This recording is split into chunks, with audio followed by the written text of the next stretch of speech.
Hello. Hi, Nico. How's it going? My lips are so chapped. What's up? Oh, I'm like scrunched. You're good? I'm very glad to hear that. I am hanging in there. You know, we're on day 3 of antidepressants, so we'll see how that goes. Hopefully, they start doing their thing soon.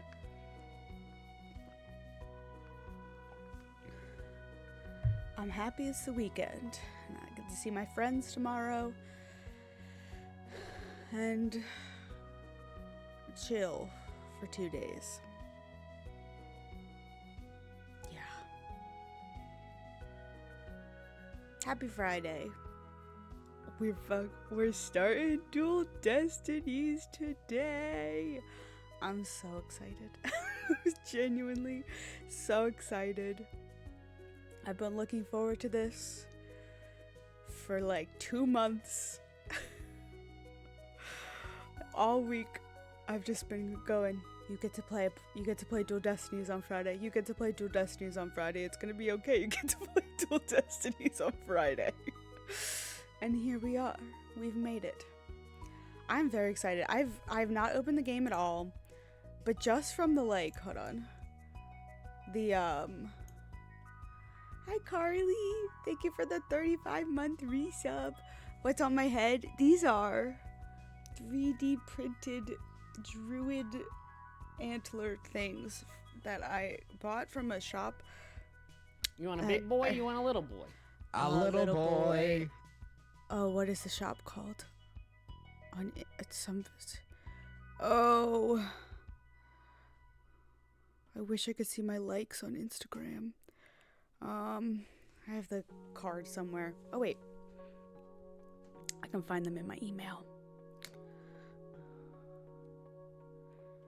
Give me one moment, cause my goldfish brain can't remember the names of anything.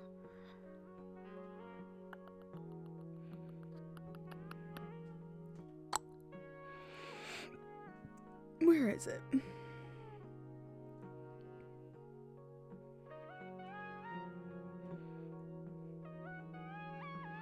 Come on. They arrived not that long ago. Where's that email I deleted?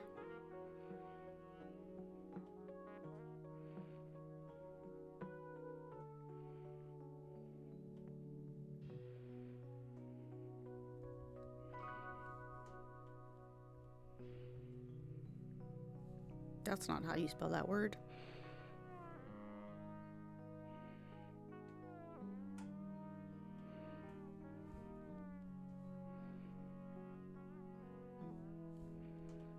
This is gonna bother me if I don't find this.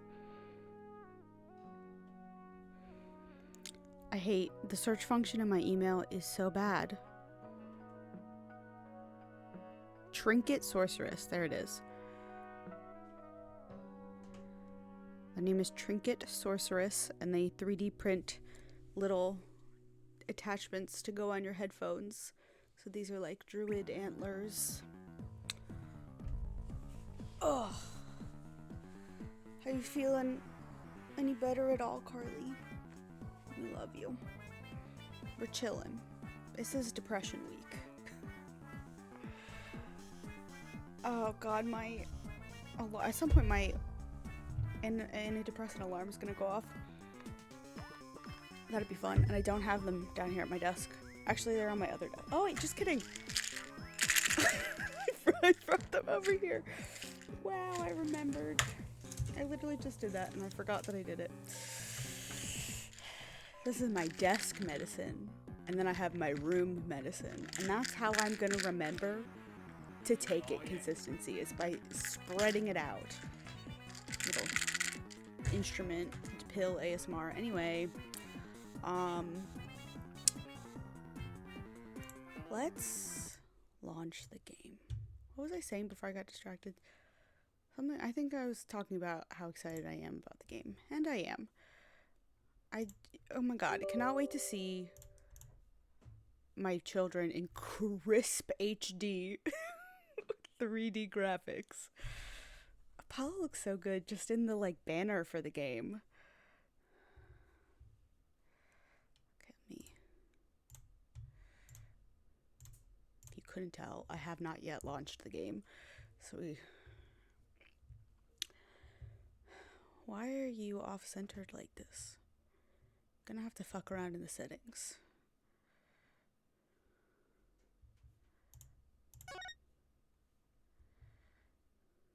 English. I don't need to read your privacy policy, but thank you so much for the option. I'm so excited. Okay.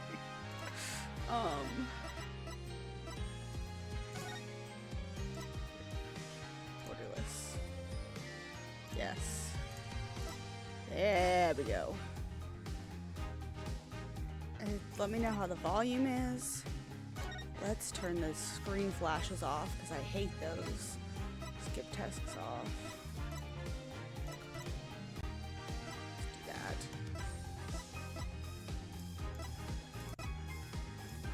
Voice! Oh, that means it's gonna be more voice acting. Okay. Game selection and museum.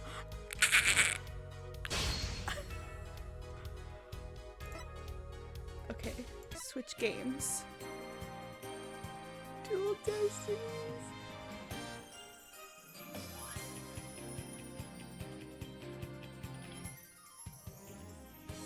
Stop. Spirit of Justice. Look at these anime. Oh my god. Warning, this museum section contains spoilers. Alright, we will not be going there then. I'm gonna have to replay Apollo Justice in my own time. He looks so good! Look at them! They're so crisp!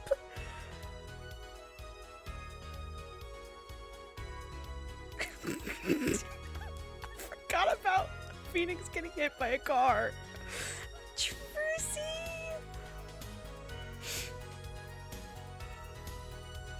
I'm so excited. I'm gonna have to replay Apollo Justice in my own time. Oh my god. Look at Clavier. I don't know how to say his name. New game. Oh, there's costumes. Here we go. Duel Destinies. Here we go.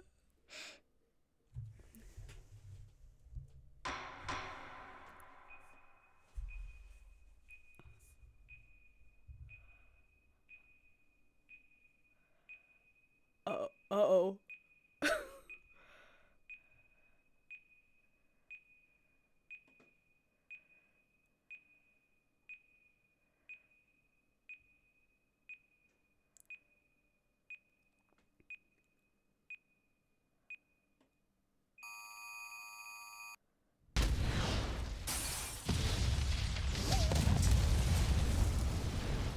I'm sorry?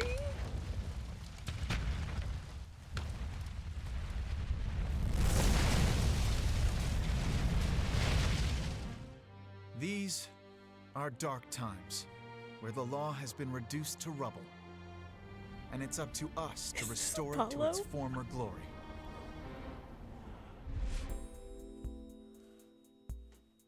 Yeah, I know what you mean. Or is this... Looks like your target finally decided to make a move. Oh, this is Phoenix.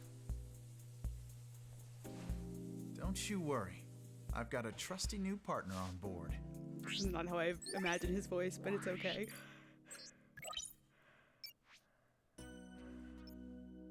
Hi, Athena! Done. Ready to go? You bet. Let's do this!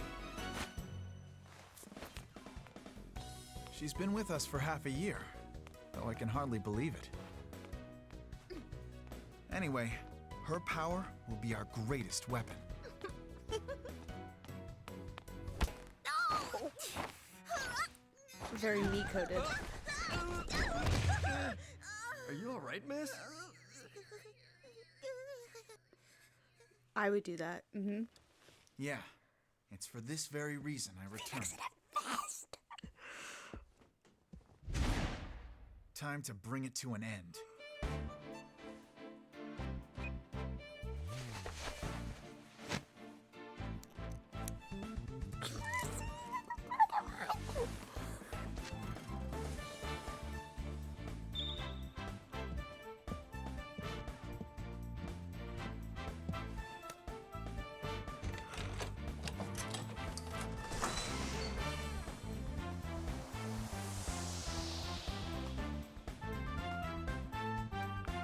Look at him in his outfit. Oh my god. Is this Apollo? Is this Apollo? Oh my god. Bandages under the bracelet. Hey, bud. Okay. I guess he was in the explosion? That's my guess. I don't know. Oh god. Voices. Turnabout countdown. I forgot that I'm gonna have to do voices again.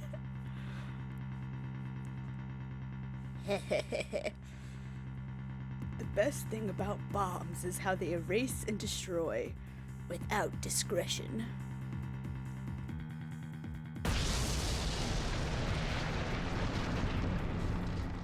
You think you did miss my whole Paul Joseph playthrough? You have no idea. Fair. He does not normally look like that. Now all I have to do is pin everything on that little girl.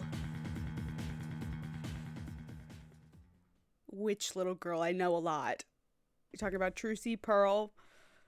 Maya would not be a little girl anymore. At this point, Maya's in her mid-20s. This is a different clicky sound.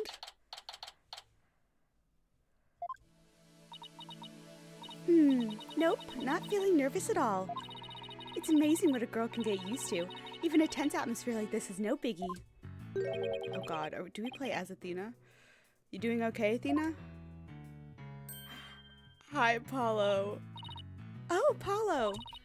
Yeah, doing great. Like, I'm a little tuned great. Oh yeah? Well, that's great to hear.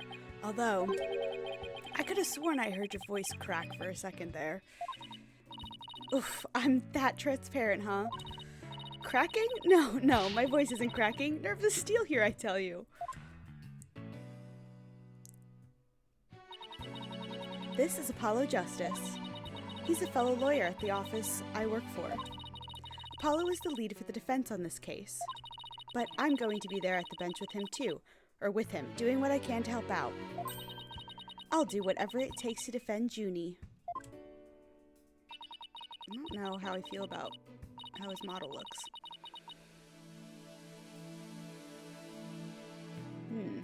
Speaking of steel, how are you holding up? That explosion really did a number on you. I'm just happy that you're okay, Athena. Although, I can't pretend I have no connection to this case. That's why I'm gonna see to it that Juniper's name is cleared. And I'm sure you feel much the same way. You got that right. I won't rest until Junie is completely cleared of all suspicion. Apollo, Athena. I assume this is Phoenix. No, it's not Phoenix. I think everybody's gonna be Phoenix. Thank you for doing this for me. Junie. Oh, she got a sunflower hat. Oh? Hey, are you okay? Sorry about that. I always seem to go into coughing fits whenever I get nervous. This kind of thing never happens. At home in the forest, though. This is Juniper Woods. She's my dear childhood friend, and she's also our client for this case. The news keeps repeating that Junie is the alleged bomber. But that's ridiculous. There's no way Junie would do anything like that. Why do I want to give Athena, like, a Valley Girl voice? I feel like I shouldn't, but my brain wants to do that.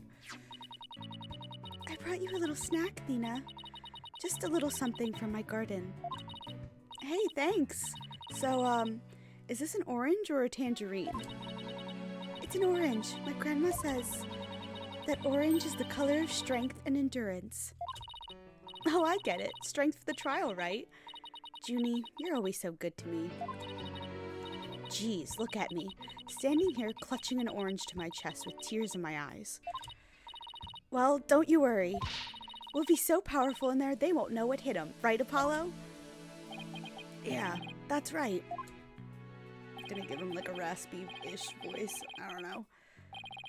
Because in Apollo, I just did my voice. But now... Oh, I don't know what he just... Oh! Oh, I missed all of that. Apollo, honey, are you okay? Apollo! Hey, bud. Blood is seeping through his bandages. One of his wounds must have reopened. He's fucking dead. All this time he was trying to put on a brave face, but he really was overdoing it.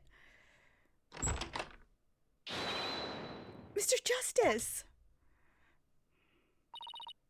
Huh? The trial... Oh, Mr. Justice, the trial is about to start, sir. Please proceed to the courtroom. What? Now? But Apollo's in no state to defend. Ugh. I have to defend Juniper. What are we gonna do? The trial's about to start with or without us. There's only one other option I can think of at a time like this. But even if I called him now, he'd never get here in time. No, wait. There's something else I can do. Apollo, give me all the evidence for the case. Huh? What are you gonna do? Bailiff? Yes, miss? The defense would like to submit a substitution of attorney petition. Athena! You're not seriously. You just concentrate on getting better. I'll defend Junie. All by yourself? Athena, stop for a second. Think what you're saying. You've never once taken a case alone before, right? Oh, she's Spanish. I forgot about that. No hay problema. Forgot. I can handle it, I think. That's me speaking Spanish. It's not gonna be good. Hey. But I guess it's really up to you, Junie. Would you be okay with me taking over? Sure. I believe in you, Athena, and that's enough for me. Apollo, you're sweating real bad. No names? Hey, no... I'm so sorry, Nico. I really don't know, like, any Spanish. You'd think I would know more Spanish. My aunt speaks fluent Spanish and, like, tried to teach me stuff, but nope. I could count to 10, and that's about it. I got hola, and that's it. Boy howdy. You're worried for me, aren't you? To be honest, I'm pretty nervous too. I think my heart might just burst out of my chest. But you're in no shape to stand at the bench now, so you'll just have to leave it to me. So they could get him a chair, I'm sure. Alright, I can see your mind's made up anyway. I hate it that I can't be there, but I know you'll give your utmost to defend Juniper. You bet I will. Rest assured of that. My name is Athena Sykes. I'm still just a newbie, but I'm a lawyer. This is only the second time I've taken the lead in a defense case. It'll be the first time I stand up there alone, though. But I have to do this. And I'm definitely not about to let anything bad happen to Junie.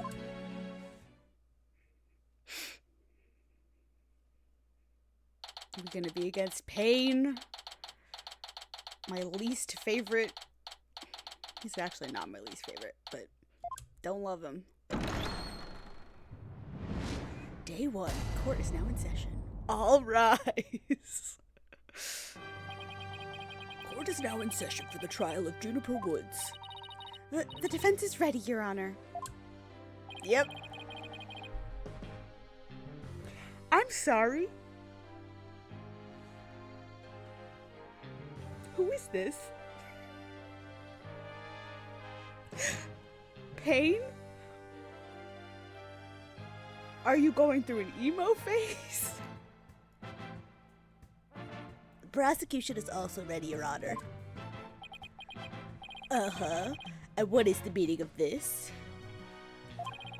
I was under the impression that Mr. Red Monkey would be my opponent today. I'm sorry, what did you just call Apollo? Yes, well, a substitution of attorney petition was submitted just a few moments ago. Due to the explosion in the courthouse yesterday, Mr. Justice is unable to continue. I see. Not at all surprised to use that as an excuse to run away. With me as an adversary, who wouldn't want to feign illness in order to escape? What? The nerve of that guy. I'm gonna give him a piece of my mind. Well, I would if I wasn't so nervous. Ugh, this arrogant jerk. You arrogant jerk. No, Widget! What a face. Is my hearing getting worse? I could have sworn I heard the defense say something just now. No, you didn't hear anything at all, especially not from me. How odd. I could have sworn I also heard something. Oh, that would be my indispensable partner, Widget. He sometimes blurts out what I'm thinking. Well then, if that's the case, then it's a clear contradiction to what you've just stated. A contradiction? You just stated that you said nothing. Alright, dude. Whatever. However, if that device of yours says what you're thinking, then you indeed said I was. What was it? Elegance at work? Eep. Actually, it was arrogant jerk. At any rate, what does it matter if it's a red monkey or a yellow monkey facing me? No fresh out of law school rookie could defend this witness. Mr. Payne, I believe that's enough. Let us get back to the case. Of course, Your Honor. Who is this? I'm more than ready to show this little girl why they call me the Rookie Humiliator. I've faced you 4 times. 3 times as a rookie. 4 if we count your ancestor. And I've smashed your 5 if we count your ancestor, actually. And I've destroyed you every time, Payne. I don't know where you're getting that. I knew it. He really is an arrogant jerk. Arrogant jerk. Miss Sykes, if you continue to insult the prosecution, I will remove you from this court. Ugh, I'm very sorry. It was just a knee-jerk reaction. Now then, Mr. Payne, your opening statement, if you please. Thank you, Your Honor. Now then, the incident occurred yesterday here at this very courthouse in courtroom number 4. At that time, the trial for a certain bombing was being held in courtroom number 4. Oh yes, I was presiding over that trial as well. Mr. Justice was there as the lawyer for the defense. A bomb that was being presented as evidence suddenly went off during the trial. It was a terrible incident. Courtroom number 4 was completely destroyed. Excuse me. Fortunately, we were able to start evacuation procedures before the explosion occurred. Just a few seconds more, and it would have turned into a horrific loss of human life. I'm so washed out. Hold on. Give me a moment to fuck around with the brightness on my camera. Just turn it down a little bit. But there was in fact one death, was there not? Oh my god, excuse me. Ow. I just hit my elbow on my desk. That is correct, Your Honor. When courtroom number 4 was examined after the blast, the body of Detective Candace Arm was discovered. That's unfortunate. She was to take the stand as a witness later in the trial. I suppose she wasn't able to evacuate in time. What a terrible tragedy. I must admit, I stumbled at least 10 times myself before I was able to escape. Maybe the court should see about getting you even shorter robes. The victim's body was found near the entrance to the courtroom. I suspect she stayed until the very end to help guide the others out safely. Your Honor, allow me to submit as evidence the victim's autopsy report and details about the bomb. Arm's autopsy report added to the court record. Cause of death, trauma to the back of the head caused by impact with a flat object. Time of death between 8 and 11 a.m. Stuffed animal bomb added to the court record. Okay. A bomb that destroyed the courtroom was hidden inside a stuffed animal when it was detonated. Guilty. It's cute. Okay, I know how this works. All evidence for the trial is filed in the court record. When I want to check something out, I just use E. I better take a peek later. Now then, please call the accused to the witness stand.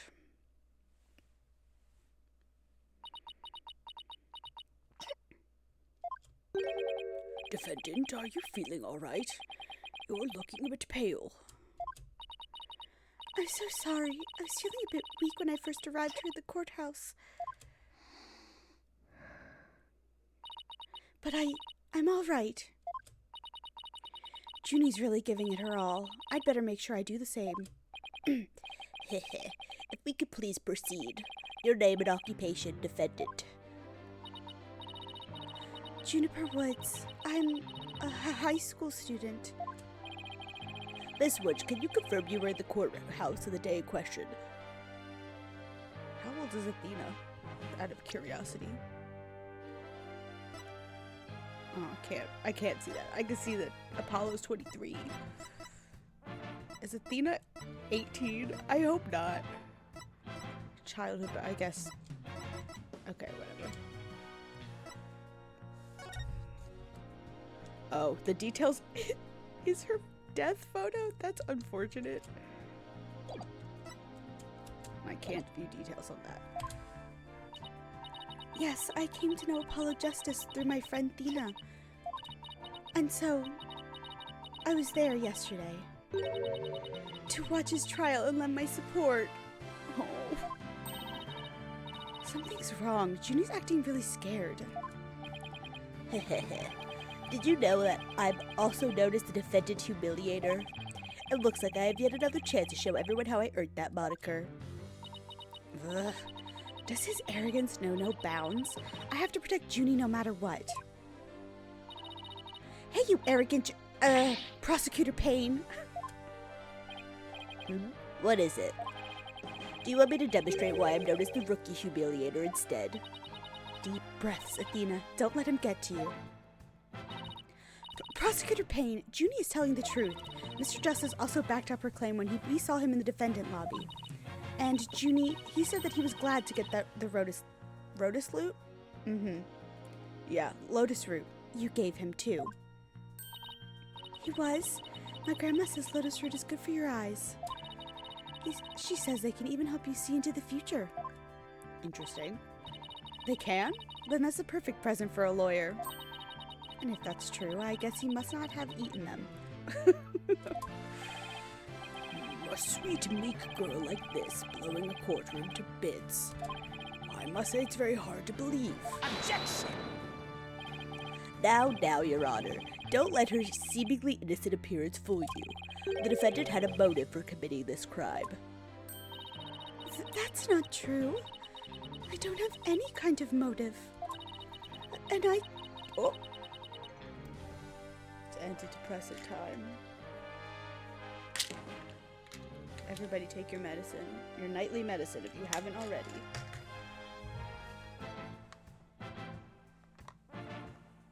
I have had all week that tacos and sushi, tacos and sushi, tacos and sushi, and antidepressants. That's been playing on my head on repeat all week. I would like it to leave.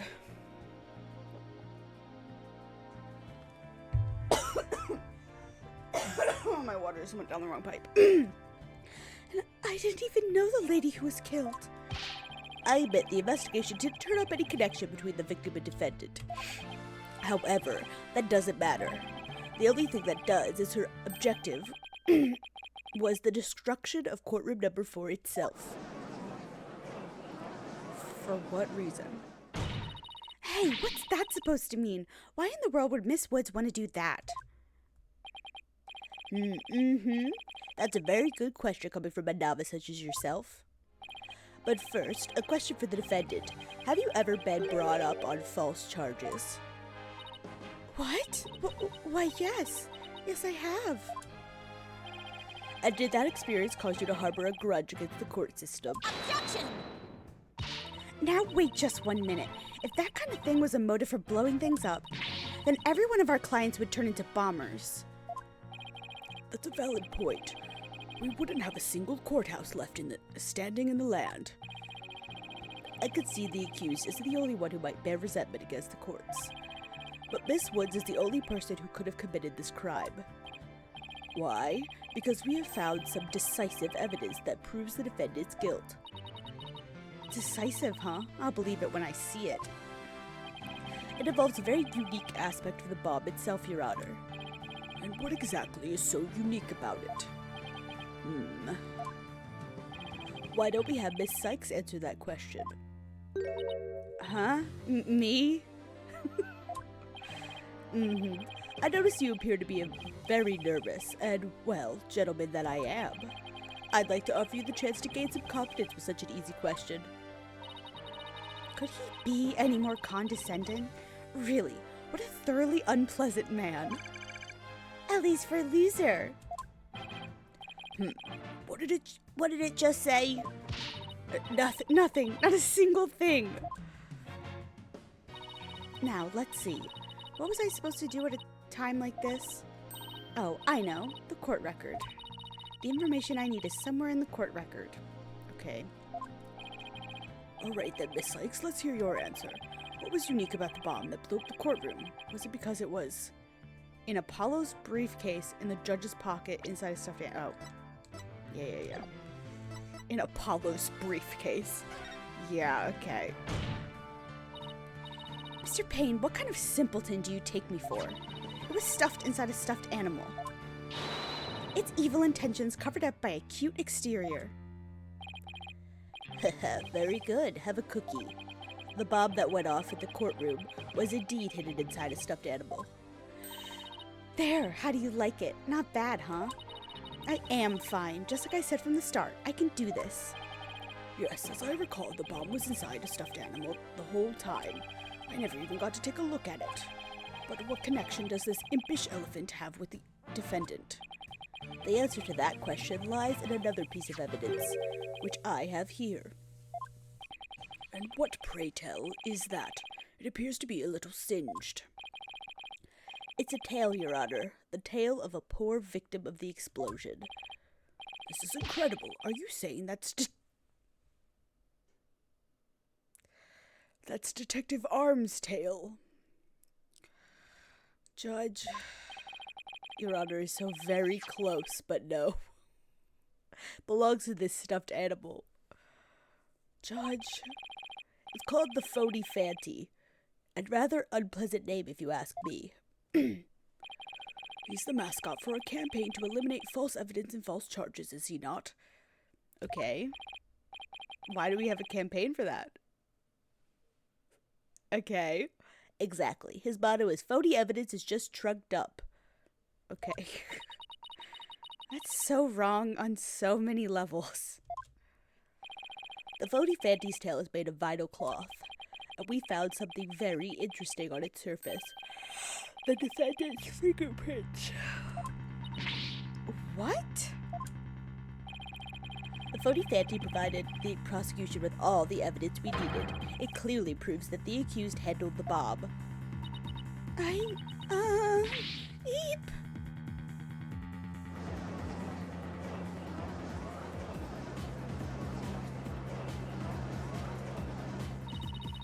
That doesn't make any sense. Why would Junie's fingerprints be on it? That does appear to be pretty irrefutable evidence. The court accepts it into evidence. Okay. Can I examine it? Nope. Okay. Miss Woods, do you have an explanation for this? I don't understand. How about you, Miss Sykes? Do you have any plausible explanation to refute this decisive piece of evidence? Well, I can't do it. I can't even think of a single thing. But I better come up with something, for Junie's sake. You can't produce an answer. We can always go straight to the ruling if you prefer.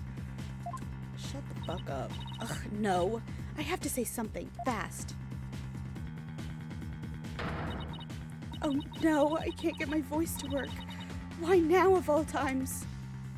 Everybody has to have a pan. Oh. We're having traumatic flashbacks. I thought I overcame this already. Maybe I'm still not ready to stand in court. Oh.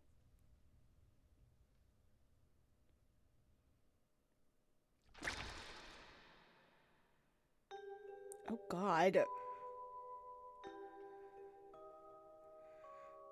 Is that a sword? What's with the katanas in this game series?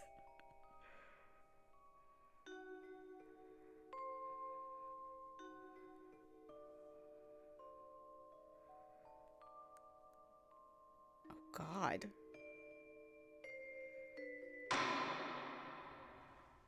As you can see, there is no room for debate. Objection! Phoenix! Why, it's you.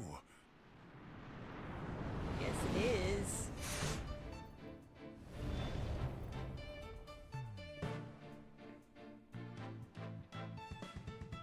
Look at him. 3D model. Sorry it took me so long to get here, Athena. Paulo explained the whole thing to me over the phone. He asked me to come help you out in his place. Thanks for coming. I hate to admit it, but I was having a real rough time on my own. Hi, Morgan! Oh, I don't know. I think you were doing just fine, all things considered. And you hung in there, giving me enough time to get here. Now let's turn things around. You got it, boss. Oh ho ho. Look who showed up out of the blue. But is it Mr. Phoenix Wright? Oh, you always manage to surprise me. Your Honor, Mr. Payne has called for an early ruling, but I believe there are still many things that need to be deliberated. How did Miss Wood's fingerprints wind up on the stuffed animal tail? How was the bomb even detonated? Until these questions are answered, I assert it's impossible for a fair ruling to be made. You are absolutely right. Let us continue from where we left off. I assume you have no objections, Mr. Payne. Heh, not at all, Your Honor.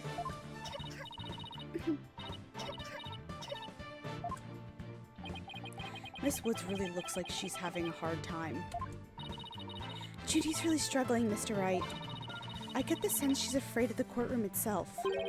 Because of yesterday? Yeah, it was understandably very traumatic for her. Poor thing. And here she is, back at the courthouse again, being so brave. Yeah, his come over. I don't understand what's happening with this man. That is not the Pain that I know and hate. I still hate him, but I'd like to make a request, Your Honor.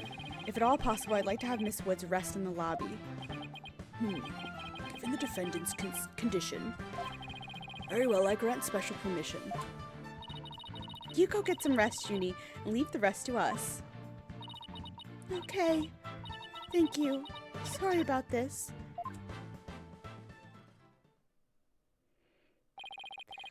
Phoenix Wright. I've been looking forward to meeting you. It's been a while, Mr. Payne. You're more clueless than I'd heard. I do believe you mean, how do you do? What? For I am gasp in pain. Gasp in pain? Gasp in pain? Was that his name before? Gasp in pain? I am the...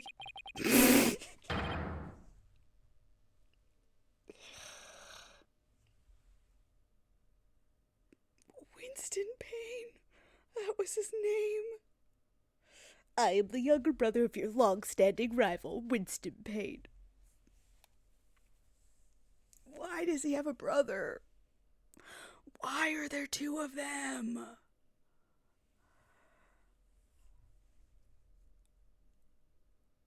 winced in pain. I'm finally putting that name together. Gasp in pain. Takasuchi Ouchie. Which I know that's not how you're supposed to say his name, but that's how I'm saying it. Oh my god. That was an intense face you made, Phoenix. I don't know how I feel about these 3D models. I feel like everything's too smooth. Long-standing rival? When were we ever rivals, let alone long-standing? That was the next thing I was gonna say. You'll see, Mr. Wright. I will cleanse Winston of the disgrace he met with at your hands. Looks like this royal pain is going to be as thoroughly unpleasant as the other. Your Honor, the prosecution would now like to call a decisive witness to the stand. This witness will testify as to how the accused detonated the bomb in the courtroom. The pun. Yeah, this series is full of bad pun names. Please call your witness, Mr. Payne. Are you the guy from the anime cutscene? The one who detonated the bomb? I think you might be. Witness, your name and occupation, please. Witness?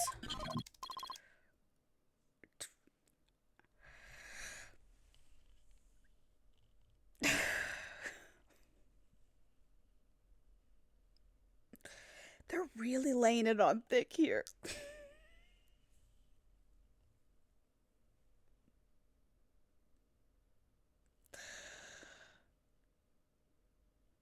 Okay. All right. I guess he's got a computery voice. Name, Ted Tonate. Don't know. Occupation, bomb disposal specialist. Oh my, what a strange robotic voice you have. Speech synthesis via typing. It is the same as me talking. He sounds exactly like a robot. Can't you speak in a normal manner? I can.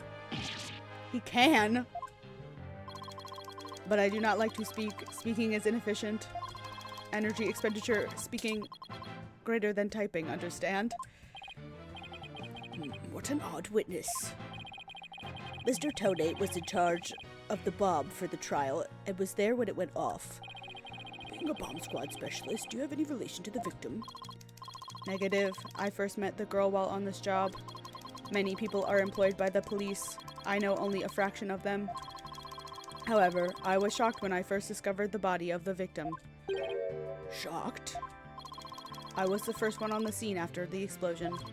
I went there to ensure safety, but I ended up discovering a dead body. So he was the first to discover the body, was he? He is here to testify about the circumstances surrounding the moment of the explosion. Very well, the court will hear Mr. Tonate's testimony. But at the very least, show the court some respect and remove the face guard, witness. Oh yeah, that's him. When the bomb went off. The bomb was originally disarmed by me, then transported here as evidence. Bomb name HH3000, operated by timer or with a remote. I was watching from the gallery when I suddenly became alarmed. I saw that the bomb's timer was counting down. So even though the bomb was supposed to be disarmed, it somehow got switched on. Precisely, activating the timer is very simple. Connect wires. 1. Connect wires. 2. Switch on timer. A monkey could do it. I am sure even you would be able to, Mr. Wright. I guess that makes you the blue monkey in this barrel of fun, boss. I'd like to now begin my cross-examination. Huh?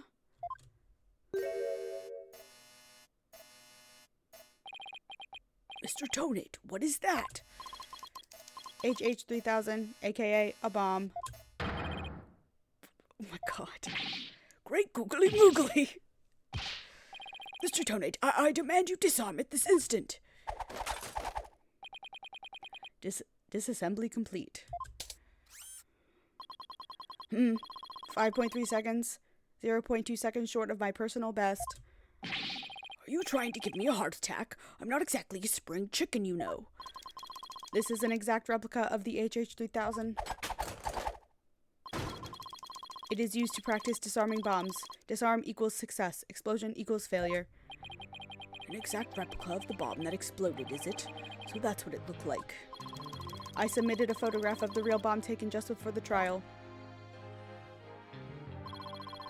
Dimensions: 10 inches, 10-inch height by 10-inch width by 10-inch depth. Weight 12 pounds. A perfect replication. Okay. Your bomb appears to be a very good copy indeed. Yes, however, I could not replicate the detonation mechanism. It has a very puzzling wire setup. It is regrettable I could not replicate it. Witness, that's enough. There's no need to replicate anything here. Okay. Now, if the defense would begin their cross-examination. Hold on.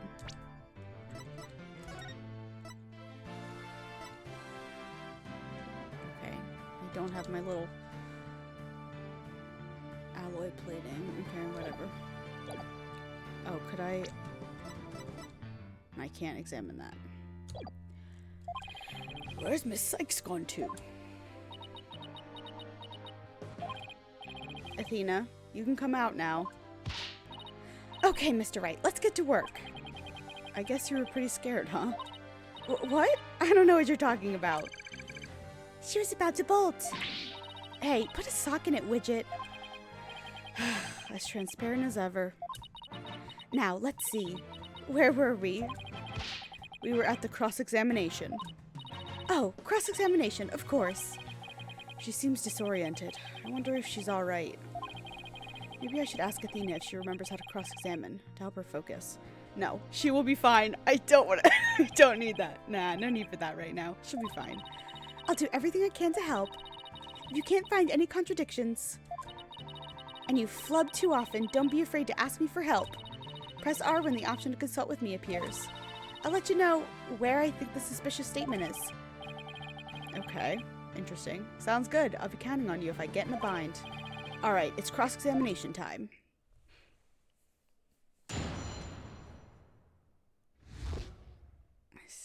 I'm so excited to be back in it. I was originally... Just gonna press everything. You say that you disarmed the bomb, but are you really sure it was disarmed? Absolutely, I can disarm anything. In a flash. That looks more like dismantle than disarm to me. Oh, pardon me. Let's see. Is there any chance you could have forgotten to disarm the bomb? Impossible. I do not make rudimentary mistakes like that. They say to err is human. Although, the jury is still out on this guy. Hehehe. You must know, Mr. Wright, according to the court's own records, the fact that the bomb had indeed been disarmed was officially confirmed. I guess I can rule out the possibility that he forgot to disarm it. Excuse me. Could you talk about the bomb in a little more detail, Mr. Tonate? Certainly.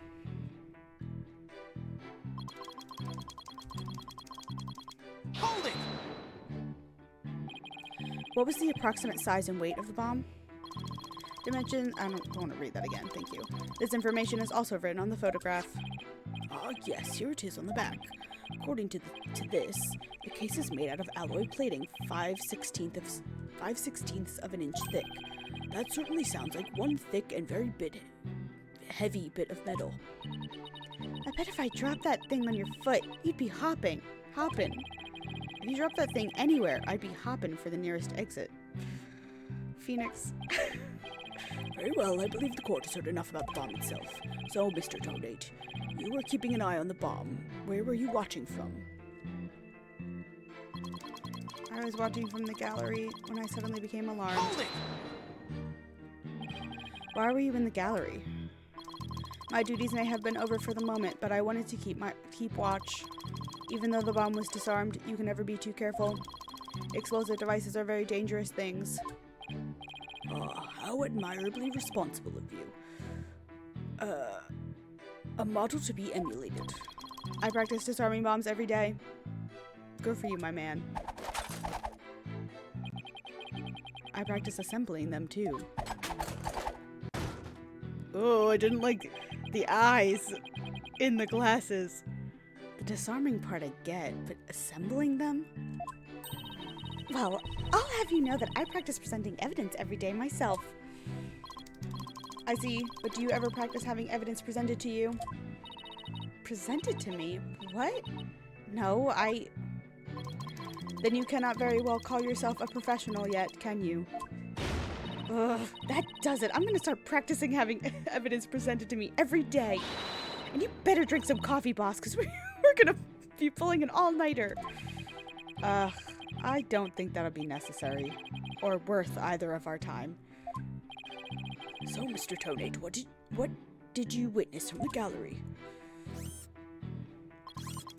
I saw that the bomb's timer was counting down. Hold it! You saw it counting down clearly with your own eyes. I'd hardly think a timer as small as the one on this bomb could be seen from the gallery. These goggles help me see very small things clearly from very far away. I can even see what you had for breakfast by looking at your tie.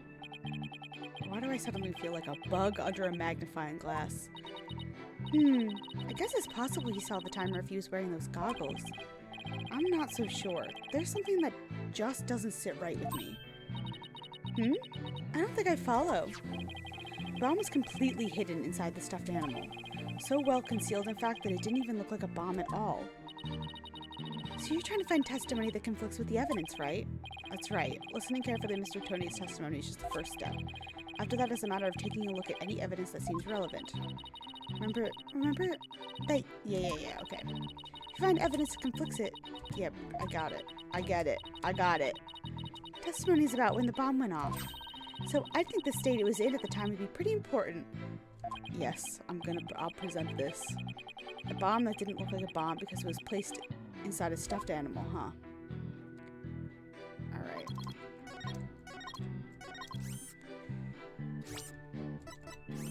Objection! Opening objection for having presented evidence to your first cross-examination. So you say you saw the bomb's countdown, is that right? Of course, I clearly saw it counting down to 0. And I say that you are clearly lying. What are you talking about? There's no way you could have seen the bomb's timer. After all, the bomb was concealed inside a stuffed animal. Mr. Tonate, how can you claim to know the bomb was about to go off when you couldn't even see the timer? But that What? No! It does seem like a glaring inconsistency indeed. Witness, how do you explain this? Well, Oh, that was great, Mr. Wright. You found a contradiction right off the bat. Always remember, Athena, when you find an inconsistency in a witness's testimony, there's always a reason behind it. It could be a lie, a hidden meaning, a secret. Whatever it is, it's up to us to dig it out. And pointing out every contradiction we find is the best way to do it, right, boss? Now the question is, what can we dig out of Mr. Tonate? I don't like that his name kind of sounds like toenail, and that's all I'm thinking about when I say his name. Well, let me see. No, there must be some mistake. Oh, yes, of course. I remember now. The sound. I knew because of the sound. Sound? What sound? When the timer of this type of bomb is switched on, it beeps softly. Beep, beep, beep. It is the sound of the bomb counting down. A beeping noise, you say? I suppose it would be possible to notice that even with the bomb inside the stuffed animal. I simply made a mistake. My bad. Objection! How in the world did you hear such a tiny little sound all the way from the gallery? Thank you, my love. Listening for the sound of a bomb's timer is an integral part of my work. I constantly undergo training so that I will never miss it. I hardly think training would help you hear something so soft from so far away. What now? Are you making light of the fine science of disarming bombs? It is a solemn mission that I put my life on the line to perform. What kind of specialist would I be if I could not hear a bomb's timer? It's not like disassembling a toaster, you know. Now he's just showing off.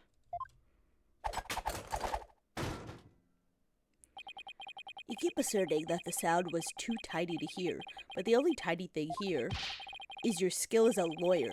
Being mistrustful is not an attractive quality, you know. Alright. Asshole. What the fuck is his name? I just made fun of it, and now I can't remember what it is. Gaspin. What a fucking name. And you're just overflowing with attractive qualities, are you? Phoenix is so sassy. Or perhaps you have some proof that Mr. Toadate did not hear the sound? Well, no, but it still seems totally suspect. But it's going to be really hard to prove that he didn't hear something. If I have this correct, the prosecution's argument is that someone reactivated the bomb before it was brought into the courtroom. What I don't understand, Mr. Payne, is why you believe that person to be Miss Woods. That's simple, Your Honor. Mr. Toadate happened to be there when it happened. He was there when the defendant rearmed the bomb. What's this now? It happened before the trial started. It was when Detective Arm and I were transporting the bomb. We brought the bomb to the lobby for the defense. Bomb equals evidence. The lawyer wanted to see it before the start of the trial. Looking for a chance to get at the bomb, Miss Woods was already there. Looking for a chance to get at the bomb, Miss Woods was already there in that lobby. Her goal was surely to rearm the bomb and steal the remote switch. The remote switch? Yes, the switch that controls the bomb remotely. Duh. It has been missing ever since the incident. Missing remote switch added. Was stolen just before the blast and is now missing. I am partially to blame. I left the bomb and remote on top of the transport case, and they were rearmed and stolen while I was talking with the lawyer. The defendant then used the remote from inside the courtroom to start the timer. How can you assert so unequivocally that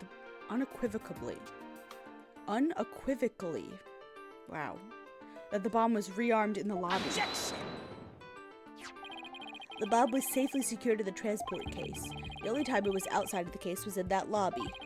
Therefore, that was the one and only opportunity anyone had to meddle with it. Someone other than Mr. Toadate could have opened the case and taken the bomb out. Impossible. The transport case is assigned exclusively to me. Okay. Do you see this number there? Here. It is my identification number. And I have the only key that can open the case. Transport case added to the court record.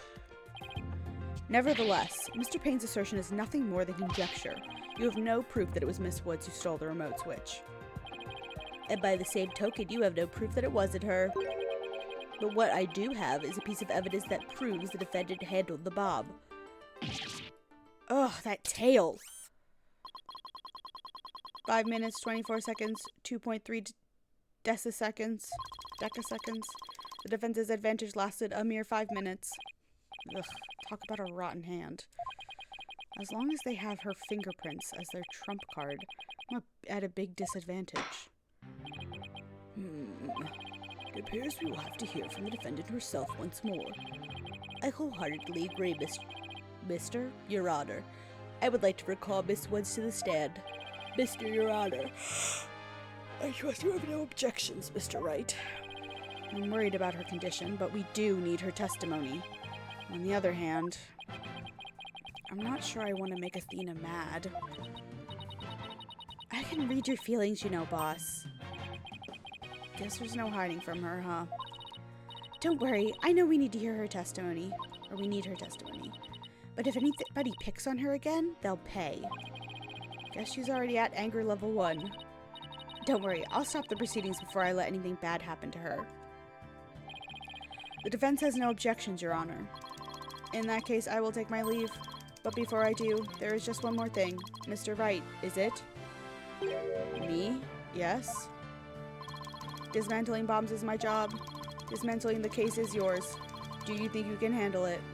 I don't like the face he's making. I don't like his eyes squinted like that. I look forward to seeing you try. Ugh, this guy's hiding something. I just know it. Now, if you will excuse me. Ugh, ads.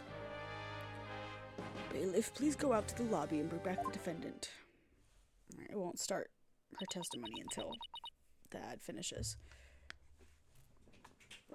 In the meantime, hold on.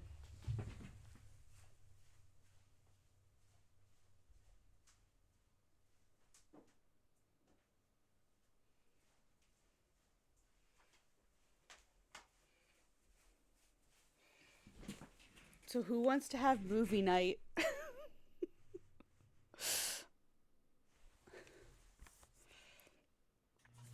That's actually, this one's the first season. Who wants to watch 2 seasons of the Phoenix Wright anime with me? Francisca's in this. Godot is in season 2. My boy. Hell yeah, Nico. You have nothing better to do. I know, my friend. At some point, we will. I saw them. I had a gift card for Christmas, and I was like, yeah, I do need to own those. And now I do. Based on the hit Capcom game. I think I have a digital copy that I need to redeem through Funimation. So that'll make streaming it even easier. We do stream through Discord. Yeah. Morgan, you wanna watch the Ace Attorney anime with me? Listen to me scream. Alyssa and I are already doing a Hitalia anime day. That's gonna be a time. Junie. Hi, Athena. She looks even worse off than before. Don't worry, Junie, we're here for you. If it's as punny as this game, I'll be screaming along with you. Yeah, because you'll get to read Red, White of Blue Corp.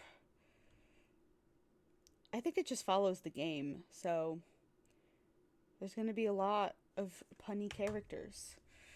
April, May. Those are the ones from the first real case. Thanks, Thena.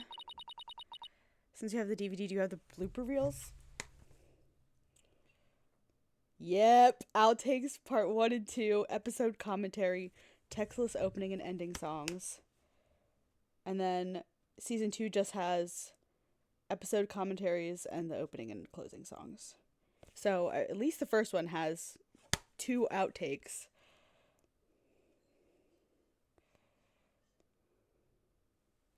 I'm so fucking excited.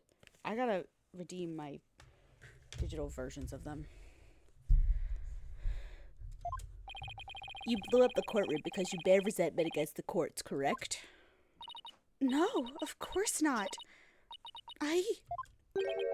What's that you say? I could barely hear you. I haven't done anything wrong. This prosecutor's scary. Objection! What an impudent little girl. Stop acting innocent and tell the truth. This is getting ugly. You re-upped the bomb because you wanted to blow up the courthouse. Admit it. That's why you went to the lobby where Mr. Justice was. Isn't that right?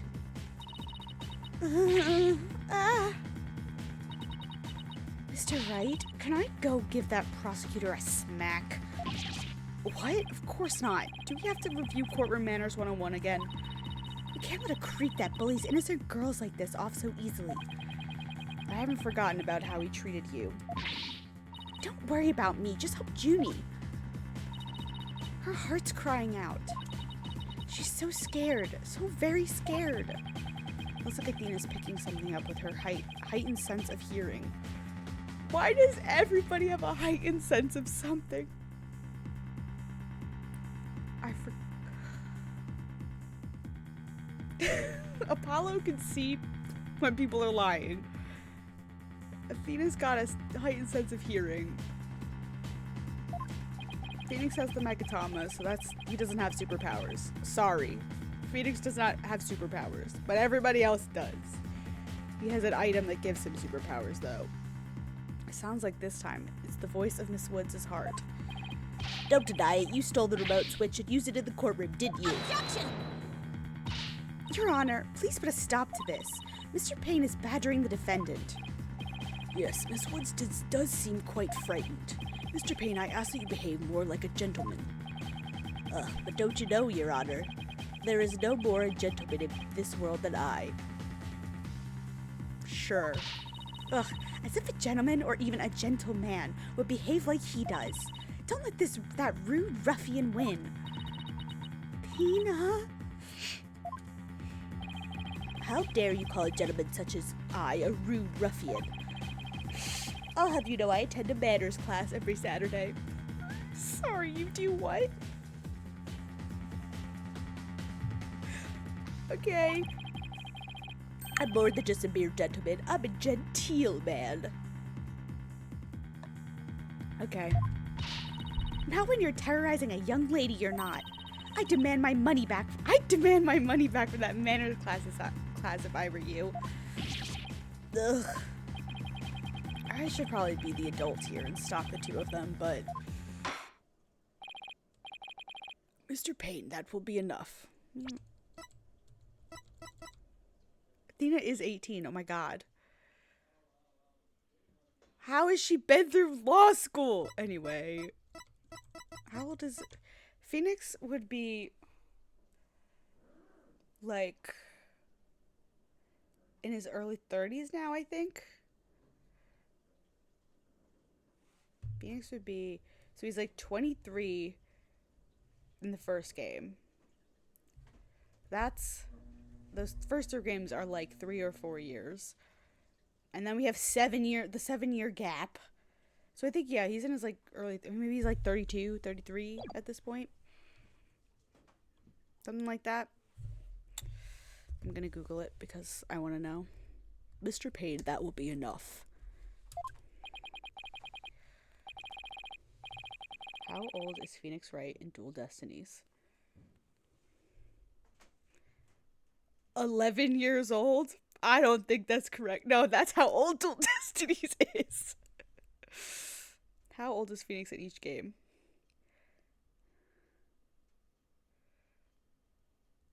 Phoenix Wright is 21 in Memories, 26 in Trials and Tribulations, 33 in Apollo Justice, and 34 in Duel Destinies. Alright, I was close. He's 34. Let's move on to the defendant's testimony. Miss Woods, please share with the court what you were doing when the bomb went off.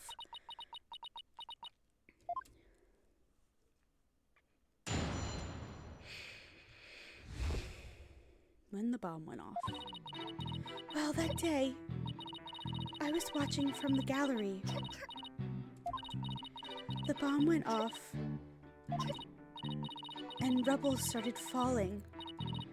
It fell on the top of me. It fell on top of me. That's it? That's all we're getting? Junie's clearly in pain being forced to recall the bombing like this. She can't even get her words out. This isn't going to work, so what now? Hey, wait a minute. Even if she can't vocalize what she wants to say, we can listen to what's inside her heart. Oh my god, what is this? Yes, now's the perfect time to use Athena's power. You can hear it, can't you, Athena? The cries of Miss Woods' heart. What is this game mechanic? Yes, and they sound incredibly strained. She's so scared, I think she could collapse at any second.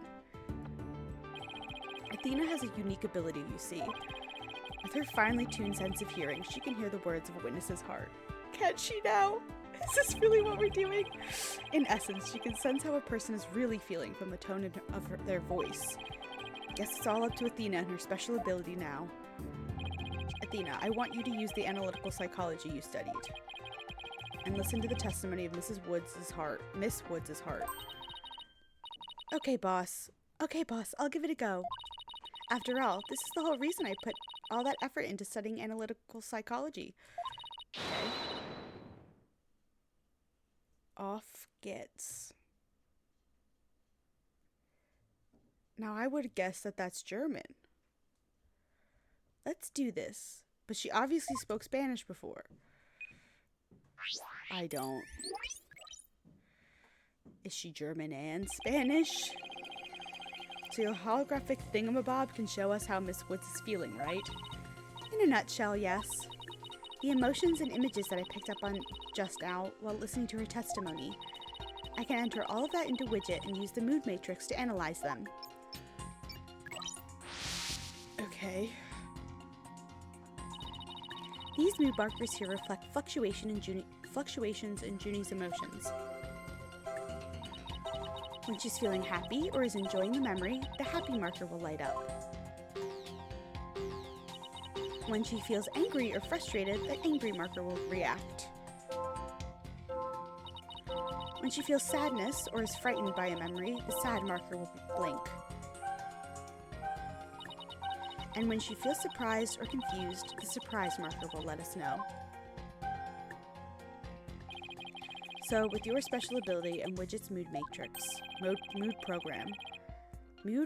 program, good lord, we could track how Miss Woods is feeling as she testifies. Talk about the wonders of technology. Yep, now let's give it a shot. I'm picking up on some kind of discord or noise in Junie's heart. See here? This is what the noise looks like in the mood matrix. It's a result of inconsistencies between her testimony and her feelings. If we can pinpoint these inconsistencies, the noise level should drop. Okay, it's time to listen to Miss Woods' true testimony. Imagine anybody else watching them do this right now. Well, that day, I was watching from the gallery, cough cough. Bomb went off, and rubble started falling. Fell on top of me. What the fuck? I think I have a good grasp on Junie's emotional state now. Why would she be happy? This power of Athena's is incredible. And I'm seeing an unexpected emotion that's inconsistent with the content of her testimony. What? Already? Yeah. Look at this. When she says it fell on top of me, the happy marker is reacting. Well, look at that. Yeah, that is odd. There must be a reason for this contradictory emotion. We just need to do some digging. When you find an unexpected emotion, you'll first need to pinpoint it, okay? And then select the unexpected emotion or reaction from the 4 mood markers with space. Okay. Got it! Widget is registering joy when Miss Woods recalls the rubble falling on her. There must be a reason for this unexpected emotion. Miss Woods, as the rubble was falling, was there also something that made you feel happy? What? Mr. Wright, the feeling of happiness is spreading throughout Junie's heart. Keep going on this pinpoint, and I bet Junie will start to calm down. Great, let's hear what she has to say. Just as I was about to escape the courtroom, the bomb went off. I was so startled, I tripped, and then rubble started falling on top of me. I really thought I was done for. But just then, Apollo came and rescued— Oh, she's got a crush. Apollo came and rescued me. Apollo? She's got a crush. Listen, he's taken by a German named Piano. He used his own body to shield me from the rubble. So that's when he sustained those injuries. How do you feel, Junie? Did talking about Apollo give you some courage? Yes, Apollo is just like the sun, strong and bright and warm. Alright, sure. Just talking about him makes me feel like a leaf undergoing photosynthesis. He's too old for you, honey. Junie, just put it out of your mind. And see, your coughing stopped all of a sudden. Oh, you're right. Thank you, Lena. Looks like we're able to draw out some new testimony. Pretty neat, huh? But there's still some noise left, meaning there must still be some discord in Junie's heart. I guess we'll have to keep going then. Let me input this new information and update the mood matrix, and we'll be good to go. You remember what to do, right? When I find an unexpected emotion, I should first pinpoint it. That's right, and then you select it from the mood markers. If we can find the reason for the discord in her heart, then we should be able to draw out even more testimony. Okay, info update. Tried to run.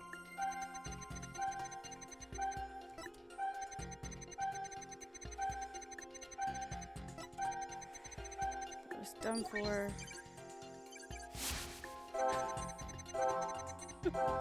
Apollo came and rescued me. Got it! You were happy when Mr. Justice rescued you, weren't you? Yes, I was really happy. But was there also something you felt sad about at the time?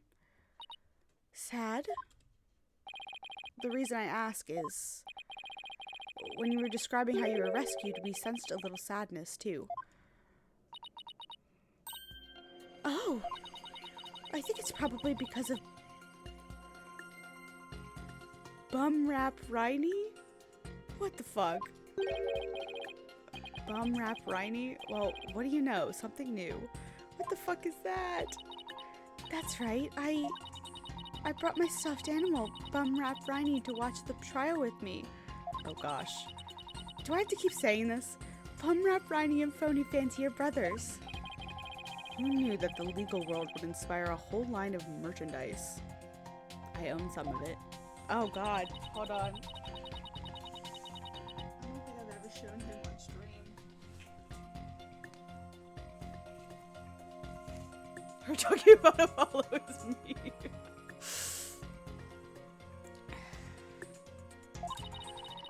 But it wasn't until Apollo saved me that I realized I'd lost him as I was running away. There he is with his magnetic baton. Oh god, that looks like a chicken drumstick. I think this is magnetic too. Yeah.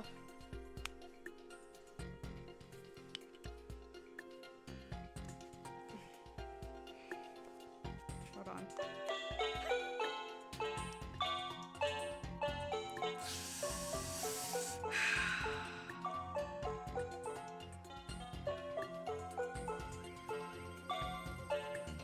Flashbacks.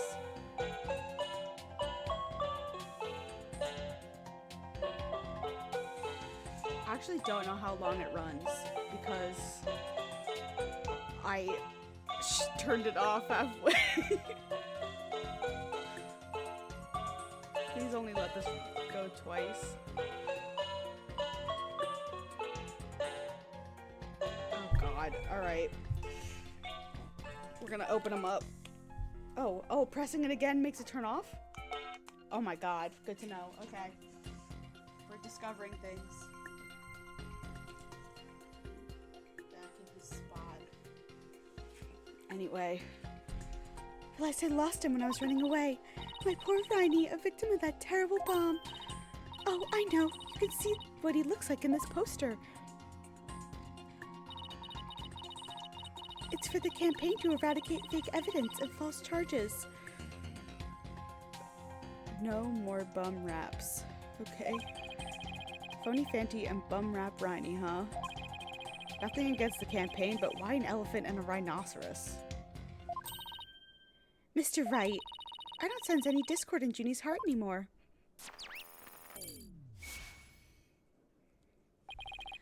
So I guess that means we managed to draw out all her testimony. That's right. I'll just make an update with the new information and we'll have the whole picture. So, do you think our new testimony will help? Absolutely. I don't know what I would have done without you, Athena. So, Bum Rap Ronnie was in the courtroom when the bomb went off. Now that we know that, it changes the meaning of that other piece of evidence. Yes, it does. All I have to do is present it at the right statement. Yep.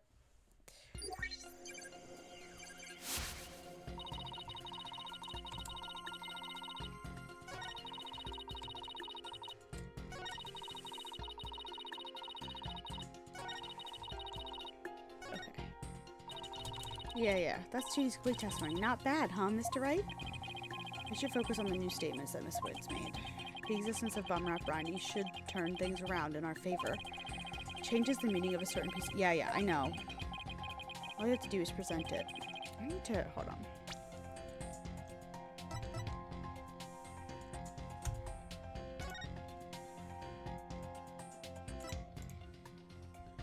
Yes.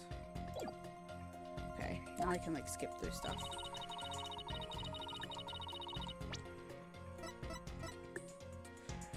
Objection! Miss Woods, I know this trial has been very hard on you, but you can relax now. You are, without a doubt, innocent. Mr. Wright, what a wild assertion. What wild assertion are you making now? My wild assertion is simply this. The two stuffed animals were mixed up. The tail of the defendant's fingerprints were found on. Wasn't that a phony Fanty? It was the tail of her gallery companion, Bum Rap Riney. Why is this the names that we chose for these stuffed animals? I don't like Objection! What nonsense is that? I could see they're both stuffed animals, yes, but they're completely different characters. An elephant and a rhino. They're as distinct as a defense lawyer and a prosecutor. But are they really so different? Both defense lawyers and prosecutors strive to protect the peace through law. And even elephants and rhinos have similar characteristics. They're both gray, for example. Anyway, this poster is all I need to prove my assertion to be true. If I may direct the court's attention here, you'll clearly see how the two got mixed up.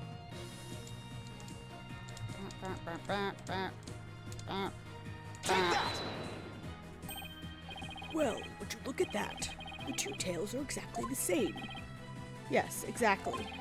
The two stuffed animals are based on entirely different animals, but the design of their tails is exactly the same.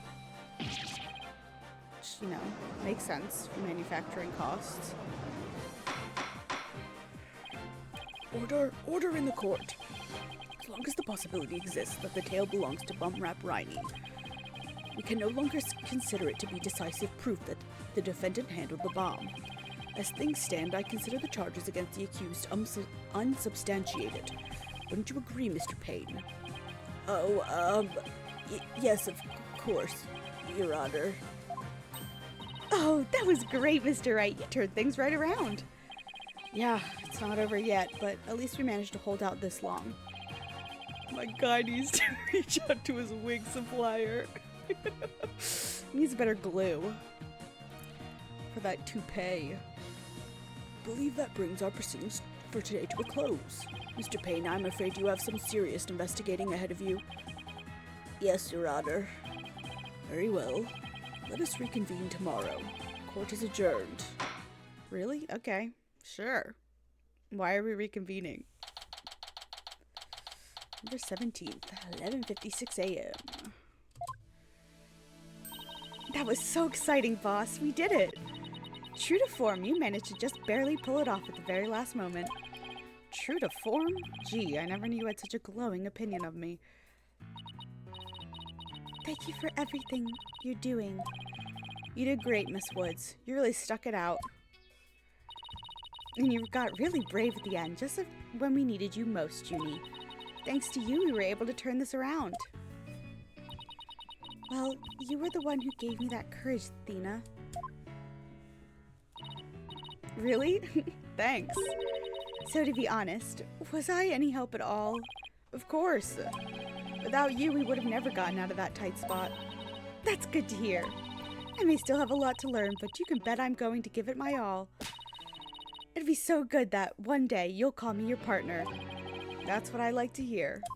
She is cute.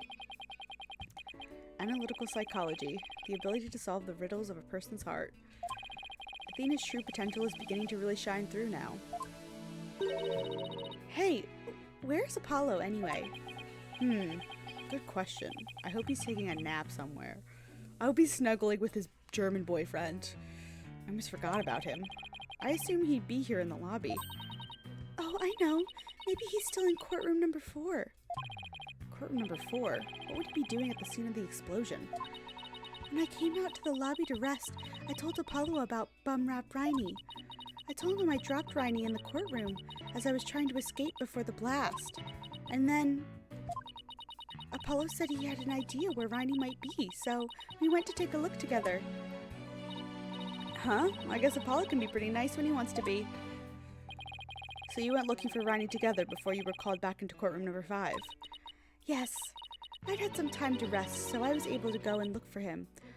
As a side note, if a bomb went off in one of the courtrooms of the courthouse yesterday, I don't feel like they would continue to use the other 3 courtrooms because the structural integrity of the whole building would be in question. Especially not the next day. Now it's wild that they're using the courts. Anyway. But they called me into courtroom number 5 to testify. Apollo insisted on staying there, though. With all those injuries, I wonder how he's managing. I think Apollo might have figured something out. Wonder what it was. He told me, I'm going to look for evidence to clear your name, Juniper. Just maybe he found some new piece of evidence. Anyway, we better go and get him. Good idea. Apollo, what you doing, babe? Where are you, Apollo?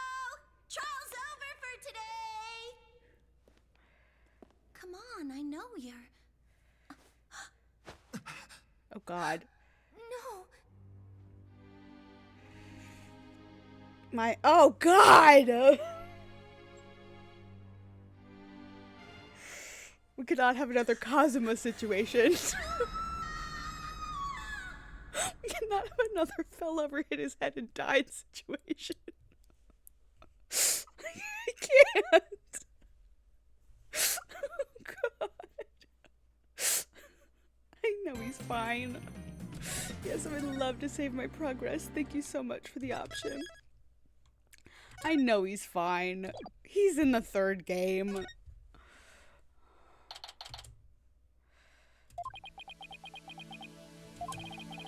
This isn't exactly how I envisioned the 2nd day of this trial to start. But given how things ended yesterday... Good morning.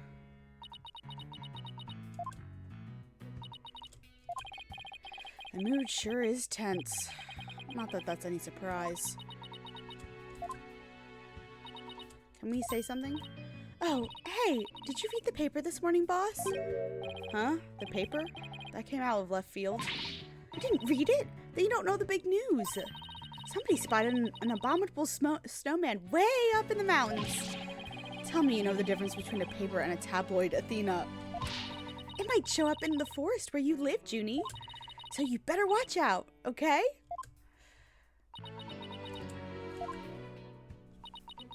Okay, y'all. You really should read the story for yourself. I couldn't even begin to do it justice. Justice? Oh, God. Huh? Oh, poor Apollo. And it's all my fault. Athena! Oh, Junie, what was I thinking? I'm so sorry. He's fine, guys. What we found yesterday was not a... The way that it's phrased was not Apollo's dead body. Thank goodness. Just look at him. I can't handle the wrapping under the bracelet. Oh, he'd been assaulted by someone. Oh my God. He'd been assaulted by someone with a blow to his head and was lying unconscious.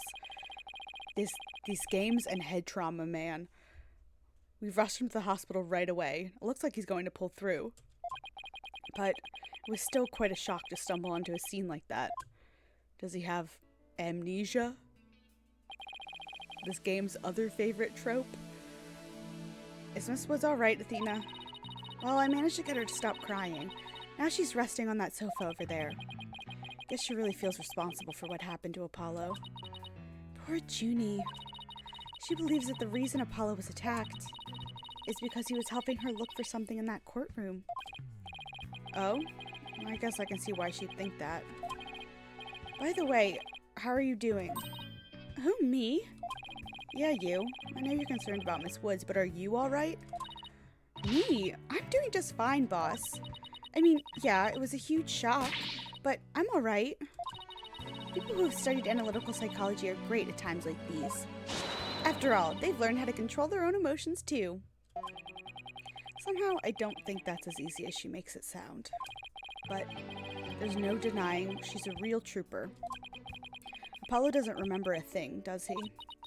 Yeah, he can't recall anything from the time right before he was assaulted.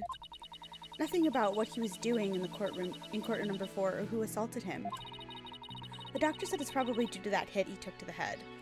Yeah, that does make sense. The man's got a concussion. Assaulted in a court of law and losing your memory at that. I know how that feels. Yes, you do, Phoenix. But who in the world would do such a thing, huh, Mr. Wright? Just wait till I get my hands on the coward who hurt our Apollo.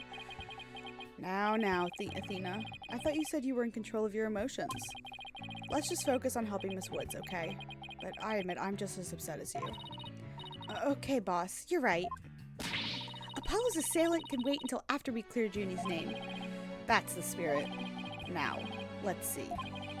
I'd better check the court record one more time before the trial starts. Earth to Mr. Wright. I'm ready whenever you are. I don't think anything's changed. Oh, we have this thing. Okay. I can't rotate it like in Ace Attorney Chronicles. Alright, let's get ready to rumble. You bet. Ready to rumble. With everything that happened with Apollo, I didn't have time for a proper investigation. I can't let that stop me, though. I have to get this right, for Miss Woods' sake, and Apollo's too. He's fine. Just a mild concussion.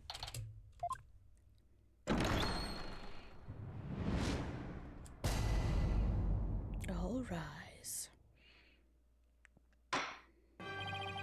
Court will now reconvene for the trial of Juniper Woods. The prosecution is ready, Your Honor. The defense is also ready, Your Honor. Now then, I believe I instructed the prosecution to further their investigation. Were you able to locate the remote switch in question?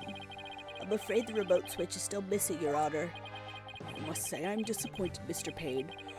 Not angry, just disappointed. I apologize, Your Honor. Aha. Looks like the prosecution is just as unprepared as I am. There is a separate matter, however, that I would like to bring up during this trial. A separate matter, you say? And what might that be? I assume you're aware that another incident occurred during yesterday's trial. I'm speaking, of course, of the assault on Mr. Justice in the ruins of courtroom number 4. Uh-oh. Why is he bringing that up? Yes, what a truly harrowing experience it must have been. Poor Mr. Justice. At the time of the attack, Mr. Justice was not alone. He was with the defendant, Miss Juniper Woods. He isn't going where I think he's going with this. Is he? The prosecution wishes to indict Miss Woods on the charge of Mr. Justice's assault. Jesus Christ. Of course he does.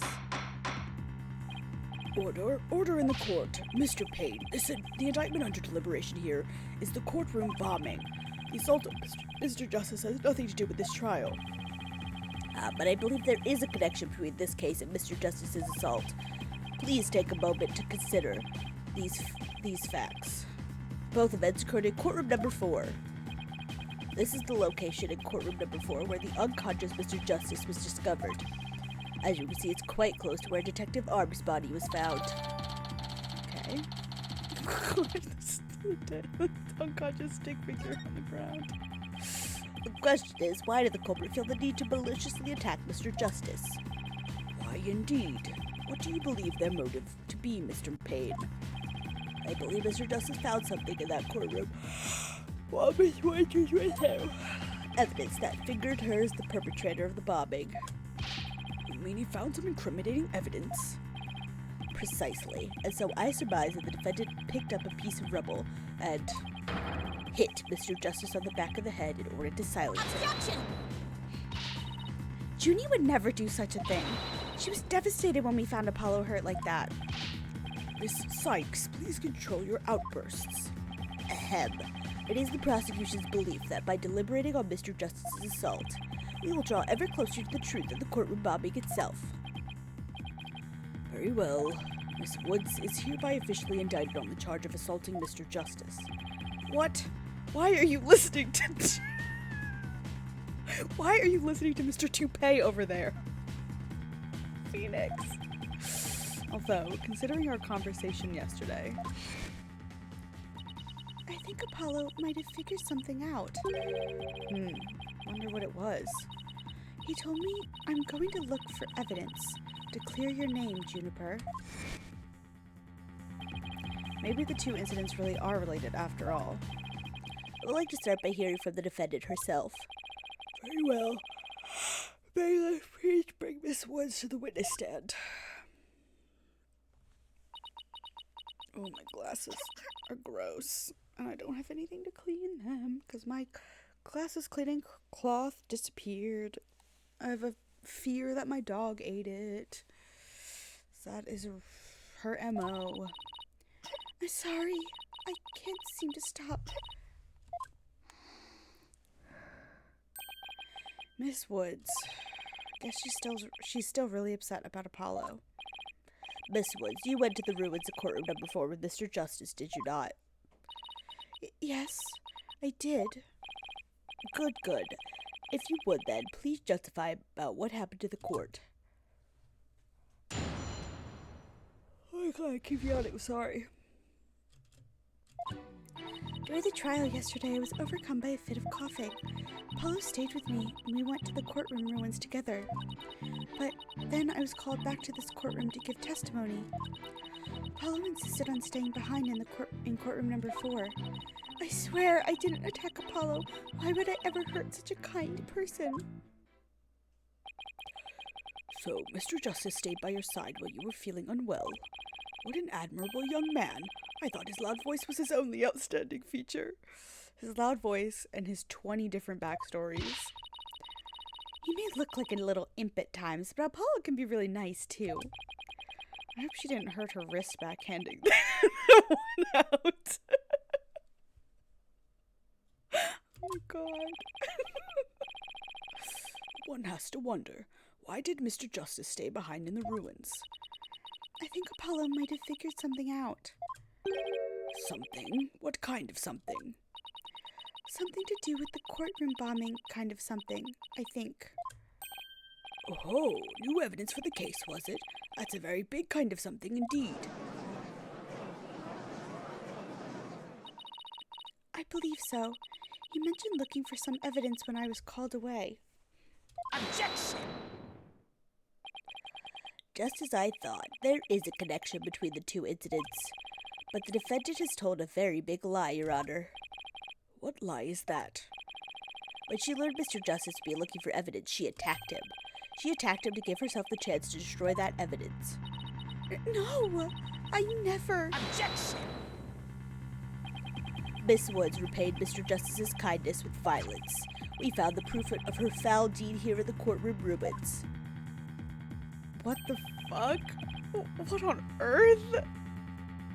It is Kazuma again! I just did the same thing! What the fuck? I mean, this one technically did it first. Because I don't think... Oh my god. I'm having flashbacks. Who's texting me?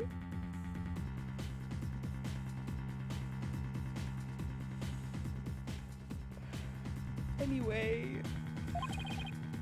Do you see it? There in front of Mr. Justice's right hand. Witness the message he left us. I can't. It's like literally the same. Hold on. It's like literally the same.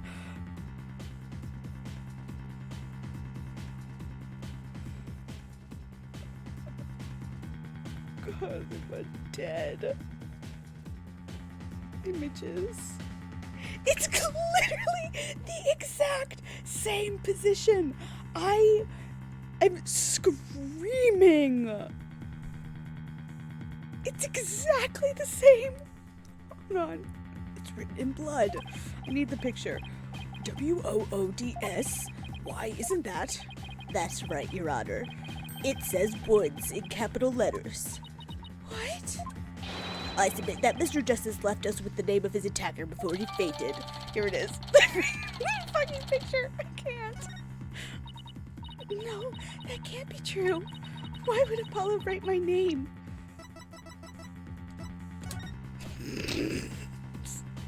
Like, exactly the fucking same.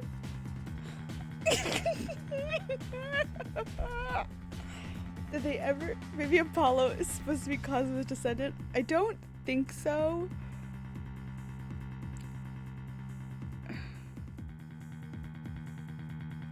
Okay. Hold on. Cosmo did not write that. The Russians, the girl and the deckhand staged his death to make it look like it wasn't the girl. So they took his finger and wrote the Russian. That was a big thing, because why Cosmo wouldn't fucking know Russian, obviously. This is almost certainly staged. It's gotta be. I can't deal with this. I just can't believe it's the exact fucking same. I'm screaming. Anyway. Mr. Wright, the nerve of him to leave that message. Why did he do this? Hey, don't take it out on me. I don't understand it any more than you do. When we discovered Apollo yesterday... Yeah, that was not. Apollo! No! Ah! We didn't even have a chance to rush over to him. As soon as security heard Athena's scream, they ran in and cordoned off the area. After that, they were there in courtroom number 4 with Apollo the whole time. We couldn't investigate anything ourselves and had to leave everything to the police. Still, I never thought they would find some bloody writing there. Now then, please begin your cross-examination, Mr. Wright. Ugh. Alone with Apollo.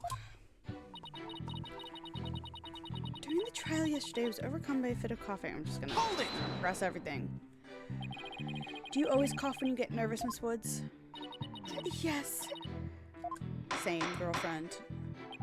Mr. Wright, please do not make Miss Woods nervous by pressing her so ruthlessly. That barely even qualified as a quasi-question. Let's help her relax a little with a little small talk before we dive into the cross-examination. You know, ask her about her hobbies and her crushes and stuff. Her crushes? Really? I don't know about this. Hold it!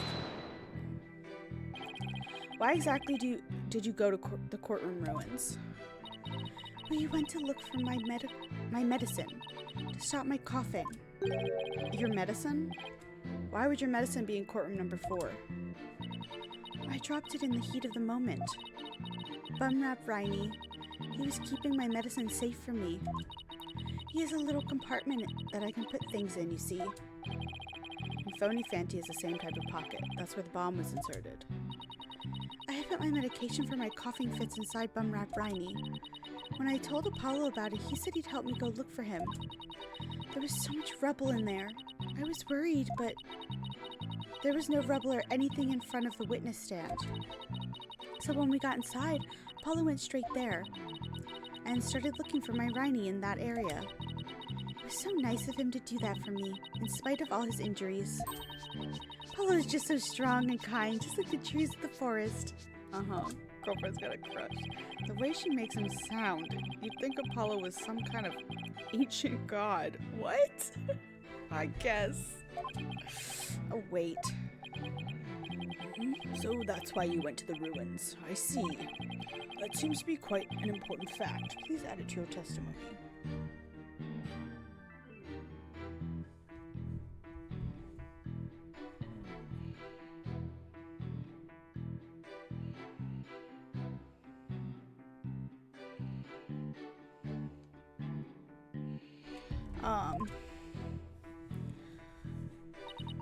Apollo started looking for near the witness stand, where there was no rubble.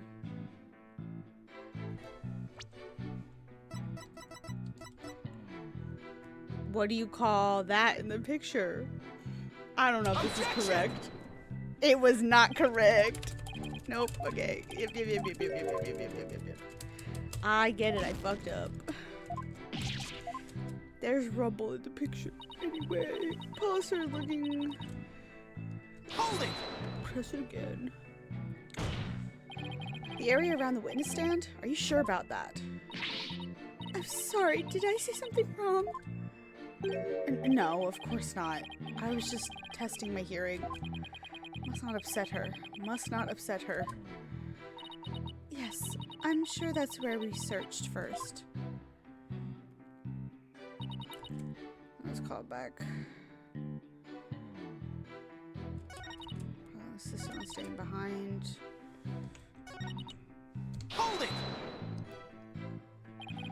I better not ask her about Apollo. I know, I'll use some small talk here to get her to relax a bit. Oh. Do you have any hobbies, Miss Woods? Hobbies? Oh, well, I love growing vegetables in my garden. And I love to knit. I like sewing, too. I made this outfit myself. Keep it up, Mr. Wright. It's working. Now, ask her if she has a crush on anyone. Is there anyone in particular you like right now? Objection! Why would you actually ask that? Mr. Wright, is that question even remotely related to this case? To this case? Not really. Mr. Wright, you will refrain from asking questions unrelated to the case at hand. Also, Bud, it's very strange for you as a 34-year-old man to ask an 18-year-old if she has a crush on anyone. Sorry, Your Honor. -1 to brownie points. Miss Woods, please continue with your testimony. I leave you telling the court about your attack on Mr. Justice.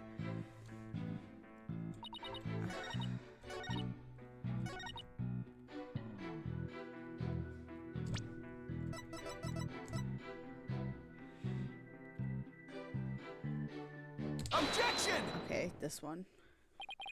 So we started to search with the witness stand, you say? That's right. I guess maybe he wanted to start from the furthest point in the room. He was being so brave and strong. But that's odd. Under the circumstances, he shouldn't have been capable of that. But he was. He still is. He may not look it, but he really is brave and kind, too. No, that's not the part I'm finding fault with. Someone has a crush on Apollo. Exactly. What you're claiming is something that no one should be able to do. I should think that anyone could be brave and kind if they wanted to be, Mr. Wright.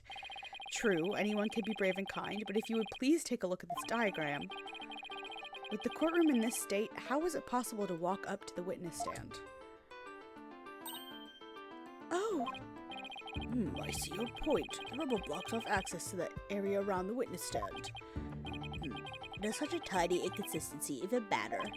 Perhaps the witness is simply misremembering it. Ugh. Great, now I'm not so sure it matters. A real man doesn't make mountains out of molehills, you know. That's precisely what Mr. Wright does best. Thanks so much, Judge. I call slander, Your Honor. So, was it really impossible to approach the witness stand?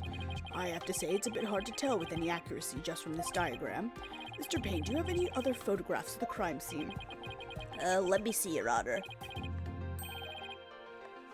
Yes, I have one more. Here it is. It's a more pulled back version of the photo I presented before. It says bandages are unraveled. Why? And there's that cart.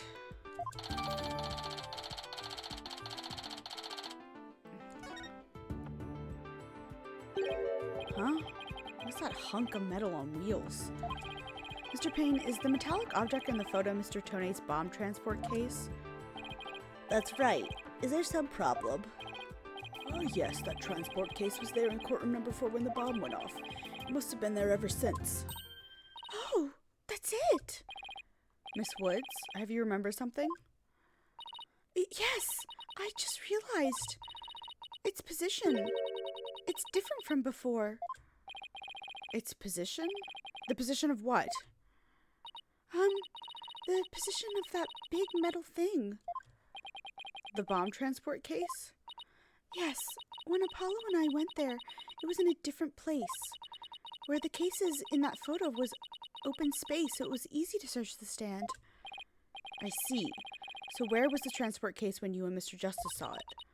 As I recall, I think it was more to the right. To the right? And that means... In that case, the case was over there at the time of Apollo's attack. Over top of the words? Who cares where the transport case was then? What difference does it make? It has nothing at all to do with what we were talking about. Objection! Where the transport case was has everything to do with this discussion. In fact, it's so important that it's enough to turn the prosecution's argument on its ear. What? Well, that certainly sounds very relevant indeed. You sound as though you know where this case was at the time of the attack. Yes, Your Honor. This diagram represents the crime scene as shown in the photo. And this is where the transport case was at the time of the assault on Mr. Justice. Alright, I have this. The bomb transport case was here at the time of the attack. I assume? Here? It was to the right, so... Take that! Your Honor, I assert that this is where the But that's... Inconceivable. Miss Woods, was that where the transport case was when you saw it? Yeah. Yes! Yes, that's where it was! Thank you, Miss Woods. I'm sure the court has noted an interesting fact about this position. The transport case covers up the writing in blood. Exactly. If the transport case was in that position at the time of the assault, then no message could have been written there because the case was in the way. Which leads us to conclude that Mr. Justice couldn't have left that bloody writing. Objection! Why should we believe the defendant's claim that the case was in a different position? She's obviously lying. Objection! I don't know why I did that voice that time. The fact that the case was moved after the assault on Mr. Justice is proved by more than Miss Wood's testimony alone. What? Where is this proof you're talking about? It's right here in the crime photo. I'm keen to see this proof myself, Mr. Wright. What in this photo indicates that the transport case was moved after the assault? Oh.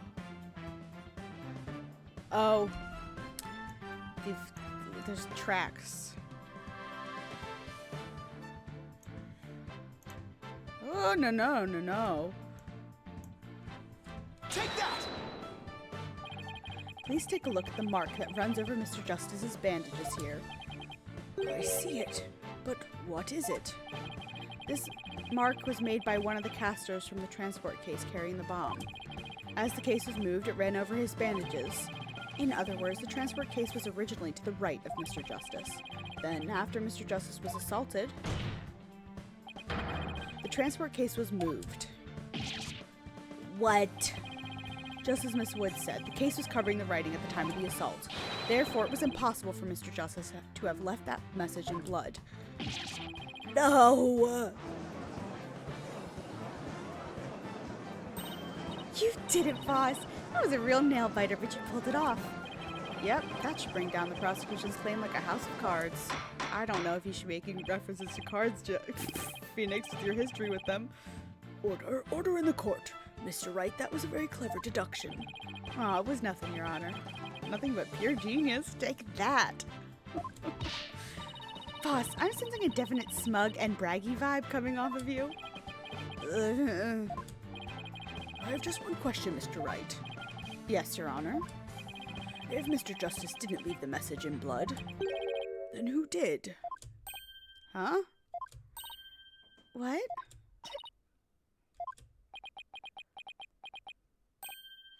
Oh.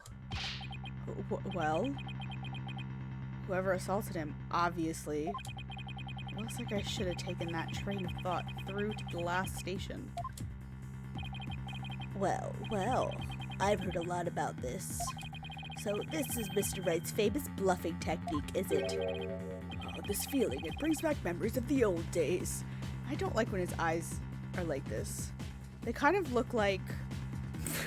you know that picture of Squidward after Patrick sat on his face and his eyes are like smashed shut, or it's like his face is smashed? It kind of looks like that. Like when you carved out a name for yourself by bluffing your way through thick and thin. Gee, Mr. Wright, the judge kind of makes you sound no better than a 2-bit con man. You made your argument with such confidence, Mr. Wright. Now I'd like to hear your answer with just as much confidence. Hey, until the judge asked the question, you didn't catch on either, Buster. What now, boss? I hope you didn't bluff your way into a corner.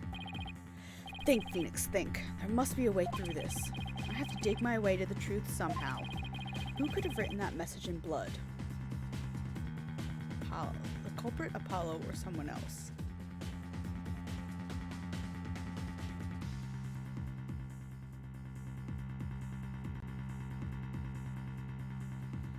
Girl, I don't know. Not Apollo, obviously. The culprit or someone else?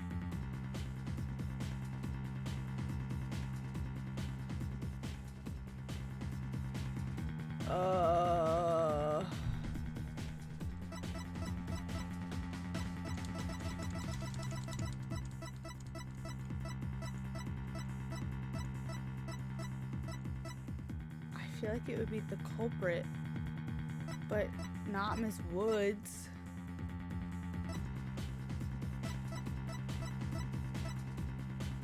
Girl, I don't know. Apollo didn't leave that bloody writing. Maybe it was Apollo's attacker who wrote it and made it look like Apollo did? That seems like the most reasonable explanation. But wait a minute, I just realized something, boss. What is it? Look at the amount of blood in the photo. It doesn't look like Apollo bled very much. I wonder if it's even possible to write out Woods with just this much. Hey, you're right.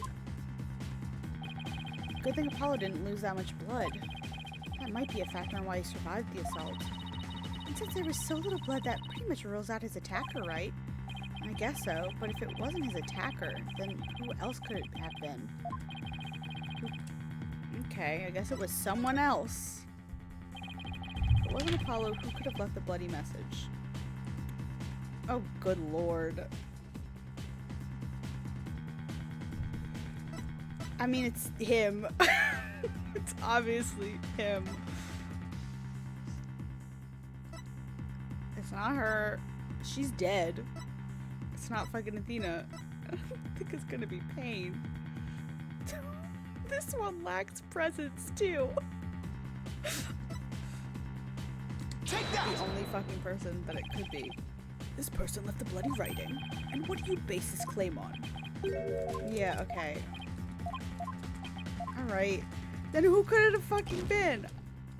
Are we accusing... Wasn't there another person who shed blood at the crime scene?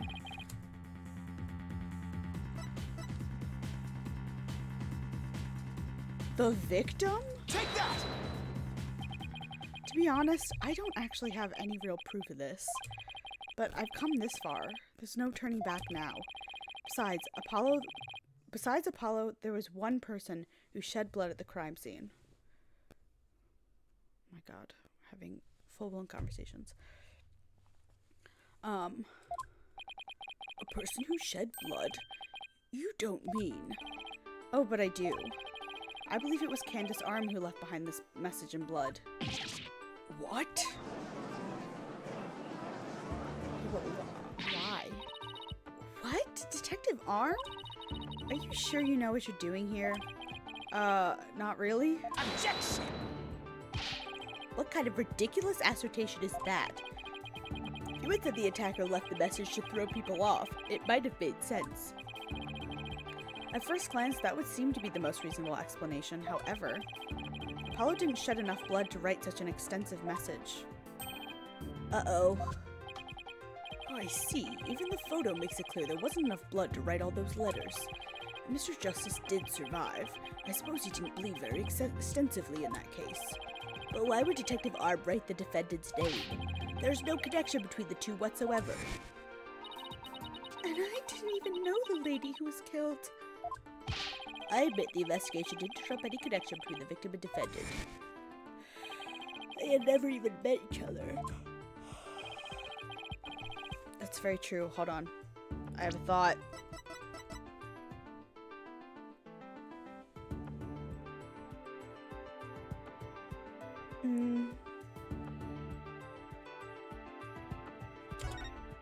Thought maybe upside down it said woods or something. But not really.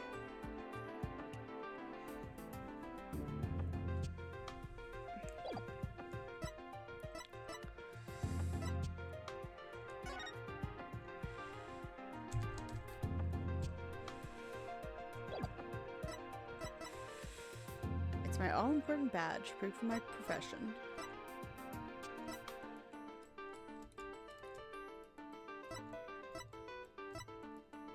I don't know. I have no thoughts.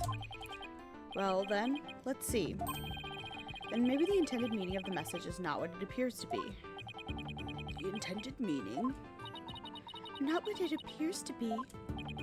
Maybe the message was not intended to be woods. Coming from you, that's quite the bold statement, Mr. Wright. You wish to assert that this bloody writing could have some other meaning. Yes, Your Honor. Something I pulled out of a wormhole. It could turn out to be true, right? Objection!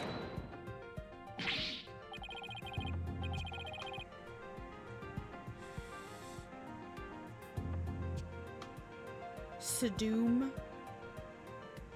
It clearly says woods, as anyone could plainly see. Moods?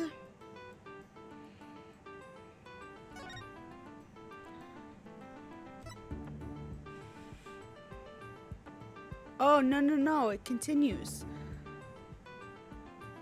But the chunk is gone. There's more to the word. What other meaning could it possibly have? But Candace Arm was a detective. Maybe woods only means something to the police. Like a police scanner code, for example. I didn't think of that. Heh. You may have tricked his honor, but you'll never get the best of me. I have a thing for studying on the weekends, as you may have already guessed. Okay. There's no such radio code as woods in this state, dear Mr. Wright. Is that a fact? Don't look at me. I know as much as you do about police codes. Enough of this. I was quite taken with the defense's new theory. But if they can't substantiate it with anything, I must end things here. No, please wait, Your Honor. Very well, but before we discuss this theory any further, I demand a plausible explanation. So, Mr. Wright, what is the true meaning of the bloody writing? Well, I believe it's... And no stalling!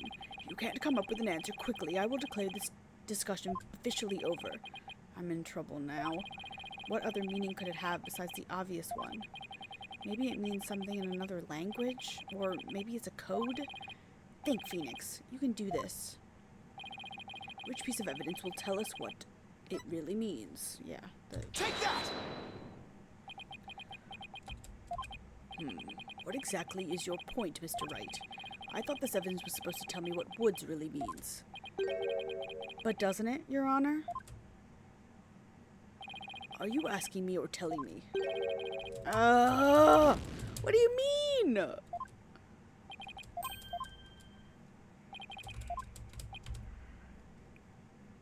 What do you mean?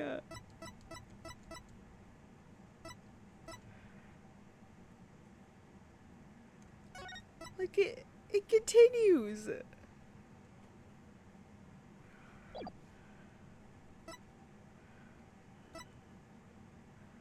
it the dumb case? I'm really fucking this up.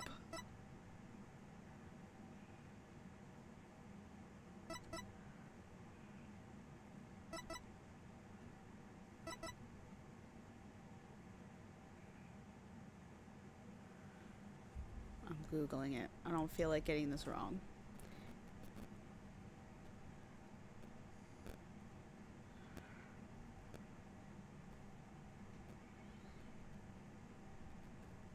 I refuse.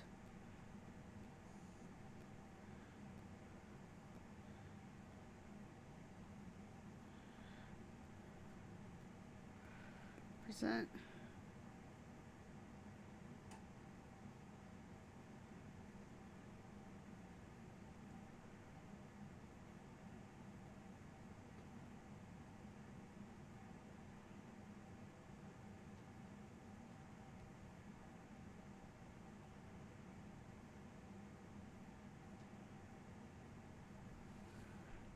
Apollo.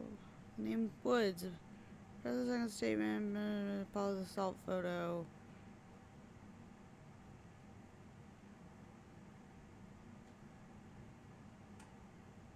Present the bomb transport case.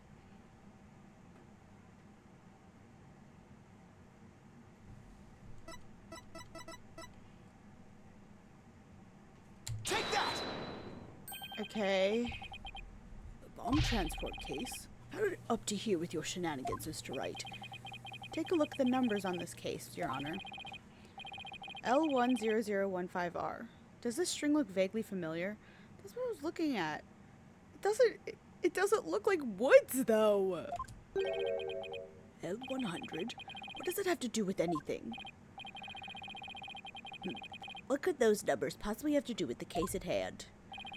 Now please take a look at the bloody writing shown in the crime photo. Oh, I think I see it. That a girl. That's one on my side. It says Woods. Or you could say it's a horse of a different color, Your Honor. The first character isn't a W. It's actually an L and a 1. The next two are zeros. It's an L and a 1?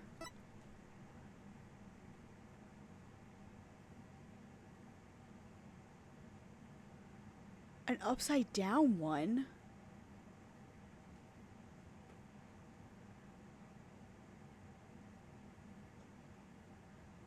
Who writes a 1 like that?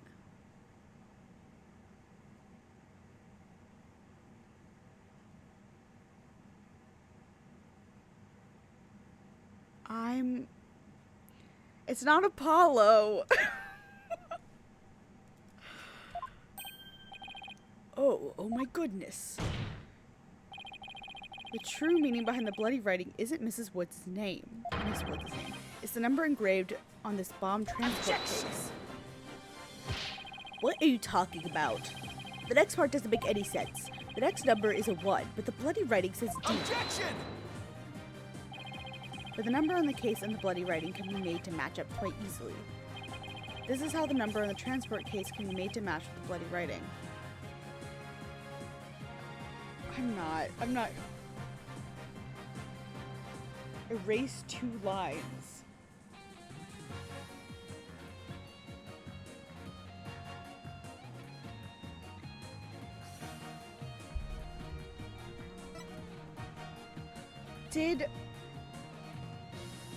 Let me guess, is that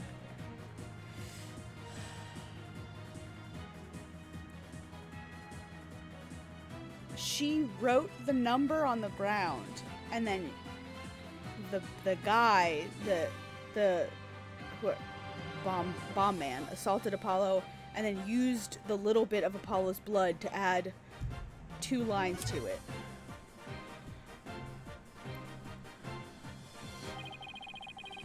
Please erase the third downward stroke of the W and the curved part of the D.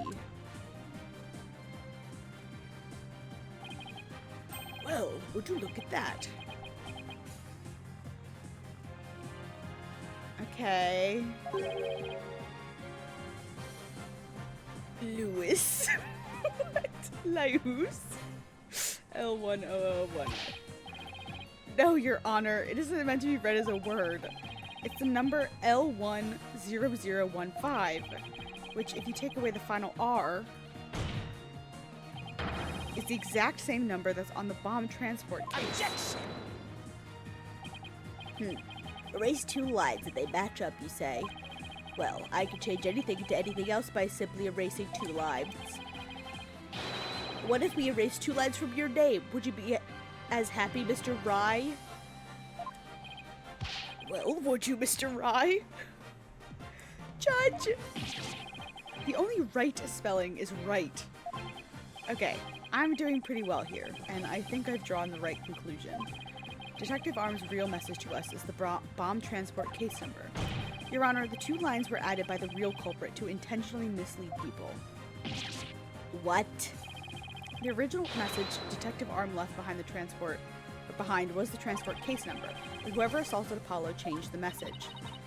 If you're right, boss, then what do you suppose Detective Arm was trying to tell us? Good question. What does this number represent? Do you see this number here? That is my identification number. Candace Arm lost her life in the courtroom bombing. Her dying message could only have been had one purpose. No. To tell us the name of the one responsible for the bombing. Well, don't keep us in suspense, Mr. Wright. Tell us who she was trying to name. Yeah, this motherfucker. Take that! The defense wishes to indict Mr. Ted Tonate to the charge of the courtroom bombing and the assault of Apollo. But, you know. Ted Tonate? Apparently, disabling bombs isn't Mr. Tonate's only specialty. Somehow the victim must have realized that he was the bomber. So, when she was caught in the blast, she left his bomb transport case number as her dying message. She used Mr. Tonate's own ID number to finger him for the crime. Objection! Why would anyone go out of their way to write an ID number? What if they simply write the person's name? He's got a good point there. What do you have to say to that, Mr. Wright? That only Detective Arm would know the answer to that, but allow me to offer a theory. Perhaps Detective Arm couldn't recall Mr. Tonate's name in the heat of the moment. As I recall, this was the first meeting between the two. It's entirely possible they wouldn't have been familiar with each other. Or maybe using the ID number was a way to hide its true meaning from the real culprit, thus lowering the odds that they would erase the bloody writing. But no matter what the reason, the important thing is the meaning behind her message. The fact remains that she wrote Mr. Tonate's ID number. Objection! Now, just one moment here. There hasn't been any proof yet that it was indeed Detective Arm who wrote it. The bloody writing wasn't found during the investigation after the blast. If Detective Arm had left the message, it should have been found at the time. Objection! That's because the police did a bad job as usual. Naturally, Mr. Tonate hid it before anyone could discover it, and there's a simple explanation for how he was able to do so. What? Mr. Tonate was able to cover the message up because he's the first to find the body. The first person to discover the bloody writing was Mr. Tonate himself. I was the first one on the scene after the explosion. I went there to ensure safety, but I ended up discovering a dead body. When Mr. Tonate saw that the victim had written his ID number, he used the bomb transport case to cover up the bloody writing as a stopgag measure. Oh, so that's why the message in blood was under the transport case. He didn't have enough time to try and scrub away the writing. If he didn't report the body right away, he would look suspicious. So those letters lived on to serve another function. When Mr. Tonate used them in another incident. Oh, the assault on Mr. Justice. Exactly. Mr. Tonate hit upon a plan to use the bloody writing for his own purposes, so he didn't clean it away. Instead, he made it look like Mr. Justice wrote it, by adding 2 lines to the writing that Detective Arm left behind. He changed the meaning of the message. He made it look like Mr. Justice was accusing Miss Woods of the attack. And we could very easily find out if this is true by testing the blood in the different spots to see if they're from the same person. So that means the only person who could have altered the bloody writing was the courtroom bomber, who was the same person that assaulted Mr. Justice. And that person is Ted Tonate.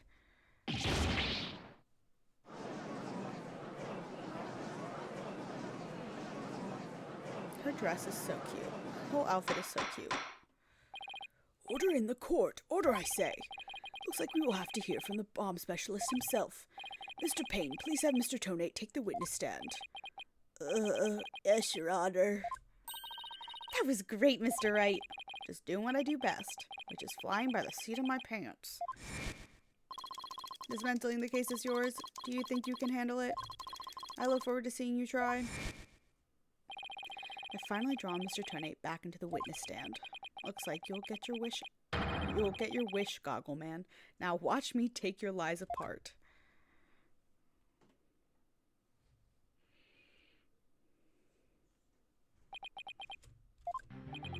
Mr. Tonate, I'm afraid we have a few more questions for you.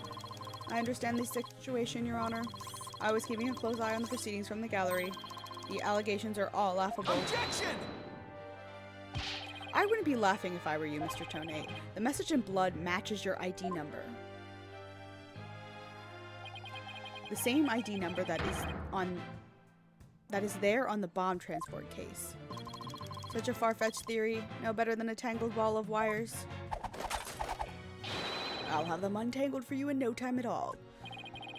You're the first person on the scene after the detective arm left her message in blood. You weren't the only one who could have hidden the writing, and then used it again later. I see times two. But then, let me ask you, do you have any proof that the detective arm wrote that message? It's a very good question. Well, do you, Mr. Wright? The best way to prove that Detective Arm wrote that message is to analyze the DNA.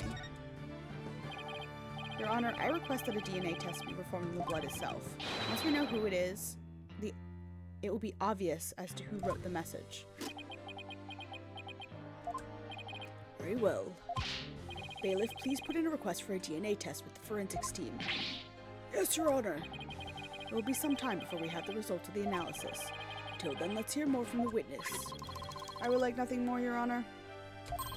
I want the court to hear now how ridiculous the defense's theory is.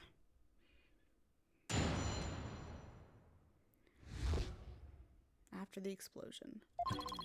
I admit I was the first one on the scene after the explosion, but there was no bloody writing there at the time. Anyway, there is no way Detective Arm could have written it.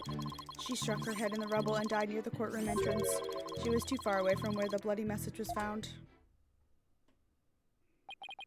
So you're saying that the victim's body was nowhere near where the writing was? Precisely. It is as plain as day that she could not have written it. It's true that the body was discovered near the entrance of the courtroom. Please have a look at this crime scene photo.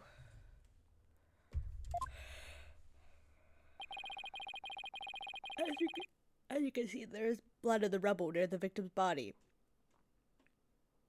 That's wrong. She must have died after hitting her head there. Nope, that's incorrect. I see. All right then, Mr. Wright. You may cross-examine the witness. You have what it takes to take my infallible testimony apart. I don't like when I can see squinty eyes in his goggles.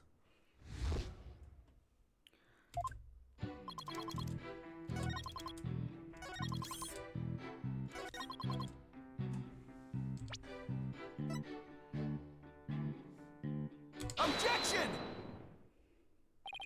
You are a terrible liar, Mr. Tonate. Take a look at this autopsy, specifically the part about Detective Arm's head injury.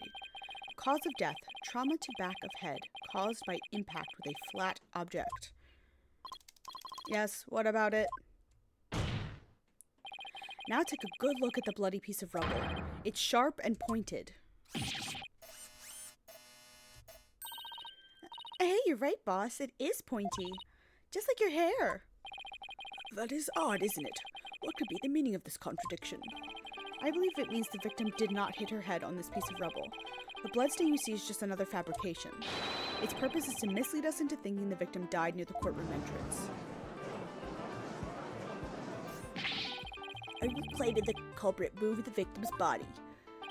That's exactly what I'm claiming. The victim hit her head at some other location, most likely on the floor or some other flat surface. And this location was somewhere near where the bloody writing was found. In that case, she definitely could have written the message. Your Honor, I have the results of the bloodstain analysis. Very good timing. Let's take a look. According to this report, the message was written in Detective Arm's blood. And as the defendant claims, only the parts of the message Only parts of the message that were added afterwards were written in Mr. Justice's blood. It would appear the defense's assertion is correct after all. Good to know. Yes, you did it. You were right, boss. Now I have to drive it home. I'll have to take a good look at the bloody writing analysis later. Okay, later is right now.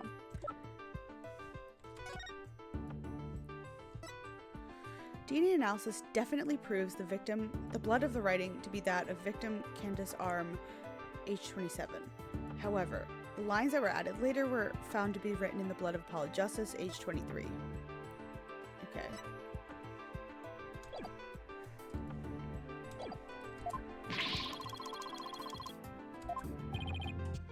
Mr. Tonate, it is now apparent that you have told several lies to this court, or you have some sort of explanation for yourself.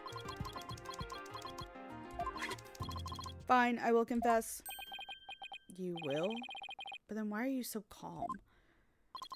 This time I will tell the truth.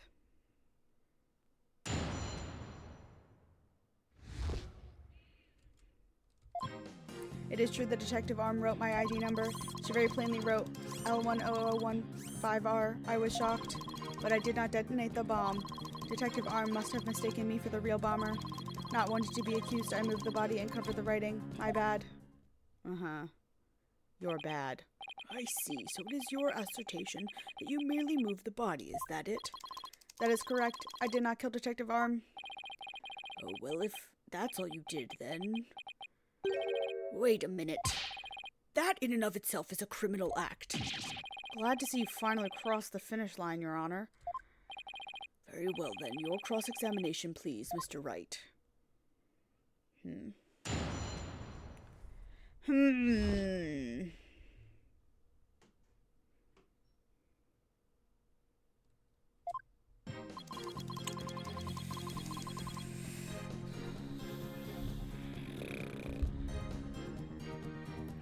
My ID number. She very plainly wrote L10015R.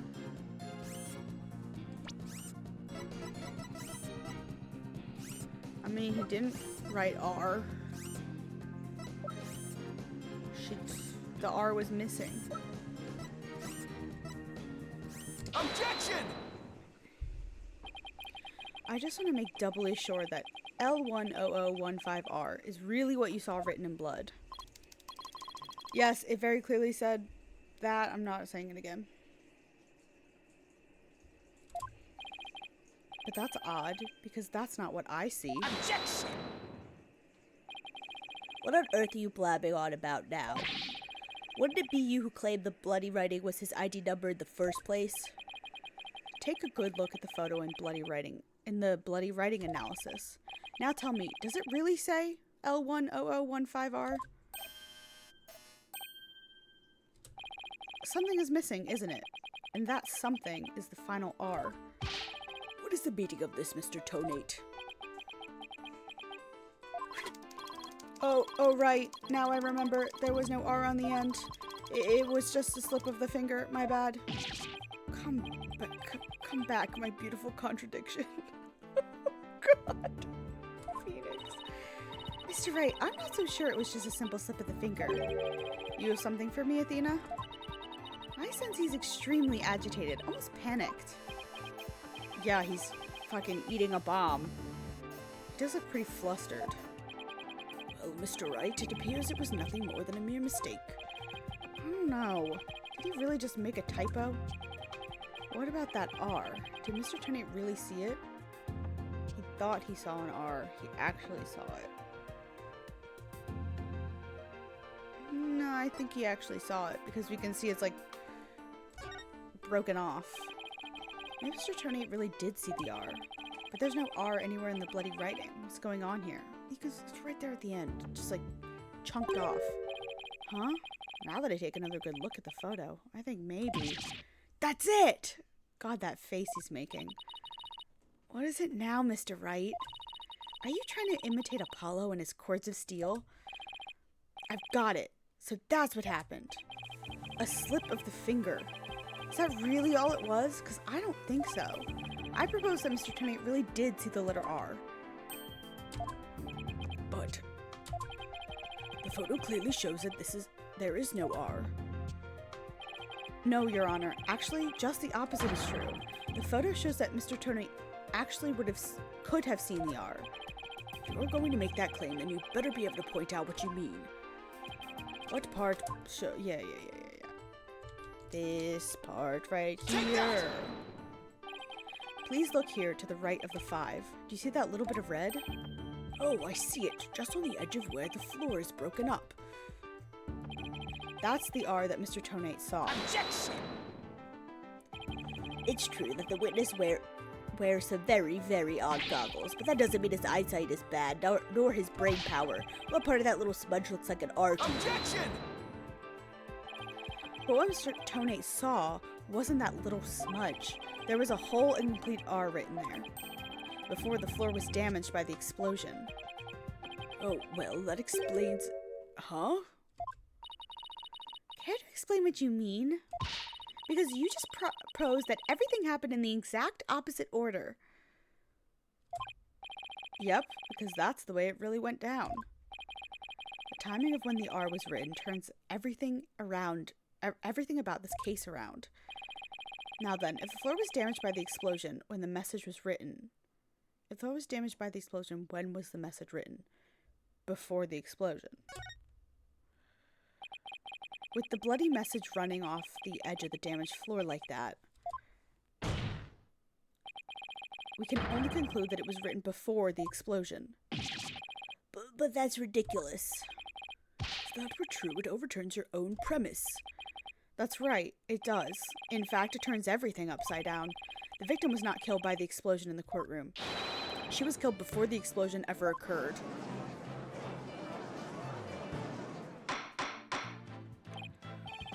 Order in the court. What kind of preposterous claim is that? Have you forgotten the victim's body was found at the scene of the explosion? Objection! True, but consider this scenario. She was hit on the head and killed before the explosion, or even before the trial began. Her body was subsequently placed in the courtroom ruins after the bombing occurred. Okay. That way, it could be made to look like she was a victim of the blast. What? Sounds like we had better look into what the victim was doing before the trial. Mr. Payne, did anyone see Detective Arm before the trial? Let's see. According to the police report... here it is. One person saw the victim before the trial. And that person was... Ted Tonate. Wait, what? No one beside Mr. Tonate saw the victim. Hi, Maya! How you doing, love? That appears to be the case, Your Honor. I would now ask the court to recall something. Specifically, Mr. Tonate's words from yesterday. It was when Detective Arm and I were transporting the bomb. Oh my! Mr. Tonate, just before the trial, you were with the victim. The two of you were together at the scene of the crime, courtroom number 4. It's so foggy out. I know, it's so bad. It's been like Silent Hills here for the past week. Rainy and nasty, and then in the evening, it's so foggy. I went out earlier to go get vodka and stuff for vodka lemonade, and it's so misty and foggy. It's so strange. I was trying to get a picture of it, because it really is like Silent Hill, but my camera was not doing it justice. We wish to hear what he has to say about his whereabouts just before the trial. Mr. Tonate, your testimony, please. My testimony? There is no need for... He's completely unnerved, Mr. Wright. He must have hit the nail on the head. I see like 10 feet in front of me, and if there was a little dip in the road, it felt like driving into a void. Ugh. It was like that on... I think it was like Tuesday or Wednesday. Because all I did was transport the bomb to the courtroom. I already told you. It's all cornfields and farms, so it's dark. Yeah, it's gotta be extra eerie around you. Blast this thing! It was only in the courtroom with the victim because of our work. I swear I was only transporting the bomb there. Objection! You and the victim were alone together at the scene of the crime. In other words, you certainly had the opportunity to commit murder, did you not? Objection! Tisk tisk. Do you always leave yourself so open to attacks, Mr. Wright? What now, Mr. Payne? Yes, Mr. Toadate may have had the opportunity to kill Detective Arm, but an important piece of your assertion is missing.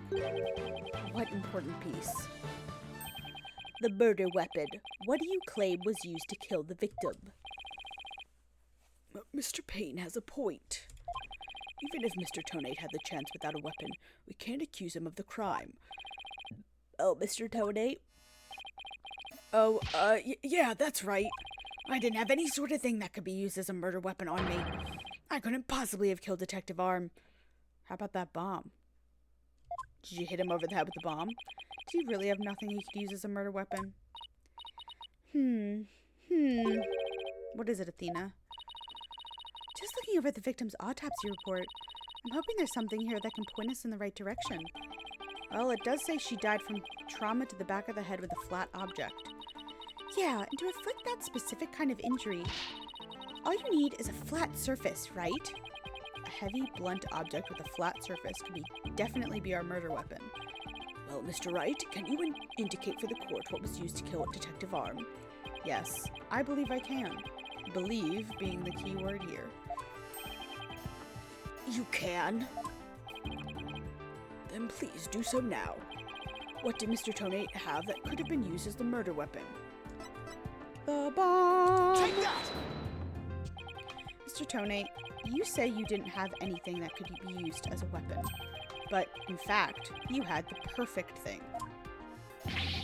What? What the devil are you talking about? You had this. That's the bomb. I thought you were trying to prove that the victim wasn't killed by the bomb blast. The bomb blast, no. But I believe Candace Arm was killed by this bomb. Because this is the blunt object that delivered the fatal blow to her head. Stop chewing on the wires, dude. Please recall the description of Detective Arm's head wound. Trauma to back of head caused by impact with a flat object. We assume this injury was sustained when her head hit the floor. But a blow from any flat object the size of this bomb would produce the exact same wound pattern.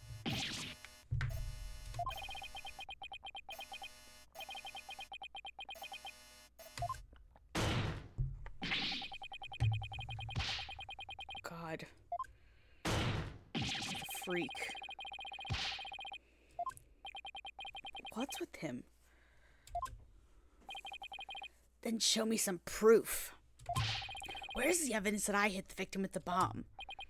Ugh, he's right. I don't have anything decisive.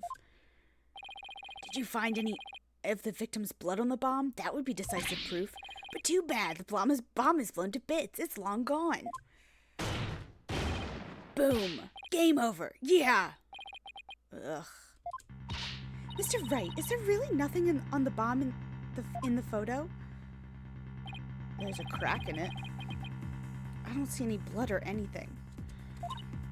Wait, the timer display is a little broken here. Maybe it broke when it made contact with Detective Arm's head. That's definitely a distinct possibility. But unless we find a fragment of the victim's blood on it, it's not going to count. Ugh, I guess you're right. By setting off the bomb, Tony managed to obliterate all traces of the murder weapon. What in the world do I do now? At times like this, I've got to change gears and look at things in a different way. Instead of looking for the thing he wasn't able to hide, I should be looking for a way to expose things that he did hide. Ted Tonate murdered Detective Arm before the trial started.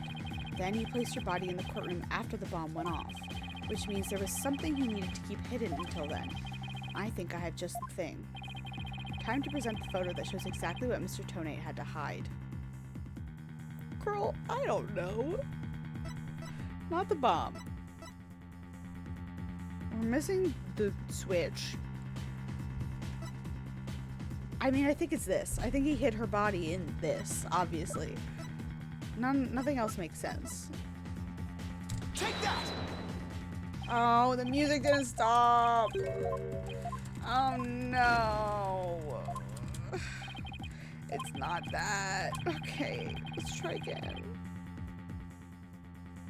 Present. Okay. It's a photo, so I guess that wasn't a photo.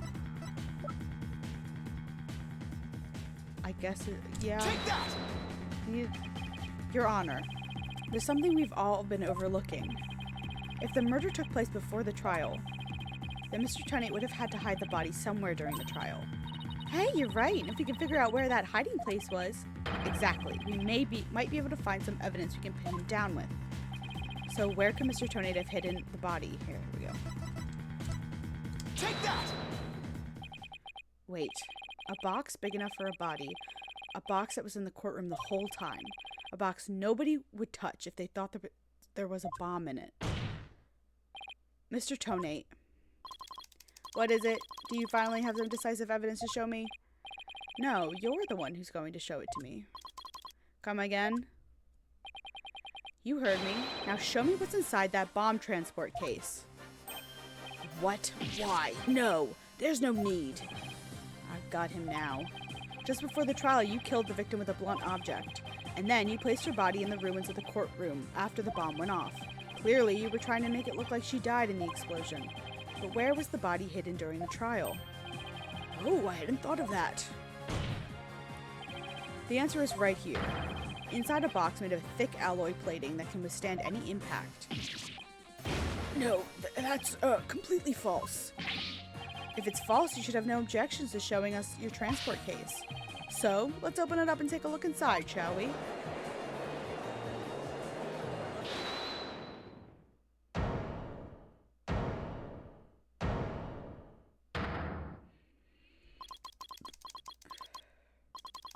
Let's not. Not if you value your life. What's he up to now? Remain calm and listen carefully. Oh god. This bomb will detonate in 5 minutes. What? Huh? I repeat, this H3000 will detonate in 5 minutes. What's going on? Your Honor, I recommend you adjourn this trial before this bomb goes off. Mr. Tonate, are you threatening me? Hee. I'm the only one who can disable this bomb. If you don't want to die, your only option is to listen to me. Mr. Tonate, didn't you say that that's a training model? A fake to practice on? I did, but I also lied. This is the real deal. This is the HH3000 bomb. Oh my god. Why is this just Benry?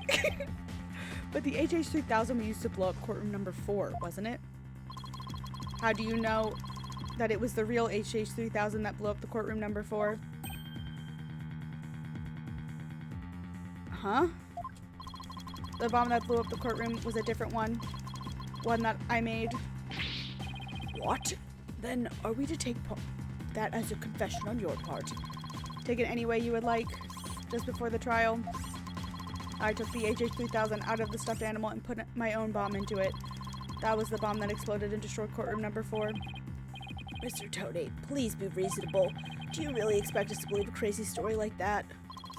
The HH3000, it is so unique. I had never seen anything like it. It is so unique that I could not replicate the detonation mechanism. So I just had to have it. Besides, did anyone look inside the stuffed animal during the trial? Did anyone check to see if it really was the HH3000 in there? I must confess, no one opened the stuffed animal to check. So there really is a possibility that the bomb was switched out? No, not a possibility, a certainty. I did it. So he's had a real bomb with him this whole time that he's been chewing on. You had better get out of here while you can. You do not have much time. I don't believe him. Order in the court. Man, I'm out of here. It's gonna blow. Run! Yeah, the gallery can go. I don't give a fuck about the gallery. You 4 are still here? Well, aren't you brave? It just wouldn't do for the judge presiding over this court to run. But that horrible explosion the other day. The judge looks like he's about to book it from the nearest exit any second. As for Mr. Payne...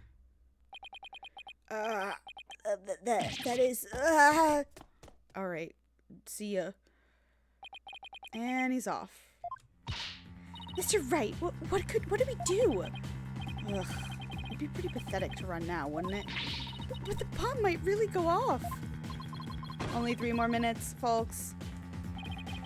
Is that bomb really the HH-3000? What should I do? Run like a yellow-bellied chicken. Obviously not that. I can't run now.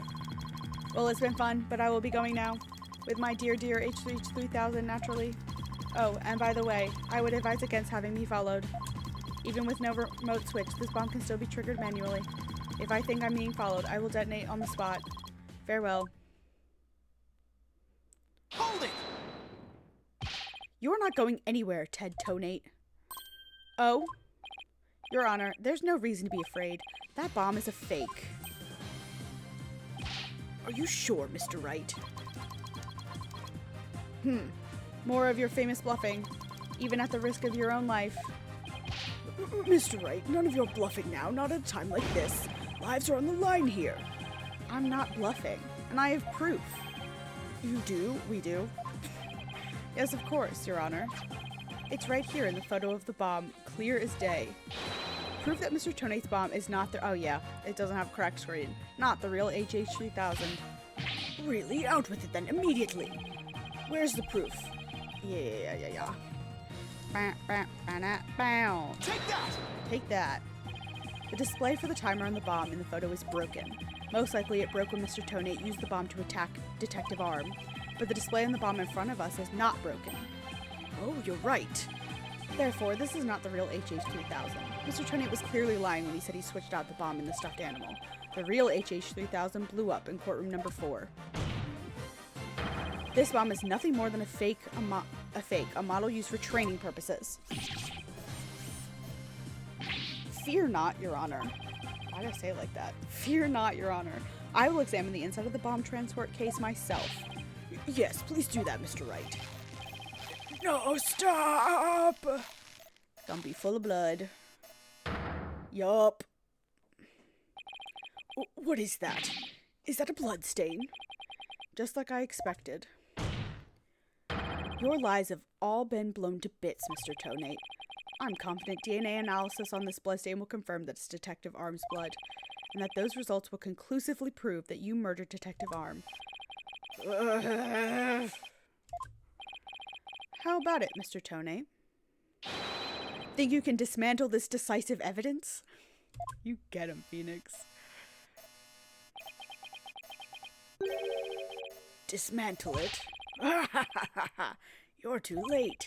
You missed your chance to run, so now you're out of time. This HH-3000 is about to explode. Don't try to threaten us, Mr. Tonate. I've already proved that your bomb is a fake. It's real. This bomb is the real thing, I tell you. It's real. Ha ha ha ha ha. Hee. Okay. Mad Bomber, party of 1. There's no time left. It's going to blow. I have to disarm it. I have to take it apart. I can dismantle anything. I can take apart evidence. I can take apart bombs. I can dismantle it all. Dismantle. Okay. I'm not gonna make it.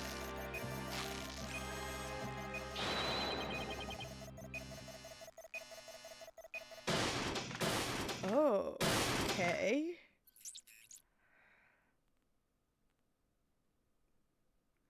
That was, dramatic.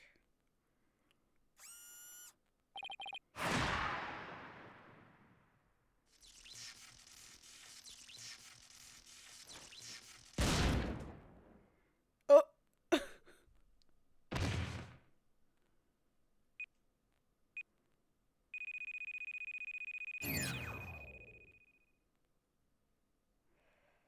Game over. Dismantle attempt failed. Okay. His eyes are little bombs. It's all over. My life has been blown to pieces. It's all that stupid woman's fault. I was selling the bombs I disarmed on the black market. When I tried to take this one, she just had to notice, didn't she? She confronted me in the courtroom number 4 that day. That's why I had no choice. Before I knew what I was doing, I hit her. It's all her fault. memory looking a little funny now.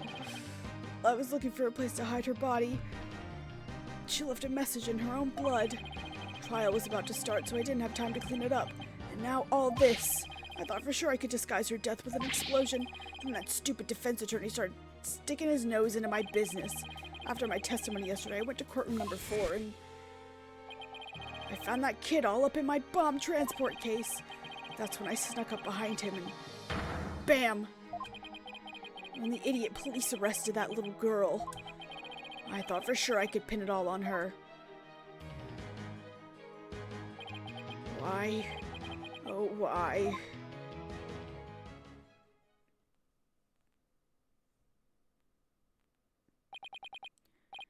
Ted Tonate, you are hereby under arrest on suspicion of the courtroom bombing as the assault on Mr. Justice.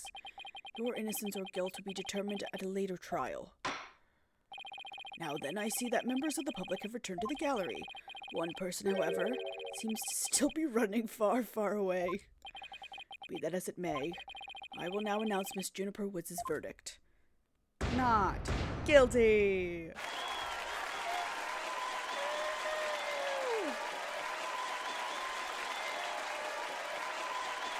The face Riggs is making. The empty bench. Court is adjourned. The empty bench is amazing. You did it, boss! Yeah, I guess we managed to pull it off somehow. So many mysteries cleared up all at once. It was amazing. It just sort of worked out that way, didn't it? That's not the kind of thing that usually just works out. You made it happen. And the way that mean old prosecutor hightailed it out of here, that was great. Mr. Wright, Dina, thank you for everything you did for me. I'm so happy for you, Judy. Now you can go back home to the forest in peace.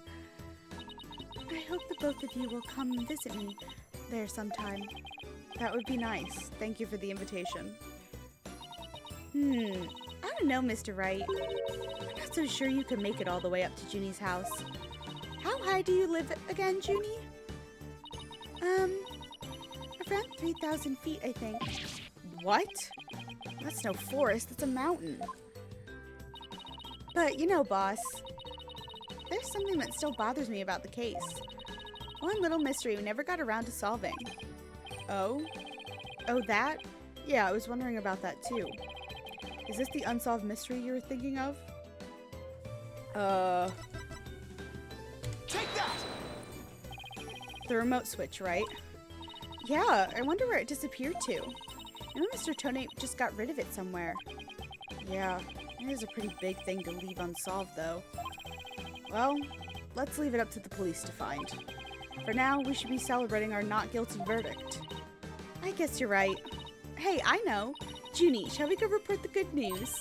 You know, to that certain someone. Okay. Huh? Her grandmother? No, silly, to Apollo. Oh, right. Well, why don't we all go to the hospital together to see him? Great idea. I bet he's bored out of his mind. Okay. And so, the courtroom bombing case came to a close, but the next trial was just over the horizon. There's never a dull moment with so many lawyers in the office, that's for sure. Apollo Justice, Athena Sykes, and me, Phoenix Wright. Between the three of us, there's no case we can't solve. When our powers combine, we're an unstoppable team. At least, that's what I believed. I don't like believed being in past tense. But all of that changed with what Apollo said to us that day. It was something that would put my faith in us to the ultimate test. Date, question, time, okay. Write anything, agency. Oh. Sorry, but I'll be taking a leave of absence. Wait, what do you mean by a leave? Can you at least give me a reason why? I can only say that this is something I must settle on my own. Trucy. Apollo, what the fuck, my man?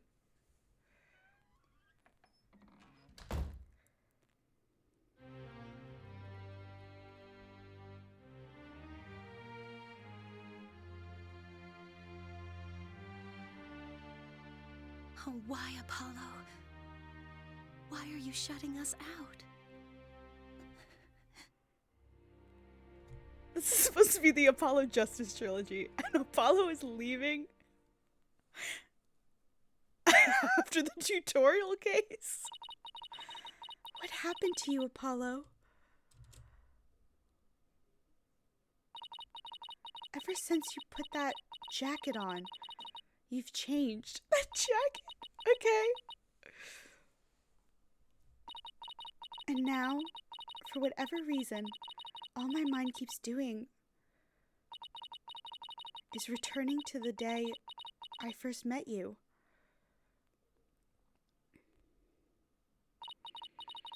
We had tackled our first case together, he and I, this past spring. And as we did, I came to know who he is and how he thinks. She's talking so slowly. It was a very peculiar case, one in which the victim was killed by a mythical creature. Okay. A unicorn?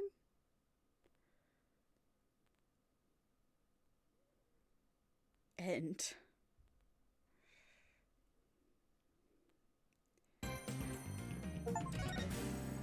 would love to save.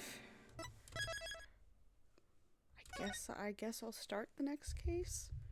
How many parts is in it? Take me to the table of contents. Is it 4? Probably. Oh God. I guess we'll just start it. Do the first part. The monstrous turnabout. Yeah, it's got 4 parts.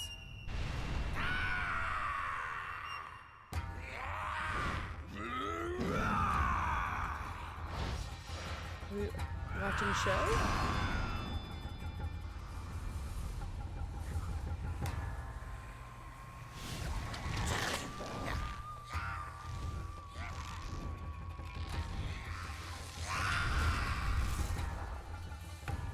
Long, long ago, the nine-tailed fox defeated the evil Tenmataro and sealed the fallen demon away.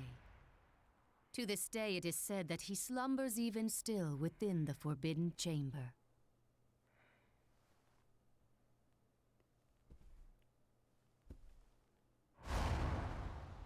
Night, night, Alderman.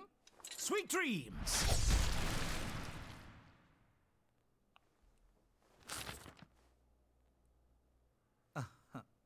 At long last, the revival of Tenmataro is at hand.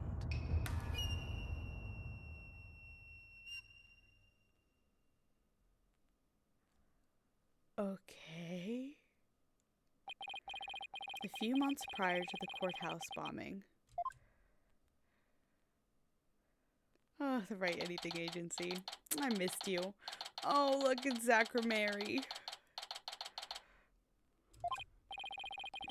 Guess I'm a little early. Oh, hey, Apollo. Getting an early start today? Yeah, this is the first job I've had in a while, after all. Well, aren't we all fired up? Well, it's not every day I get a call from Mr. Wright. What kind of work is it anyway? Mr. Wright didn't mention any details. Work? Is this how he put it? Don't tell me he just wants me to clean the toilet again. You've really become a fixture around here, Apollo.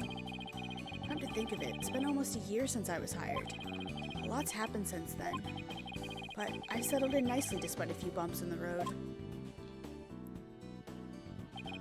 My name is Apollo Justice. I've been practicing law for about a year, but I still have a lot to learn. This is the Right Anything Agency, and it's where I work. Don't let the name fool you. It's definitely a law agency. But don't forget that this place is a talent agency too, Polly. It's the law agency part of this office that's usually forgotten. This is Trucy Wright, a budding magician, and adopted daughter of the agency's owner, Phoenix Wright. She sometimes makes me help her with magic tricks. And what's wrong with that? You're one of the agency's talents as well. I was under the impression that I was a lawyer. Oh, we'd better hurry. Doesn't look like Daddy's gonna make it, so let's get going. Huh? Where are you going? What about the job you mentioned? This is the job, Polly. You're supposed to keep me company today. Now, come on. Another day of not being a lawyer. Should have seen this coming. This is the Write Anything agency, you know. And there's no law-related work at the moment, so... Tell me again why I chose to work here. Where is Mr. Wright anyway? Daddy says something about going to meet an acquaintance. But don't worry, just focus on your job and I'll tell you exactly what you need to know. Well, let's go. We don't have all day. Wait a second. Ugh. And another day of anything goes begins with the Write Anything agency. April 17th, Nine Tails Vale, Yokai Lane.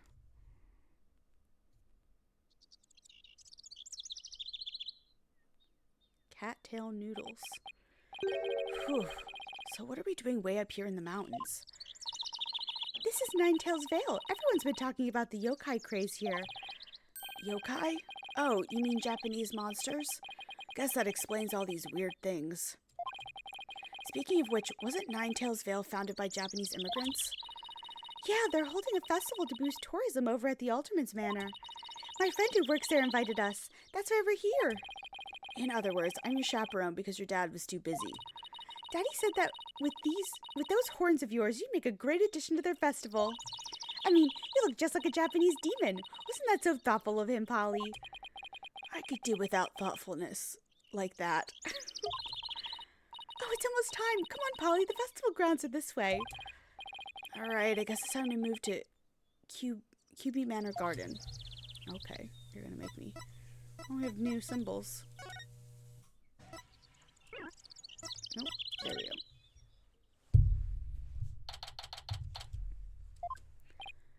Wow, this place is really something.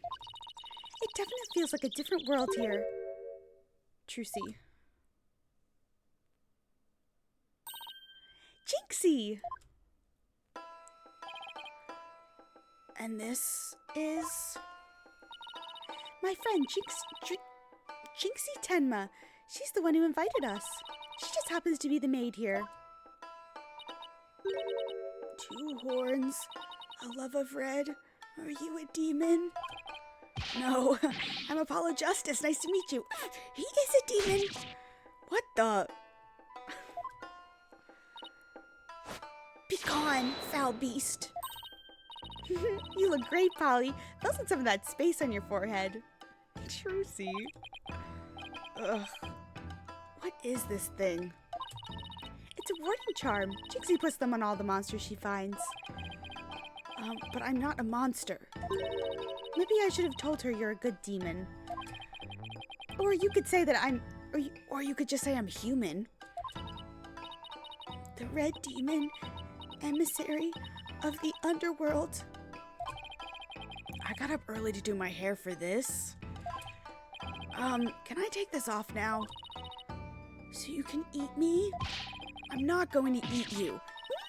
Forgive me, oh terrible one. Tone down your cords of steel, Apollo. You're scaring her out of her wits. Don't worry. I'm already full. Please stay that way. Great. Now I'm playing along too.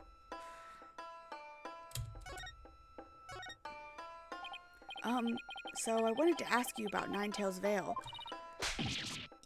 Ah!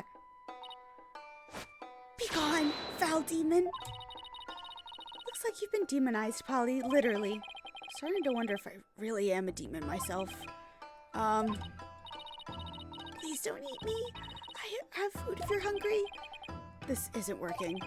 We won't get anything out of her until we set the record straight. If only we had some way to prove you're not as scary as you look. Ouch, unnecessary roughness. Looks like I have to present some proof. Proof that I'm 100% human. Okay. You want to see my, my badge? Hold on.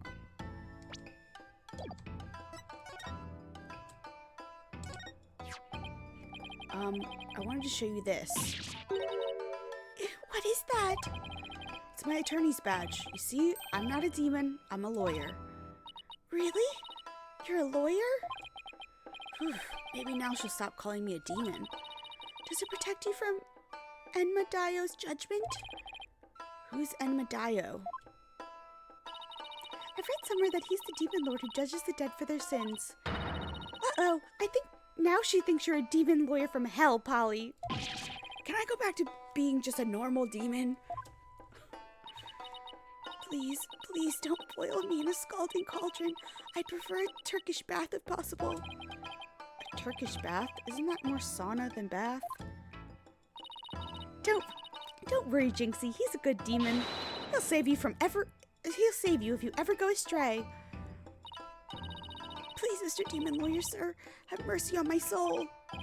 Ugh, I told you I'm not a demon. And Trucy, you're just making things worse. Ugh.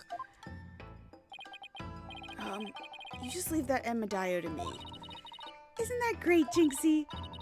Uh-huh. I'm no longer scared to cross into the afterlife.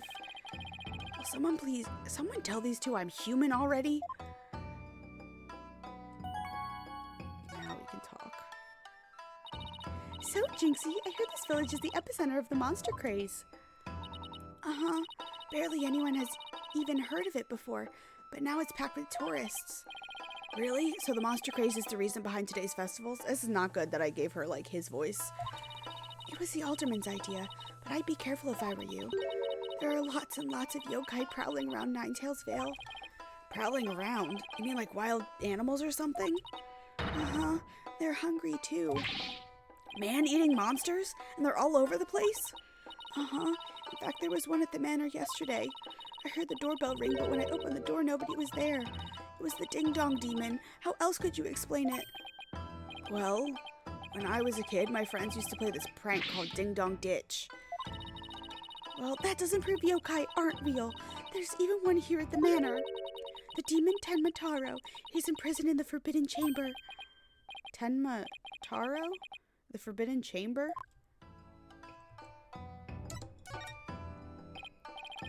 About that yokai you said was imprisoned here in the manor. Is it true?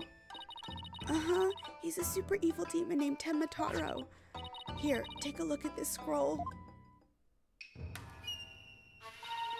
Tenmataro's the dark demon you see here. He's super evil and super scary. So that's a yokai imprisoned in the Forbidden Chamber. Uh-huh. He was defeated by the village guardian yokai, the nine-tailed fox, and locked away forever. So, you're saying Tenmataro is still trapped inside the Forbidden Chamber? Uh-huh. But he's just biding his time until he can escape. Still, we should be perfectly safe, because there's a really powerful sealing charm on the door keeping it shut tight. What a charming security system. You can keep the scroll if you want. The alderman gave me this, but just holding it gives me the chills, so... Thanks, Jinxie. Maybe I'll give this to Mr. Wright. So, I was wondering... Are those things on your forehead also warding charms, Jinxie? Yes, they're to prevent evil things from getting inside me. Papa told me to wear them. Evil things? Apollo, don't you dare take those charms off her forehead. They have to stay there. Forever. Got it? I wonder what would happen if I did take them off. It's time for me to get back to work. Thanks for inviting us, Jinxie. You're welcome. Oh, and before I forget, there's going to be a surprise event today. Even I don't know what to expect, but it's sure to be fun. Better not be a yokai parade. She probably dropped dead from fright. Eek! Demon! Oh, wait. It's just someone in a suit, right?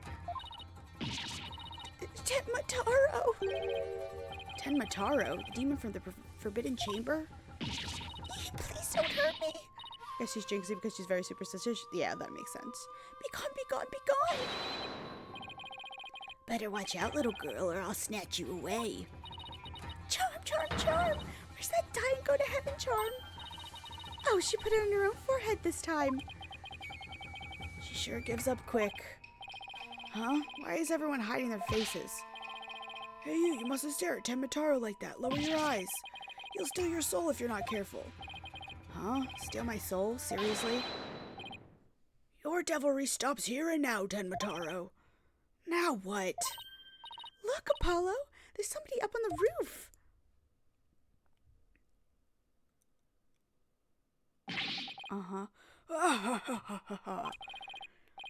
That booming laugh, could it be? My nine golden tails are proof of my unassailable righteousness. With my band of 100 minions, I've vanquished evil from the land. I am the wrestler of righteousness. Oh. The Golden Lord of Yokai, the amazing Ninetales, is here. Wrestler. Fear not, good little boys and girls, for I shall defeat Tenmataro.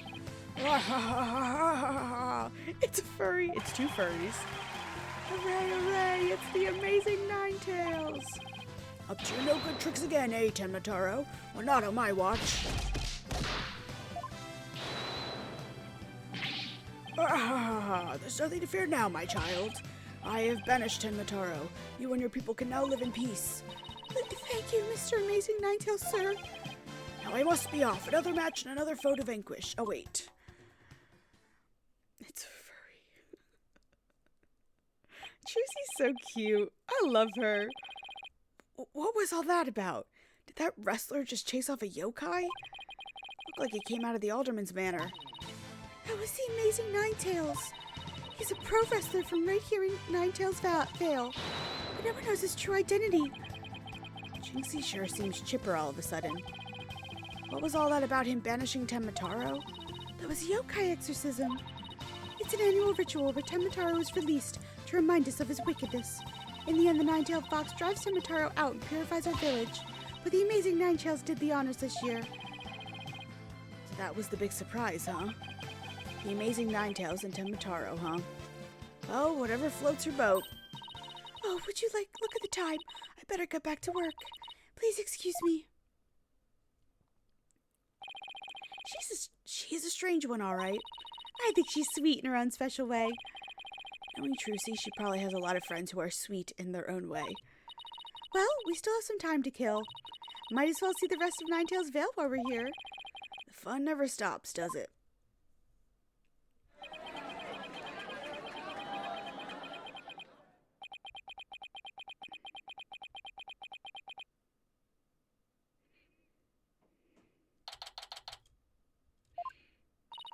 I think I bought nearly every yokai souvenir that was for sale. I know, because my wallet's running on empty. What's with all the commotion over there? Huh? Hey, isn't that your friend Jinxie? Hope everything's okay. It's terrible. Calm down, Jinxie. Tell us what happened. The demon Tenmataro. He killed Alderman Kyubi. What? Wait, killed as in dead? Yes, the Tenmataro did it. Tenmataro? You stay here while I go have a look. Please wait. Huh? Ah! It's a Tenmataro warding charm. It should protect you, but please, be careful. I got it right the first time. Thank you, Nico. The alderman's in the fox chamber at the top of the main staircase. Okay, got it. Warding charm slipped into pocket. QB.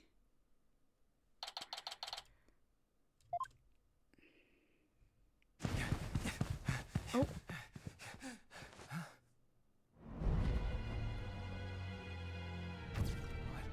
Oh.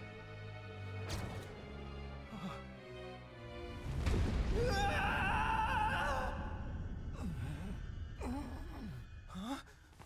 Are you all right? Who are you? Help! Someone call an ambulance!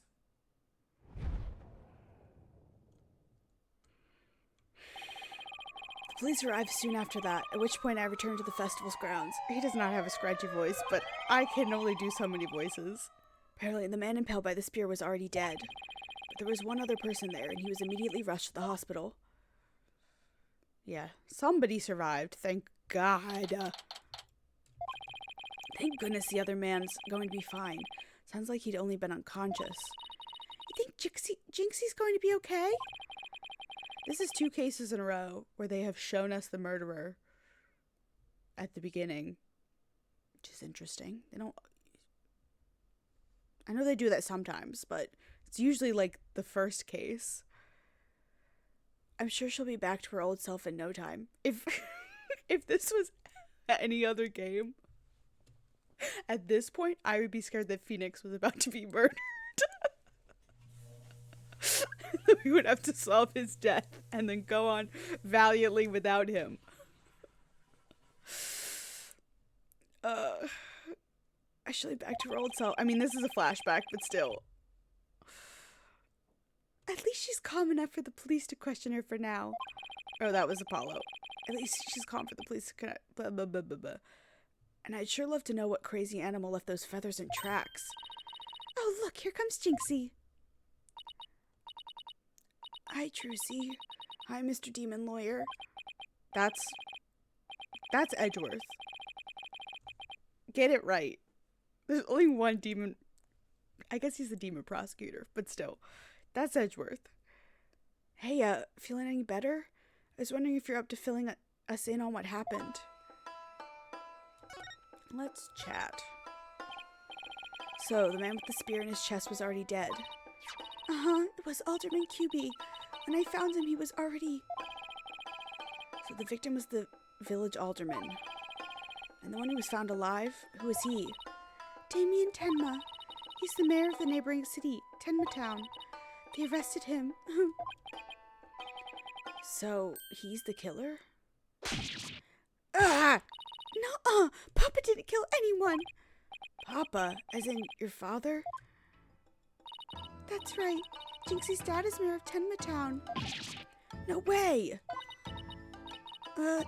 Yes, way, but he's innocent. This just got way more complicated. The victim was the alderman of Nine Tails Vale, and Jinxie's father, the mayor of Tenma Town, was arrested for the crime. Sounds like we have some investigating to do. I know this is difficult, Jinxie, but you need to hang in there. I know, I'll try my best. Would you mind telling me a little more about the victim? I'll wash my hair after stream. Take a shower. So the victim was the village alderman. What can you tell me about him? His name was Rex QB. They say his family has ties to the legendary nine-tailed fox. He was really kind, and he always looked out for me. He was a former pro wrestler, and I even heard he knew the Amazing Nine-Tails. I think maybe he is the Amazing Nine-Tails, but it's okay. A former pro wrestler, huh? That's something to keep in mind. With your father being the mayor and all, I guess you're originally from Tenma Town, huh? So then why did you come work here? It was to overcome your fears, right, Jinxie? Plus Mama was from Nine Tails Vale, although she's no longer with us. What's with all the dead moms? She loved these flowers. I always wanted to live where Nine Tails flowers grew. Wow, what a beautiful flower, with exactly 9 petals too. Just looking at them gives me courage, even when I'm scared of yokai. Jinxie, when you first told us what happened, you said the killer was a demon. The warning charms at the Forbidden Chamber's door. It's been removed. The Forbidden Chamber's door? That big door that was barred shut? There wasn't a charm on it when I checked it out, so I guess it was removed by someone. That's how Tenmataro escaped. Oh. But when I try and remember what happened, it all goes fuzzy. Jinxie, you should go get some rest. You've been through a lot today. Between the warding charm being removed and the black feathers and weird tracks, I could see how a superstitious person might think a demon was the killer. Apollo, maybe this is your chance. Chance for what? To do the right thing and defend Jinxie's dad in court. Who, me? Wouldn't a man like Mayor Tenma have access to more experienced lawyers? You want to know what the detective said? They doubted there was a lawyer who could get a not guilty verdict in this one. Yeah, well, the detectives are idiots. Sounds like they're expecting an open and shut case. Don't worry, Jinxie. If anyone can prove your dad's innocence, it's Polly. What? You'll accept the case, won't you, Polly? Oh, it's all over, isn't it? I'll be all alone for the rest of my life. Oh, right. Jinxie's already lost her mother. All right. Jinxie, leave your father's defense to me. Attaboy, Polly. Going to help Papa, Mr. Demon Lawyer? Where's my head itchy? Yep, because that's what lawyers do. Plus, no toilet cleaning for a while.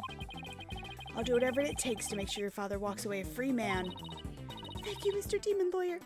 I can tell you're one of the good ones. Red demons are usually so mean. It's been a while. But I'll be fine. Ready or not, here comes justice. Guess I ought to go and meet my new client. But before I forget, better jot this down on my notebook. Hey, Apollo, what's the notebook for? Oh, I just thought I should jot down some stuff about the case, so I don't misplace them when putting my notes in the court record. Okay, this is new. I guess it's what you would call a to-do list. Oh, that's actually very helpful. Oh, sounds handy. To read my notes, I just open the court record with E. Then I can switch between the tabs, using Q and E. Oh, I almost forgot. So, about Jinxie's father. No matter how scary he seems, promise me you resist the urge to run away. Wait, what? His angry glare can paralyze you with fear. Some claim he even can shoot laser beams from his eyes. Oh my god, I really can't speak. Well, maybe Papa isn't really that scary. Paralyzing stare, laser beams from his eyes. Sounds like some kind of monster. Sounds like Kristoff Gavin. And if we can withstand Kristoff Gavin, I think we'll be fine. I think it's about time I see Jinxie off. I'll head back to the office after I'm done. Okay, thanks. Move. Let's go to the detention center.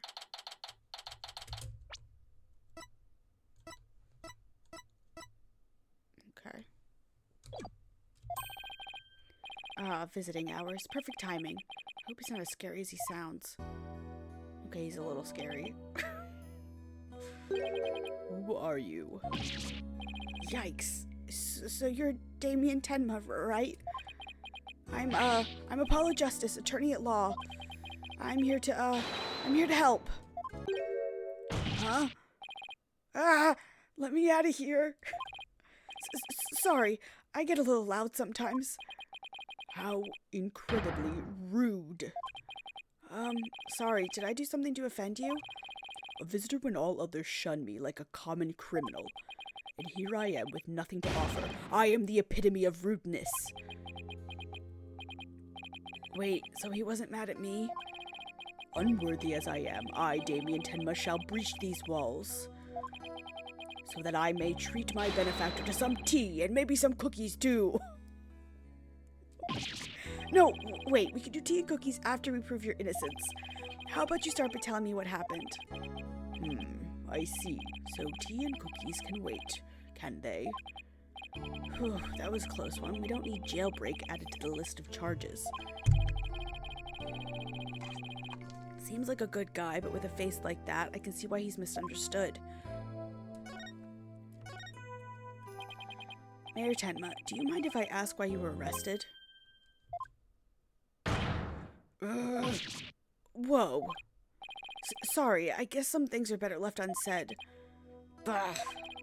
Excuse me? To think a public paragon such as I could be treated like this arrest should have never happened. Go on. I fear the ill effects it will have on our youth, but now I've but one choice. I must leave here at once, if only to protect the moral fiber of our youth. No, wait. You can protect the moral fiber of our youth after you've been declared not guilty. I suppose you're right. Our youth just came this close to quite a scare. My fingerprints were on the spear that killed Alderman QB. That's why I was arrested. Your prints were on the murder weapon? That's never good. Any idea how they got there? None, for I hardly remember a thing, you see. I was fast asleep at the time. Someone must have slipped me a sleeping pill or something. What's worse, somebody clobbered me on the head. I see. A drug-induced slumber and a blow to the head. No wonder you hardly remember a thing. Oh. Huh? Was that some kind of strange laugh?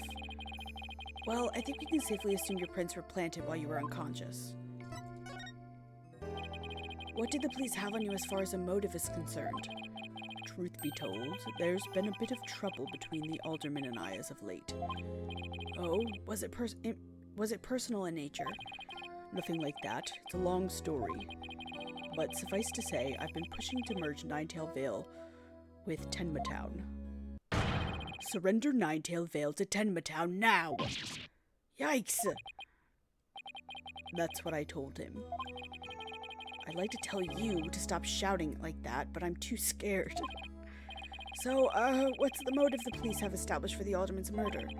Indeed it is. Indeed it is. After all, Alderman QB was dead set against a municipal murder. And that's why they think you killed him. He was in your way. Curses! Mayor Tenma, are you okay? Jinxie, forgive me. I never meant to worry you like this. It'll work out fine. Just leave it to me. If only it really were that easy. I don't even know where to start. Thank you for meeting with me, Mayor Tenma. Please, wait. My daughter, Jinxie. Yes? She already lost her mother. And now with me being held in here, I fear she'll be terribly lonely. I hesitate to ask, but I beg you, be a friend to her in her time of need. Leave it to me. Trucy and I will look out for your daughter. I shall rest a little easier then. You know, you remind me of some of the new friends Jinxie has been talking about. New friends? Yes, it seems she's made some new friends since she started working in Ninetail's Vale. They're quite the unusual bunch, too. There's a lady with an exceptionally long neck, a young lad with an incredibly long tongue, and many other interesting characters. Friends? Sounds more like a bunch of monsters to me. Now, if you will excuse me, it appears my time is up. Why am I so tired? I must have been more tense than I thought. Still, I'm glad he didn't turn out to be as scary as he looks. Is this a ringtone? A call? Oh, it's Mr. Wright. Justice here. Apollo, is that you? Hi, Mr. Wright. What can I do for you? Trucy told me you've taken on a new case. Oh, that. It was kind of spur of the moment. He's actually calling me about a case? That's fine, but I have a favor to ask. Sure, what is it? I'm at the airport right now. There was someone I had to meet. A new addition to the agency, actually. Her name's Athena Sykes, and she just passed the bar. That's right. I remember hearing about her coming to join us. Guess that was today. She took off as soon as I told her we needed help with a case. It was like there was no stopping her. Wait, what? Where is she now? Probably somewhere in Ninetail Vale by now. That's where that favor I mentioned comes in. I need you to go find her. But I've never even met her before. What does she look like? She'll be the girl in the yellow suit sporting an attorney's badge. Okay, I'll find her. A new addition to the agency. Well, I better get back to Ninetail's Vale quick. No. Oh yeah, that was the right place. I already told you I'm a lawyer assigned to this case. I need to study the crime scene, so if you would please tell me where QB Manor is. You can't fool me. You're just some delinquent high school student playing hooky. You stupid, pig-headed. This attorney's badge isn't just for show, you know. Looks like I just found Miss Athena Sykes. Why won't you believe me? Don't expect me to defend you in court if you ever get arrested. Well, I'm the one who usually does the arresting, so you shouldn't be getting back to school. I already told you I'm a lawyer, not a student. That's it. Enough of your lies. You're coming with me. Ah! Get your hands off me!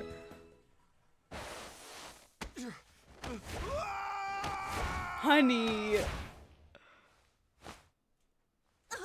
What the? Oh, Apollo. Think you can watch out for the bystanders next time? Oops, are you okay? I think so. That police officer's out cold. I am so sorry. I do that when people suddenly grab me. It's like a reflex or something. Reflex sounds more like a felony. You're Athena Sykes, I take it. That would be me. And you are? I'm Apollo Justice. I work at the Right Anything Agency. The Right Anything Agency? What a fishy-sounding name. It's a long story, but it is a law office, among other things. Didn't Mr. Wright explain it to you? Oh, that's right! Oh, right, that right! So then you must be... Where have you been? I've been looking all over for you. I could say the same thing to you. Well, here I am. Now, how about telling me a little bit about yourself? Mr. Wright didn't really give me much, or tell me much, as always. Of course. Feel free to ask away. Yeah. So, Athena, I hear you just passed the bar. That's right. And here's my shiny new badge to prove it. Isn't it beautiful? Oh, so you must be a bit younger than me. A bit more than you might think, in fact. I'm only 18. 18? How in the world did you become a lawyer at that age? I skipped a few grades while I was an exchange student in Europe. And I got my license to practice law while I was over there. They did let a 13-year-old start practicing law, so in that respect, 18 is totally believable. All I can say is, wow, she must be a genius or something. I also studied analytical psychology. Thought it might help me be a better lawyer. Psychology helps her be a better lawyer? How exactly does that work? So, tell me about our client. What are they like? Oh, right, you haven't met him yet. Well...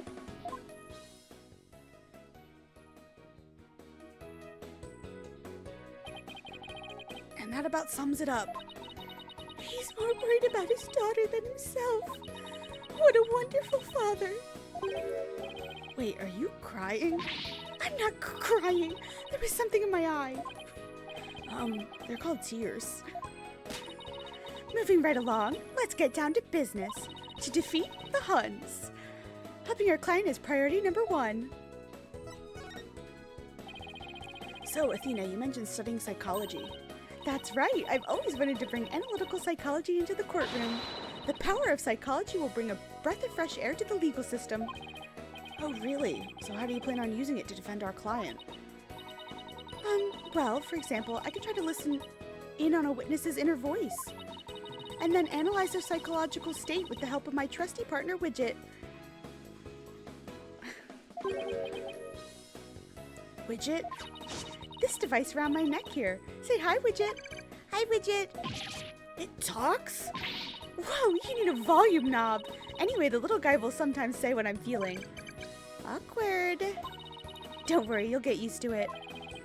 Now that I seriously doubt. Oh, I almost forgot. I have something you might be interested in. I got it on my way here. Think it might have something to do with our case? A special edition covering our case? That was quick. That's the whole point of special editions, isn't it? To be the first to get the scoop? Rapido! Right. Well, let's see what it says here. What's the deal with the Spanish? Airborne figure resembling Temataro was captured on camera at around 3:40 p.m. near Nineville's. Temataro was seen... What? He was seen flying through the sky?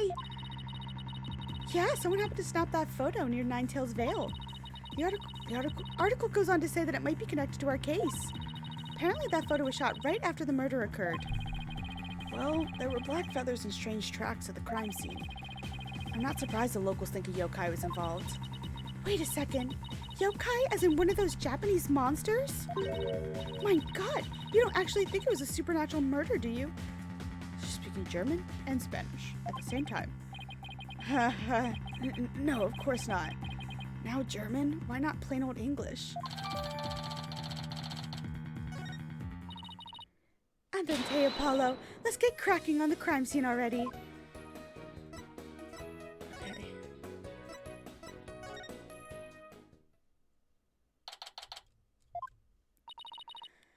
Do you hear that? It sounds like a TV or something.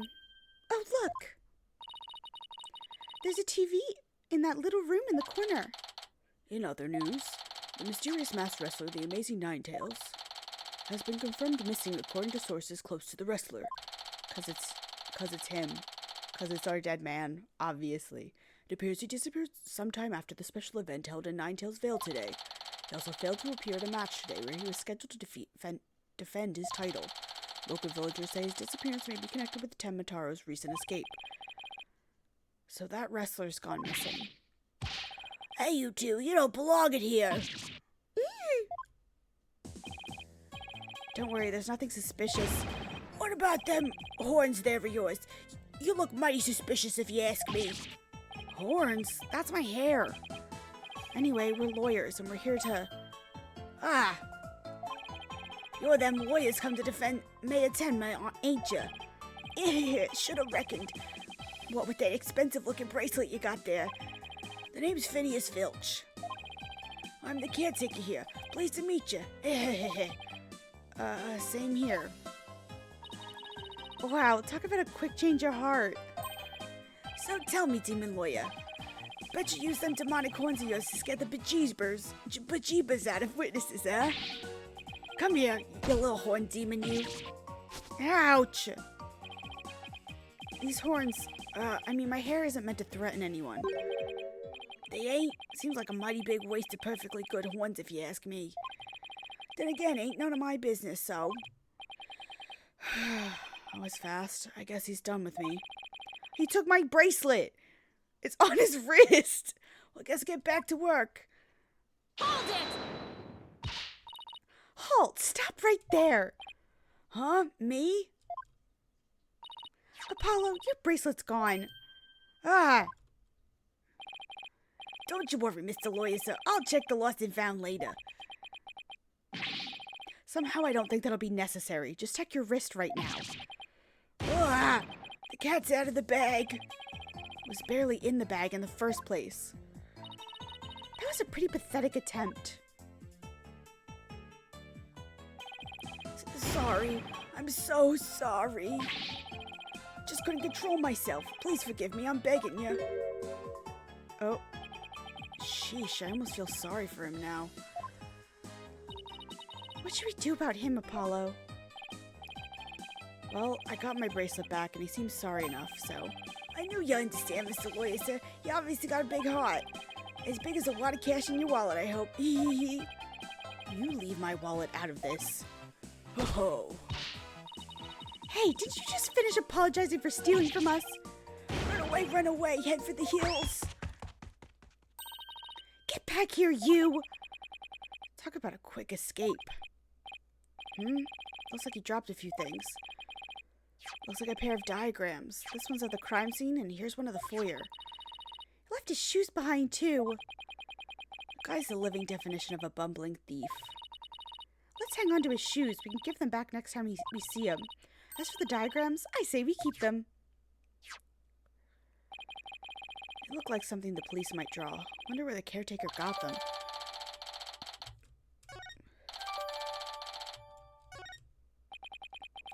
Now then, as I recall, the Fox Chamber should be at the top of these stairs.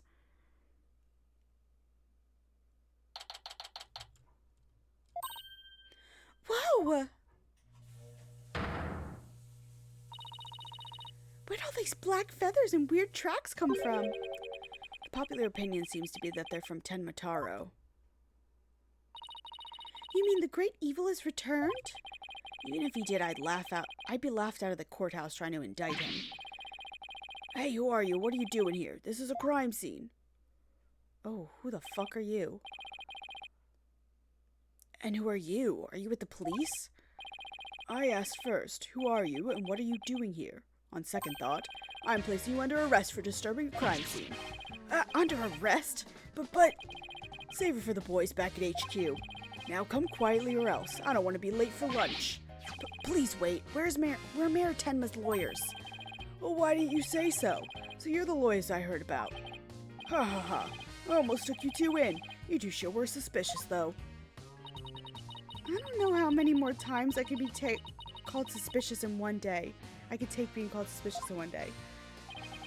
Sorry we didn't catch your name. My name? I'm Bobby Fulbright, the heroic detective who defends our good citizens from evil.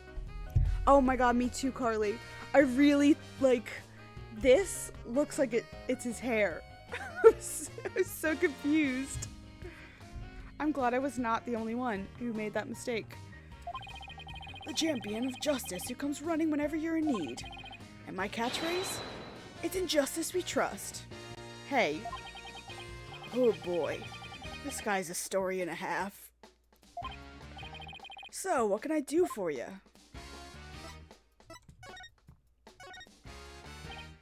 So, would it be okay if we had a look around? Certainly not. No unauthorized personnel allowed. Couldn't you make an exception? Cease and desist at once, or you'll have to deal with my little friends here. Ugh, yikes, is he reaching for his... In justice we trust. Okay. Whew, it's just this badge. You may be maritime as attorneys, but you still need authorization to cross a police line. Apollo, let's see if we can't change his mind. Good luck, let me know how it goes. But he's as dense as heroes come. You're wasting your time and mine. Nobody's crossing this line without authorization. I'm a wall of justice keeping injustice, and that would be you, at bay. I knew it. Look, there's just us and you here, right? Justice and me, you say? That's right. Are you trying to say that Justice and I aren't enough to keep you out? What? No, silly. We're saying that you're an inspiration in our quest for justice. No, it can't be. You have him on the ropes now, Athena. If we were on the side of justice, would you let us through? But guarding a crime scene is a part of justice, too. Sure, but only a bad guy would stand in the way of justice, right? Whose justice is the most just here? Well, we can't have a fair and just trial without a thorough investigation, so... Oh, Lady Justice, what would you have me do? I think we really got to him. Yeah, he seems pretty neurotic as far as champions of justice go. Our pleas for justice must have had a huge impact. It's tying him up in knots. Now's our chance to start looking around. After all that about authorized personnel only, this was surprisingly easy. Should I stop them or let them through? Whose justice is more just? Well, let's get to work. We're supposed to be finding clues related to the crime, right? Right. A search of the crime scene should turn up some evidence that we can use in the trial. Let's try viewing the crime scene from different angles. You never know what's hiding just around the corner, right? So we move the cursor with WASDA and change our perspective with B and M. Okay. Why does this... It loves B and M, these games. There's a particular spot you want to examine, just give it a tap. Okay, let's leave no stone unturned. Nous allons commencer. Nous allons commencer. There's actually commence. I think the ER is silent. Let's get started. Me reviving my French. Okay. There's something wedged under this chair. Let's see if we can't lift it up and... Freeze! Yikes! No disturbing the crime scene's evidence, even if you are the mayor's lawyers. He does have a point there. Hey, Detective Fulbright, did you hear about that attack over on Yokai Lane? I heard an elderly woman was assaulted by a strange yokai shaped like a roll of cloth. And you waited till now to tell me? I better get over there at once, in justice we trust. That was surprisingly easy. Okay, Apollo, now's our chance to look around some more. The more I get to know her, the scarier she gets. I hope she never finds my weakness. Whatever this is, it's stuck on tight. Looks like a large blood-stained cloth. The blood's probably the alderman's, but it's pretty far from his body. Wonder how it got here. Why does this seem important? Why would we not add that to the court record? But okay. So this is where Alderman QB's body was found. Apparently the murder weapon, a spear, had Mayor Tenma's prints on it. That's not good. Never fear, Detective Fulbright is here. Yikes. Of course, I can't offer you any information on my investigation, so in the name of justice, I must say goodbye. What was that all about?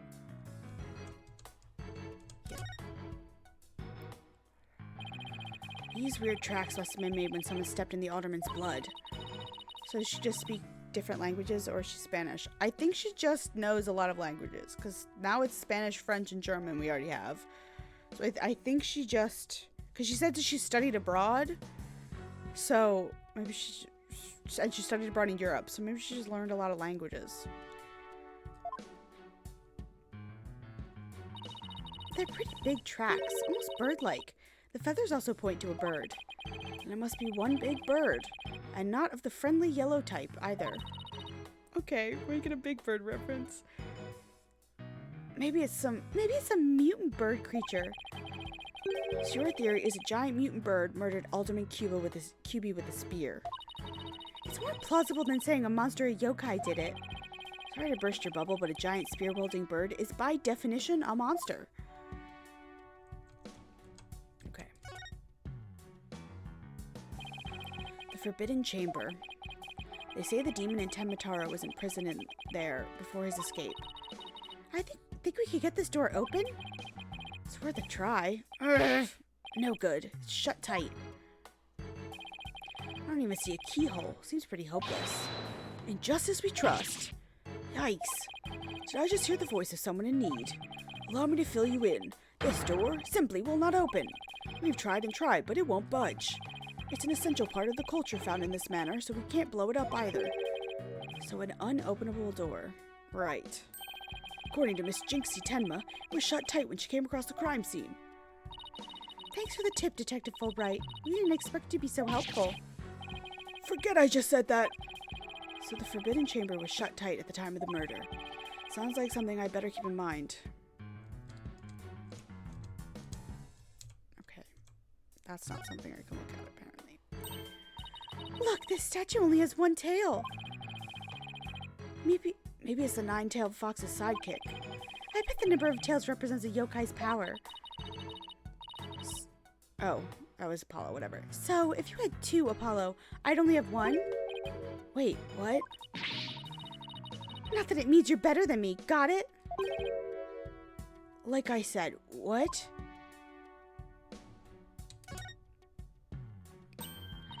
Wow, this is a pricey-looking chair. Apparently the mayor was found drugged and unconscious in it. What do you mean apparently? Apollo, you found him! Really? Yeah, and when he came to, he was arrested for murder. Talk about your rude awakenings. So he's just the prime suspect in a crime he knows nothing about? That stinks. Oh, poor Mr. Tenma. He must be feeling so scared and confused. Apollo, if it's up to us to save him. It's like she's on her own emotional roller coaster. Okay. I'm gonna rotate the crime scene after this. It's one of the spears. This one's a spear, but what about this one? It looks like a giant pair of pliers. Looks like something a demon might use. I saw something like that in a manga once.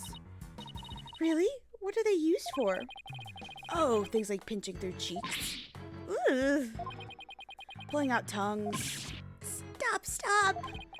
Oh, and you should see what they can do to a person's eyes.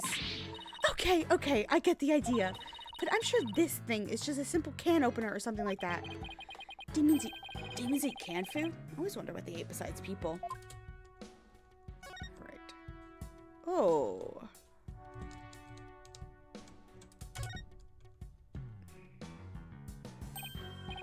There's something behind the door. Whatever it is, it looks like it's broken. Probably broke when the door was opened. Why would anybody put something there?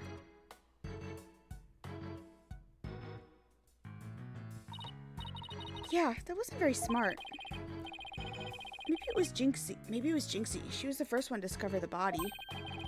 She must have heard the screams and came running here in a panic. Well, look at you, Apollo. Now you're using analytical psychology, too. Am I? Wow, you really learn quick. But I guess I shouldn't be surprised. You're the ace attorney of Right Anything Agency. Can't tell whether she's serious or not. Now, if Trucy says something like that, I immediately know she was messing with me.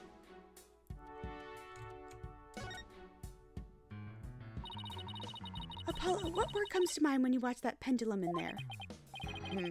Unsteady and, restless? That's a direct representation of your current state of mind. Wait, that was some kind of psychological test? My diagnosis? This strange case has made you anxious, causing you to lose your cool. You're actually not that far off the mark. Okay.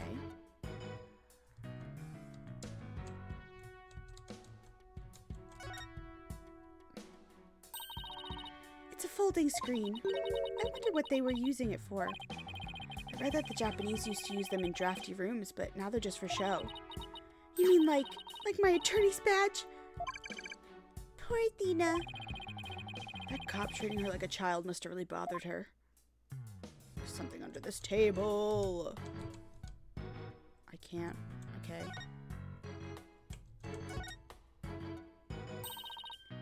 Look, trophies.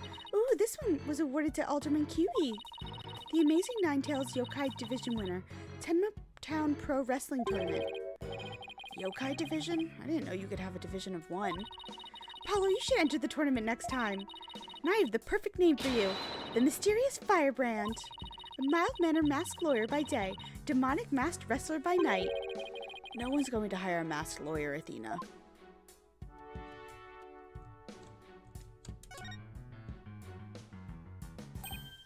Hey, this window opens. And outside, we have ourselves a steep cliff. The window only opens about 6 inches, not wide enough for anyone to get in or out. Look, Apollo, there's something caught in the window frame. Looks like gold fur. What a pretty color. Must be from some kind of animal. Wonder what it's doing here. Did Alderman Kyubi have a pet fox?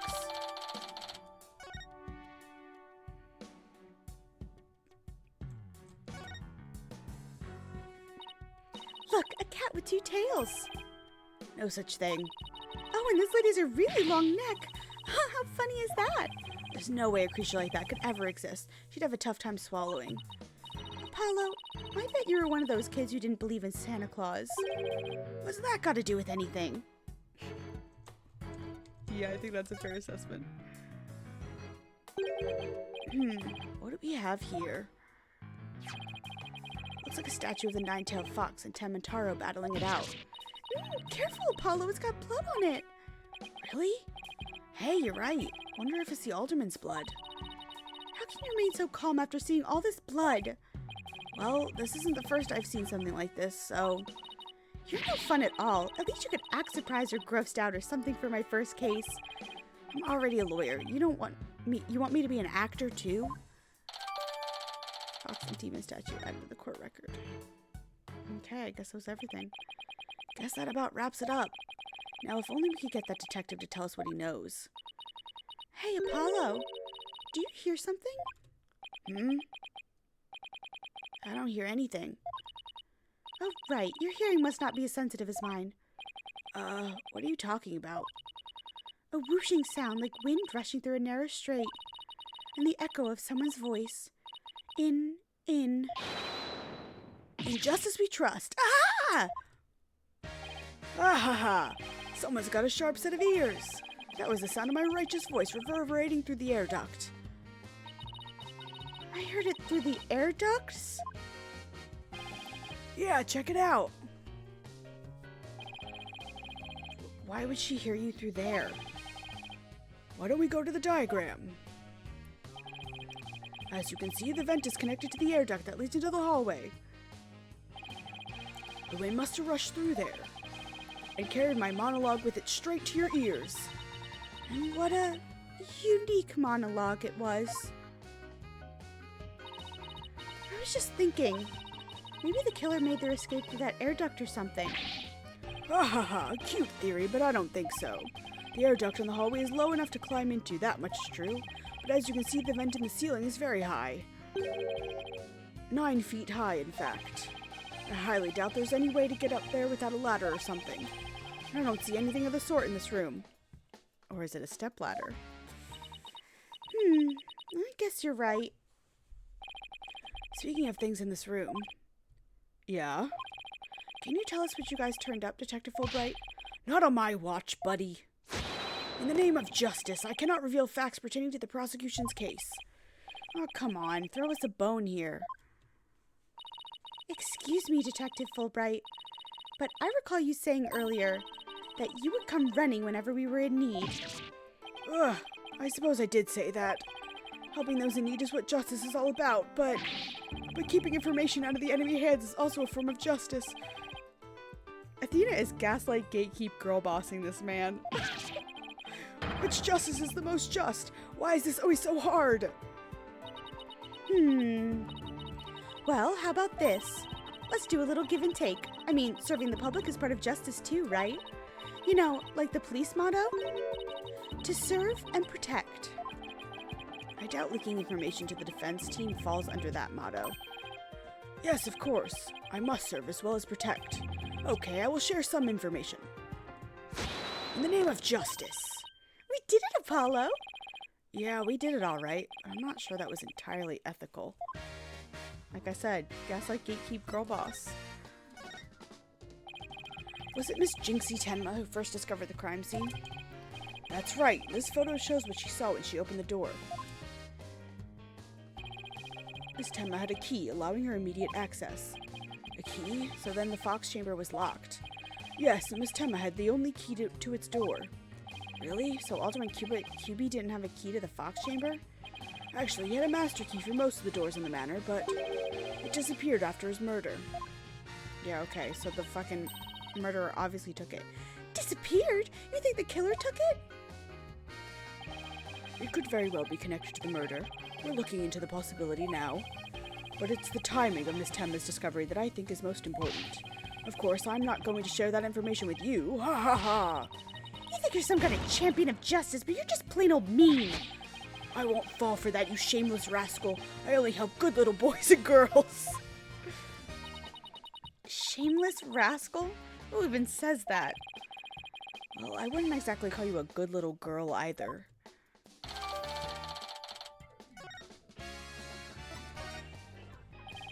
Those feathers and tracks look like something a yokai might leave behind. You don't actually think the murderer was some sort of monster, do you? What's the name of that creature in the Forbidden Chamber? Tenma something?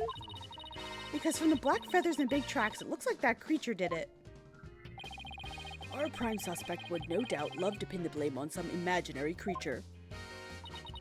Can Tenma whatchamacallit even be made a victim of slander? I doubt the mayor would do something as childish as blaming a boogeyman. So the most likely scenario so far is that Tenma guy left the feathers and tracks behind to make it look like the yokai Tenma was the killer. Wait, what? Now I'm as confused as you. At any rate, I doubt Mayor Tenma would plant evidence like that. So, Mayor Tenma is your only suspect? That's right, even his name, Damien Tenma, makes him sound like a villain. And he's really scary looking, too. Wait, are you, like, telling me that's why he was arrested? Ha ha ha, don't be ridiculous. He was the only one without an alibi. Oh, is that so?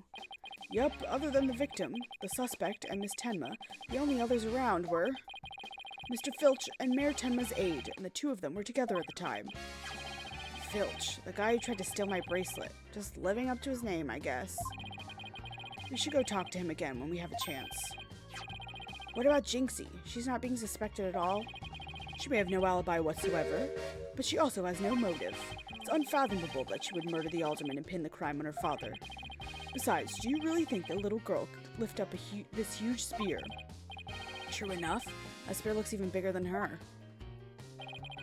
That's about all I can reveal at this time. Well, you must admit, Damien Tenma appears to be the most likely suspect. Really quick. Okay, Trucy is 16. That's what I was wondering. I admit it looks bad, but I'm still not buying it.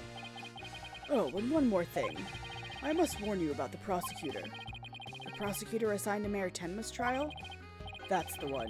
He's, how shall I put it, not what you'd expect. That is, unless you faced a convicted killer serving hard time as a prosecutor before. Godot? What the? Is this some kind of joke? Can I ask why a man in prison for murder is serving as prosecutor? Is this Blackwell? Thanks. Because he's mastered the use of psychology in courtroom battles. Everyone's talking about how this murder was the work of some strange creature. But yokai are nothing more than a figment of the imagination. They're baloney. Who better to prove this than a master of psychology? He's the best man for the job. But he's a convicted murderer. No matter how you look at it, that's just insane. Van Karma? Who is this? I don't know who the prosecutor is in this game. Well, the chief prosecutor personally assigned him, so... Edgeworth assigned him? Is he chief prosecutor? None of us are in a position to question the matter. Ha ha ha. This really is the dark age of the law. This prosecutor, he wouldn't happen to go by the name Blackquill, would he? Okay. It is Blackquill. Bingo, Simon Blackquill. So you have heard of him. You could say that. What's that supposed to mean? Well, I bet you don't know his unofficial title. Ever heard of the Twisted Samurai? That's Prosecutor Blackquill. The Twisted Samurai? Is that because he's a criminal? Well, yes and no. You could say it also has to do with the effect his crime had on things. How so? His conviction is what twisted and warped the legal system into this dark age of law.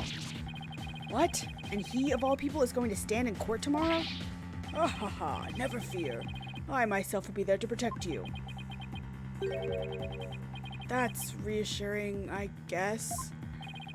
Well, you kids knock yourself out. Can't wait to see how you do tomorrow. Wait, Detective Fulbright, I've been meaning to ask you something. Why are you barefoot? This doesn't look like the sort of place where you need to take your shoes off. Ah! I hadn't even noticed. Why am I barefoot? You honestly hadn't noticed until just now? Wait a second. Those shoes we found earlier. Excuse me, Detective Fulbright. These wouldn't have to be your shoes, would they? Yes, they are. My favorite pair, in fact. Thank you for bringing them to me. You must truly be on the side of justice. Don't tell me Mr. Filch actually stole from a detective. Stealing shoes right off someone's feet? That's pretty amazing. I find it more amazing that Detective Fulbright didn't notice. Well, looks like we've gotten all we can out of the detective, so let's see. Maybe we should go have a word with Mr. Filch. I want to hear what his alibi is.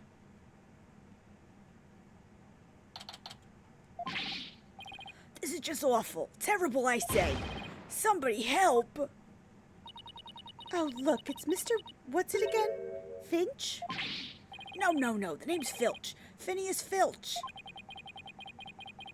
Keep on pilfering and you may wind up a jailbird instead. So what seems to be the problem, Mr. Filch? Oh, it's just terrible. Terrible, I tell you. Come quick. Okay. What's the deal with him all of a sudden?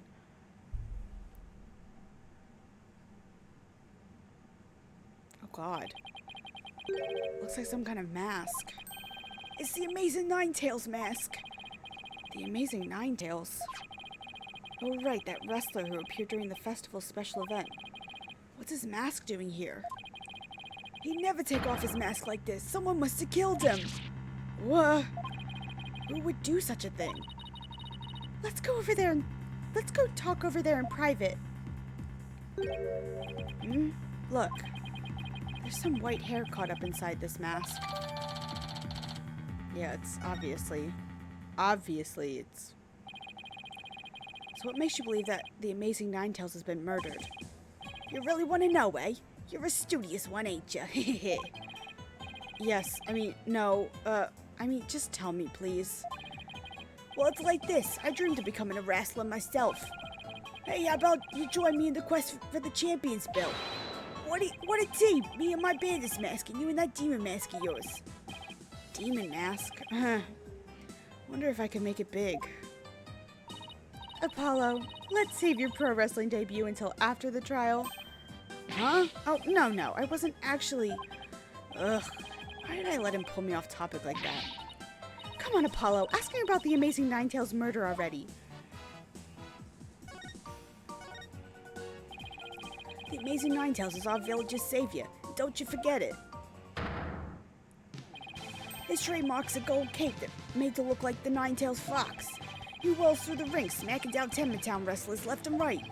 He sparked the monster craze, revitalizing Ninetales Vale in the blink of an eye. Yup, saved our village from becoming a ghost town. Now it's a yokai town. Huh? The Amazing Ninetales really does sound, well, amazing. Yeah, pretty amazing, huh? That's why he's worshipped like a hero around here. I'm proud to be from the same village as him. Come to think of it, what kind of monster like yourself, Mr. Filch? Guess that makes sense since you're from the same village as the Amazing Ninetales. I know. A lot of people have told me I look like a yokai. Since when was that a compliment? Ouch, what's the big deal? What'd you just take from me? Check your pocket. Hey, how'd you do that? Keep it, I got lots more. Thank you. You picked my pocket by putting something into it. So you were saying that the Amazing Ninetales was killed. What's the story behind that? Are you saying he was murdered because his mask washed up along the river outside? That's only part of it. The main reason is no one's seen him since a special event. The word around Ninetales Vale he was killed by Tenma. You villagers are really superstitious, aren't you? Is he like throwing salt? Yeah. That we are. We love conspiracy theories too, like the mayor's diabolical plot. The mayor of Tenma Town? What is he plotting? Rumor has it he's planning on releasing Tenma. That's why he wants the merger. He'll open the Forbidden Chamber once he's in control. That's quite a tale. Ain't finished yet. There was only one person who could stop the mayor. Our hero, the Amazing Ninetales. He vowed to battle the mayor of Tenma Town and stop the municipal merger. I couldn't make this stuff up if I tried. Apollo, we still have to ask him about the alderman's murder, remember? Mr. Filch, would you mind telling us about what you were doing at the time of the murder? I was in the caretaker's office guarding the entrance like Mr. QB said I should. And I made double sure no one came in. I have a clear view of the foyer from where I work. Must be talking about this small room in the upper right. It definitely looks like you can keep track of the comings and goings from there. You have an alibi to back up your statement, Mr. Filch? I do indeed. I was with Mayor Tenma's aide. Florent LaBelle's his name. And that's the murderer. So you two were together. That's a pretty sound alibi, all right. Nobody came in or out of the manor around the time of the murder. Kept watch here the whole time. Didn't see a soul pass by. And if anyone did, there's that security camera would have spotted him. So no one came in or out around the time of the murder. That means we're dealing with someone who was already inside when it happened. So do you think this mask is the real deal? Without a doubt. This here's the mask worn by the Amazing Ninetales. What about that white hair I found inside the mask? Wait, I just thought of something. Remember the golden animal fur we found at the crime scene? Could it have come from this mask? Look, there's even a spot where some fur is missing. Then this places this mask at the crime scene at some point in time. Which means... What does this mean? Someone with white hair who is linked with the murder and is against the merger. Yeah.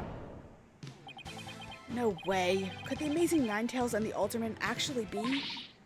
Something wrong, Apollo? You should see the look on your face. Oh, no, it's nothing. Maybe Jinxie could tell us something, since she works here. Reattached to the Amazing Ninetales mask.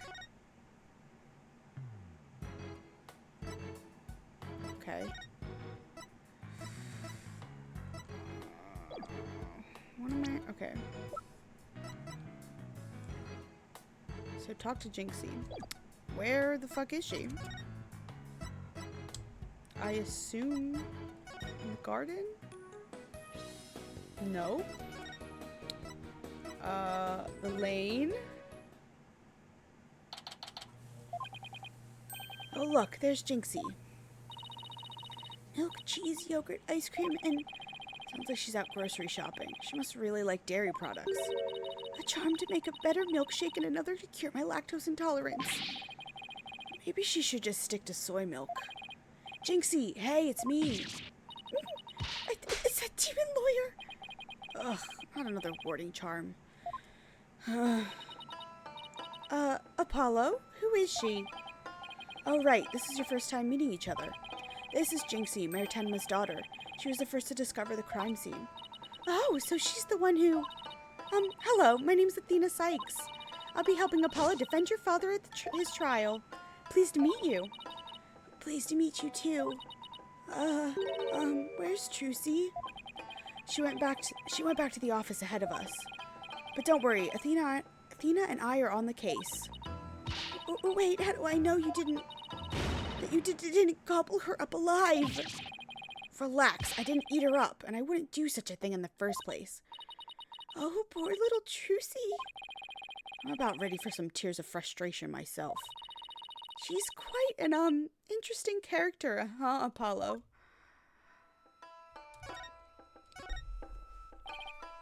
Jinxie, do you remember any more of what happened? Not much. At least, not yet. But you do think Tenmataro was the killer, right? That yokai we saw at the festival? I don't know anything about that. Huh? But you said Tenmataro murdered the alderman. It's okay, Jinxie. You can tell me. Yikes! What was that for? People see things when they don't get enough sleep. There's no such thing as monsters. Huh? What's gotten into her? So if there are no monsters, you admit I'm human? No, you're still a demon. Oh, I give up. Seems like Jinxie doesn't want to talk about Tenmataro for some reason. But that's precisely what we need to know more about. Besides, she definitely thought there was a yokai there in the Fox Chamber.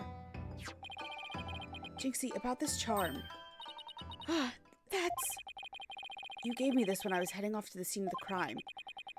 You thought Tenmataro was the murderer. That's why you gave this to me, right? That's true, but... If there's anything else you could tell us, it would be really helpful. And it will help your father, too. Alright, then... Okay. Why do you think Tenmataro's the killer? I saw him with my own eyes. Tenmataro was right there in the manor. He escaped his prison and ran right by me. What? Jinxie, tell us everything you saw. I called the police after I stumbled on the scene. I was just about to head back to the festival grounds when I saw Tenmataro. It was right around here. He was running right at me. I was paralyzed with fear, but there was no one around to help me. The foul beast raced right by me toward the foyer. Toward the foyer? Mr. Filch and Mr. LaBelle were supposedly in the foyer at the time. That means they would have seen Tenmataro too. Sounds like we better get their statements. Considering Jinxie's mental state, her eyes could have been playing tricks on her. Apollo? Remember the picture in this paper? Someone caught Tenmataro flying through the air. I wonder if it's the same Tenmataro Jinxie says she saw. Don't be ridiculous. Tenmataro is the killer, and he can fly too.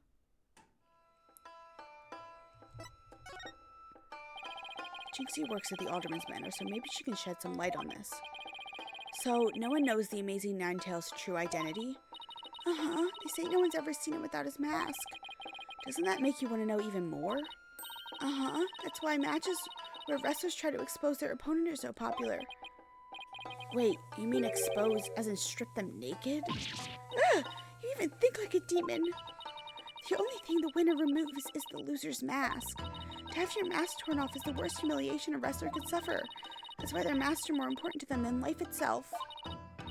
So you see, these unmasking matches are life and death battles for the wrestlers. That means that mask didn't just happen to wash up along the riverbank. There's got to be a story behind it. No one could stop the amazing Ninetales. Bet she'd be shocked to find out he's really the alderman. About the yokai you saw at the scene of the crime, anything else stand out? Actually, I heard this strange jangly sound. A jangly sound? Could you be a little more specific? My memory's kind of fuzzy, but I vaguely recall seeing Tenmataro holding a staff or something like that. Maybe that's what was making the strange sound. Does Tenmataro usually carry a staff? Good question. I've never heard anything like that, and it's not shown in the scroll. How about in other documents? Any of them show Tenmataro with a staff? This is the only known document depicting Tenmataro. After all, those who needlessly depict the demon are forever cursed. And what's the deal with the Tenmataro you saw, Jinxie? Okay.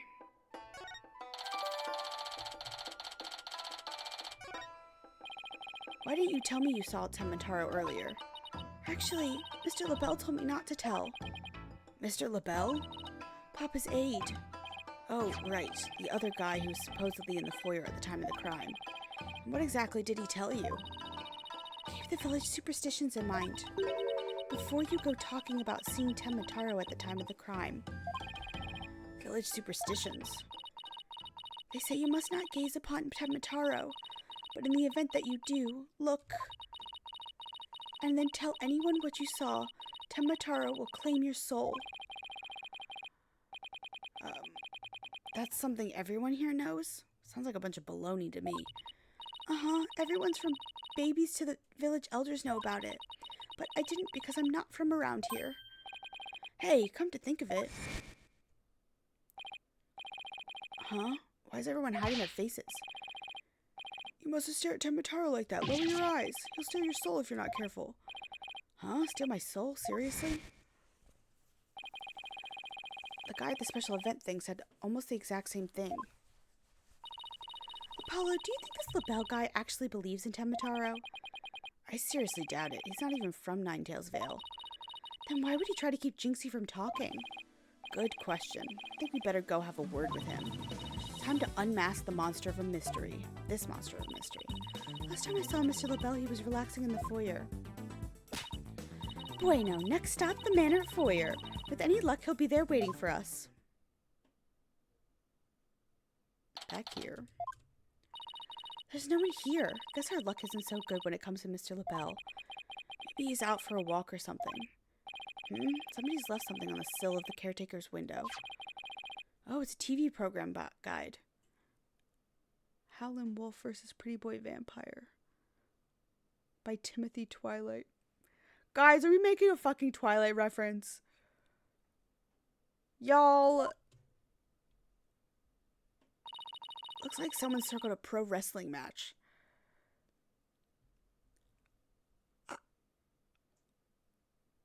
They put a Twilight in my Ace Attorney? Oh my god, this is so bright. Hey, what do you think you're doing?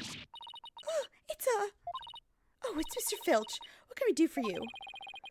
She was going to scream monster, which really isn't much of a stretch. Ain't nothing I need you to do for me, but what business do you got with my TV listings? Oh, no, it just caught my eye. Can I ask you if you watched this pro wrestling program today? Yep, 'twas a match between a couple of rank amateurs, though. It was a complete disaster. I reckon even I could have done better than that. I seriously doubt that. 3 o'clock. I almost forgot. There's something I wanted to ask him. Mr. Filch, did you see anything unusual around the time of the murder? For example, Tenmataro or something like that? Huh? Tenmataro? Did you see him? My, how clean and shiny your forehead is again today, Mr. Lawyer, sir. Bet you're shining up every day real pretty like. The ladies must love it. Don't change the subject. And FYI, that was a seriously bad attempt at flattery. Hair forehead. Jinxie says she saw Tenmataro flee toward the foyer. So you must have seen him if you were here. These make my headphones kind of heavy. They're falling backwards a little bit. Yipes! Wow, I really pushed a button there. Well, did you see anything or not? Oh god. That is quite enough. I must ask you to not pester my friend anymore. Yipes, forgive me for being pestered, sir. And you are? I am Florent Labelle, Beau Divine and personal aide to Mayor Damien Tenma. Beau Divine? More like yokai grotesque. This place is crawling with monsters. Peak soundtrack. The soundtrack is very good. But honestly, Ace Attorney just has banger soundtracks all over. Ugh! What the heck was that for? It was just a little cologne. You had a look of stinky sweat about you. It's from my own original brand of cosmetics, Je suis la Belle. Oh, what a heavenly scent. Ugh, I think you just paralyzed my olfactory receptors. I suppose such a scent would be difficult for a peasant to appreciate. I'll have you know that is brand number 5, Bonjour. It's my way of introducing myself. Enjoy. Where's my bottle of adieu so I can return the favor? Enough about the cologne. Please tell us what you saw around the time of the murder. Yeah, let's talk. I heard you're the one who told Jinxie not to mention she saw a Tenmataro. Why, that little? So she told you she saw that demon, did she? Mr. LaBelle, do you mind if I ask whether you believe in the village superstitions?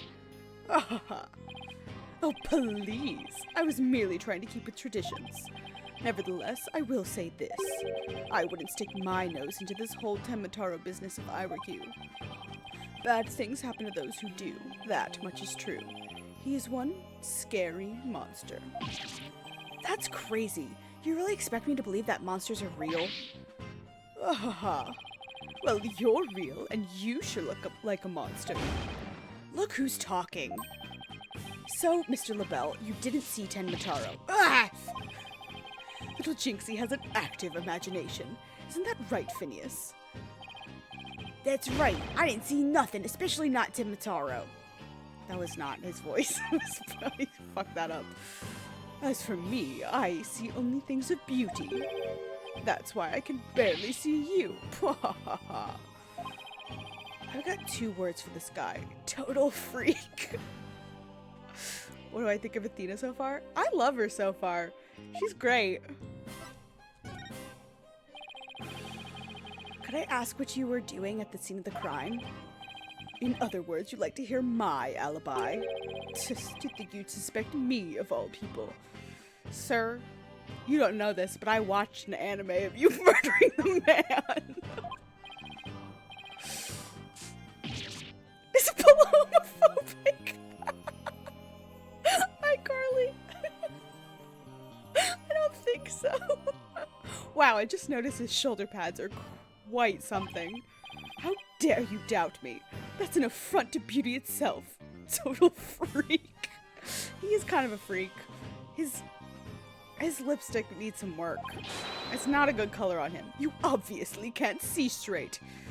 It's because Apollo isn't straight. Anyway.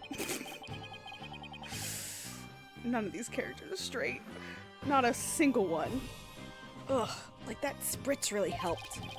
What were we doing, you ask? Go ahead, Filchi, answer the question. The time of the crime we were, in this here foyer. Exactly. Good answer, Filchi. Good answer. Just repeating what you told. Youch! You've said quite enough. What is with these two? Great, now he's got me talking like that. Are we quite through here? I'm a very busy man, you know. Right. Well, thanks for your help. So these two were in the foyer, but didn't see Tenmataro. Come along, Filchi. Where are we going? Oh, right! I accidentally. My eyes! You're going to dig your own grave with that big mouth of yours someday. What did he say? Gotta practice them statements for tomorrow. Oh, God. What does he mean, practice statements? Now, if you would excuse me, it's time to touch up my makeup.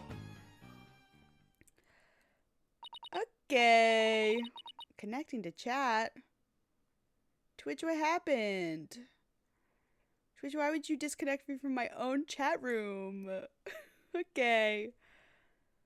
Apollo, I know this sounds strange, but Mr. LaBelle seems unusually preoccupied with Tenmataro. Really? How can you tell? Well, it's kind of hard to explain.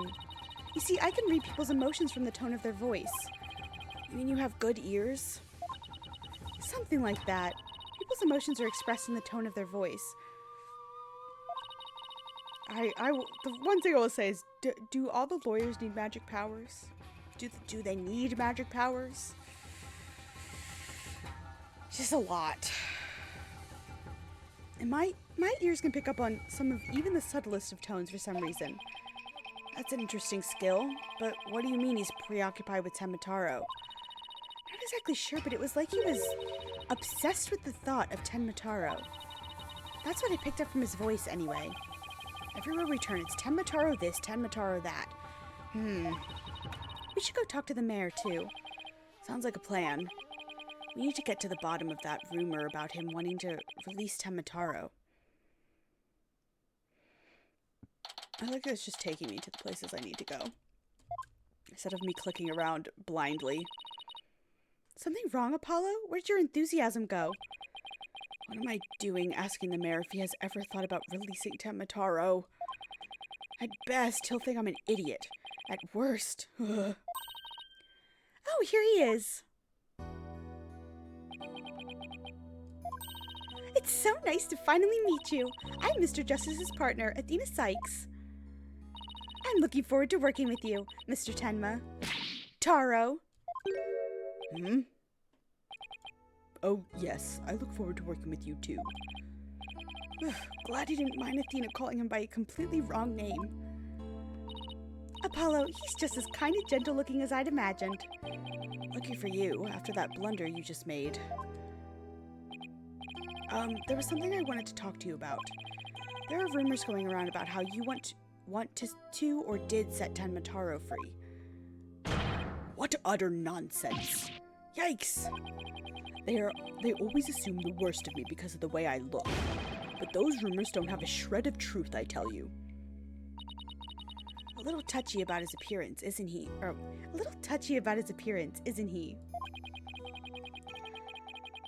What he really needs to work on are his people skills.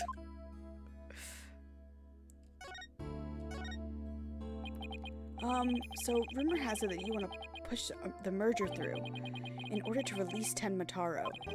Of course, that's a bunch of baloney, isn't it? Sorry if I offended you. So that's the talk around town, is it? I can see how that would make you angry. What if Jinxie's schoolmates start teasing her about this? Huh? I must break out of here at once. Her tormentors must be taught a lesson. No, wait, first, we have to get you a not guilty verdict. Don't try to stop me. This is about a father's duty to his darling daughter. Hold tight, sweet Jinxie. Daddy's coming to save you. Relax. We'll look out for your daughter until we can get you free. Is that so? You don't need me to go straighten things out myself. Oh boy.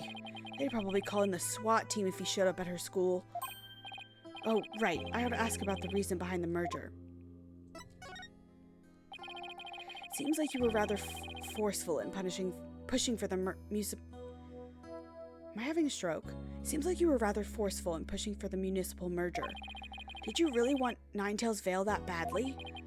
Yes, well, it's quite an attractive prize in terms of tourism. Oh! Wait, am I feeling what I think I'm feeling? Sure, I played a bit of hardball, but only when I deemed it necessary. I knew it, my bracelet's reacting. What is it, Apollo? Mayor Tenma may not be telling the whole truth. Really? How can you tell? People invariably tense up when they lie. That's where my bracelet comes in. Here comes in. I can sense when the person I'm talking to is feeling tense, because it begins to feel tight on my arm. No way! You could do that? Wait, so you believe me? Just like that? Sure, each of us has our own special gifts. Oh yeah, Athena has a gift too, her special sense of hearing. Still, what do you think the mayor is lying about? I don't know, but it's our job to find out. It's been a while since my bracelet last reacted like this. Let's see if I still remember how to do this.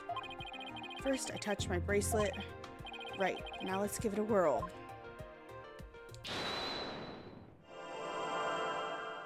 Do this in HD for the first time. Yes, I remember this feeling of intense concentration. Oh, and this music. I don't like this music. The ability to see the smallest twitch and the slightest frown that no one else can see. Now Maritelma was lying somewhere in that statement he just made. And when he lied, a certain habit made itself clear, just under his right eye. Oh, you're gonna tell me where it is? I appreciate that.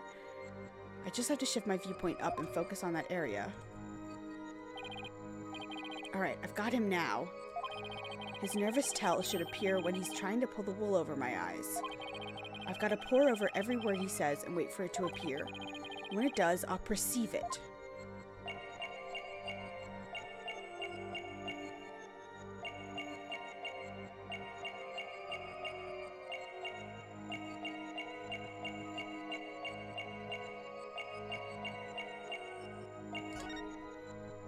Gotcha! Gotcha! Mr. Mayor, can you trust us with the truth? Please, can you trust us with the truth? The truth? I don't understand. When you mentioned tourism, the bottom of your right eye started twitching. What nonsense is this? So what if it did? Please tell us more about your merger bid. What more is there to tell? Why were you really seeking to merge with Ninetails Vale? I already told you. Tourism. The monster craze really revitalized the village, making it quite the prize. You really don't trust us, do you? What are you talking about? The village has been a hot propriety ever since the monster craze started, has it not? I think you've yet to realize what you're saying contradicts the facts. You say that the monster craze really revitalized Ninetails Vale, so you felt it would be an attractive prize for its tourism, but that would contradict this.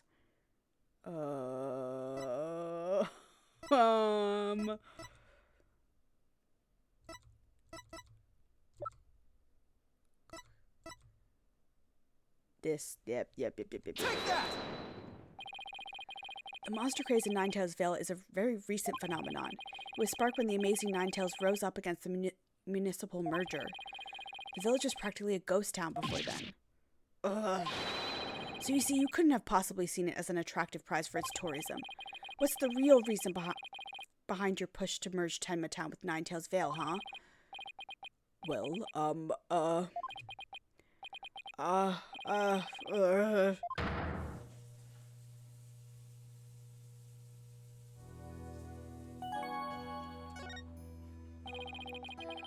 you ready to tell me the truth now? Honestly, I never wanted to pursue the merger in the first place. But I had no choice if I wanted to protect my darling little Jinxie. Protect her from what? I received a threat. It said either I go through with the merger or my Jinxie dies. What? How awful! Who would do such a thing? I don't know, but whoever blackmailed me must be connected to the murder. Wait, so you think the blackmailer and the killer could be one and the same? Alderman QB was immensely popular, so you have to ask, who would want him dead? The blackmailer who wanted the merger at all costs had all the motive in the world. But why go from blackmail to murder? The merger protests won't disappear just because the alderman was killed. Could it be? What if there was another reason for the murder? Like what? Maybe the blackmailer discovered Alderman QB's secret identity, and his secret identity was a threat to the blackmailer's merger scheme. What do secret identities have to do with anything, Apollo? I have evidence revealing the Alderman's secret identity. Maybe it's time to use it. Let's present you some evidence, my good man. How about a wet mask? Maritelma, please take a look at this if you would. That's the amazing Ninetails mask. What is the meaning of this? This mask was almost definitely at the crime scene, and there was some white hair inside. White hair? You say? There was but one person with white hair in the manor that day. What are you saying? You know which man I'm talking about, right? I'm talking about Rex QB, the amazing Ninetails himself. No way! The alderman was impossible. Wait, come to think of it, Alderman QB was a former pro wrestler. So the blackmailer turned killer when he discovered the alderman's secret identity. Didn't I just say that? But yeah, the Amazing Ninetales was a threat to the blackmailer's scheme. He opposed the merger and as a result single-handedly sparked the monster craze.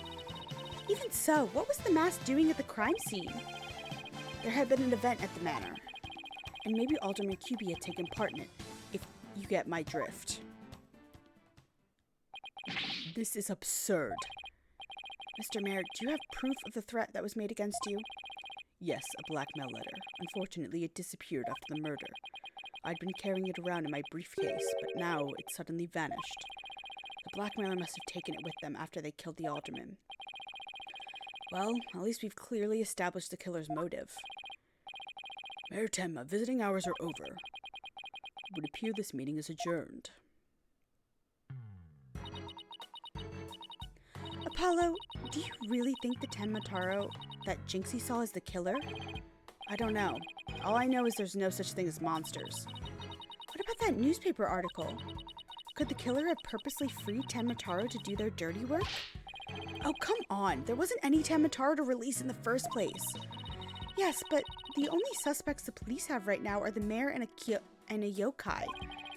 We'll probably be arguing whether there was a yokai involved in court tomorrow.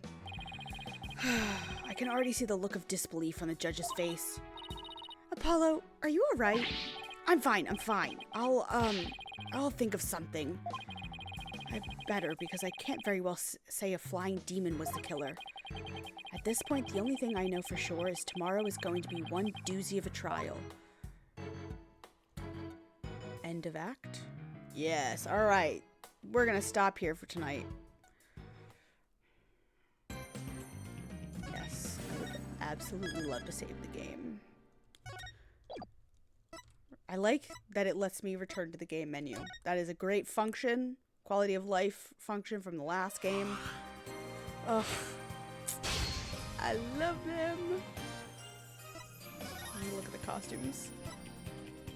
I can put him in his sweater and his old suit. Oh my god.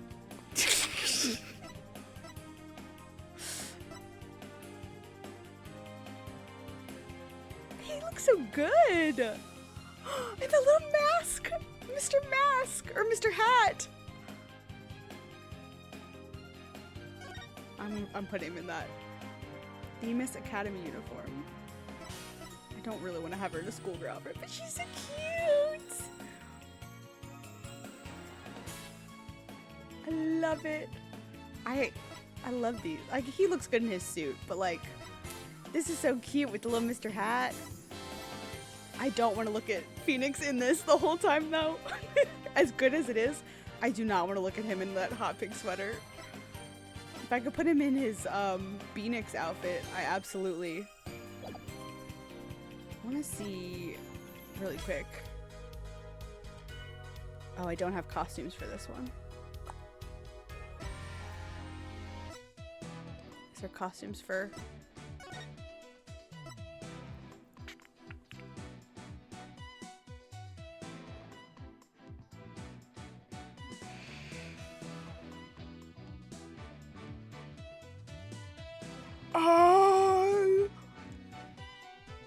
Oh, it zooms out. Oh, the...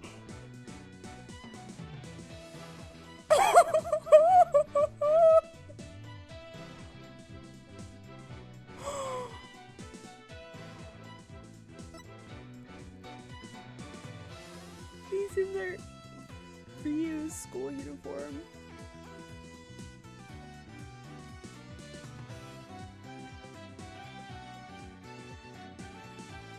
It's gonna zoom out, it is.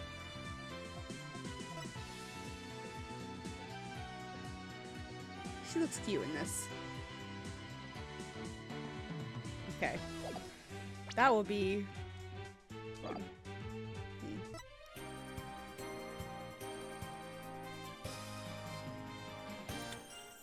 Okay. Yes, let's go back to the title screen and exit.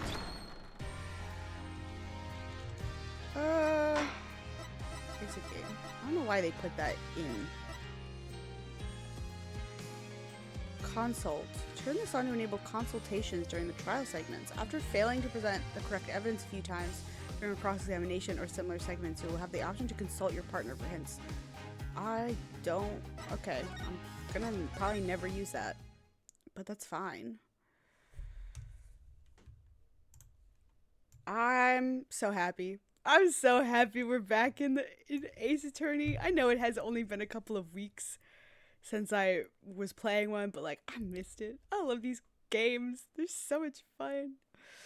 I'm so excited to finally be on the road to finish the series. 2 games left, including this one. 3 if we count Professor Layton versus Phoenix Wright, which I would like to play at some point, but we'll see when that happens. But thank you guys so much for hanging out. I very much appreciate it. This was a lovely time, and I already love the game. I already love it. Why? Next week, check my calendar. Should be normal, but let me check. Yep, I should be streaming like normal. Honestly, for the next couple of weeks, my life is... I like scrolled through to like the next couple of months, and I was in April, and I saw the words Phoenix Wright on a date, and I was like, Phoenix Wright, April? Will it load? Will it say? It's April 19th, and it says Phoenix Wright was disbarred. Frowny face. And I guess I made that a holiday in my calendar. Good lord. Anyway, that is going to do it for me tonight. I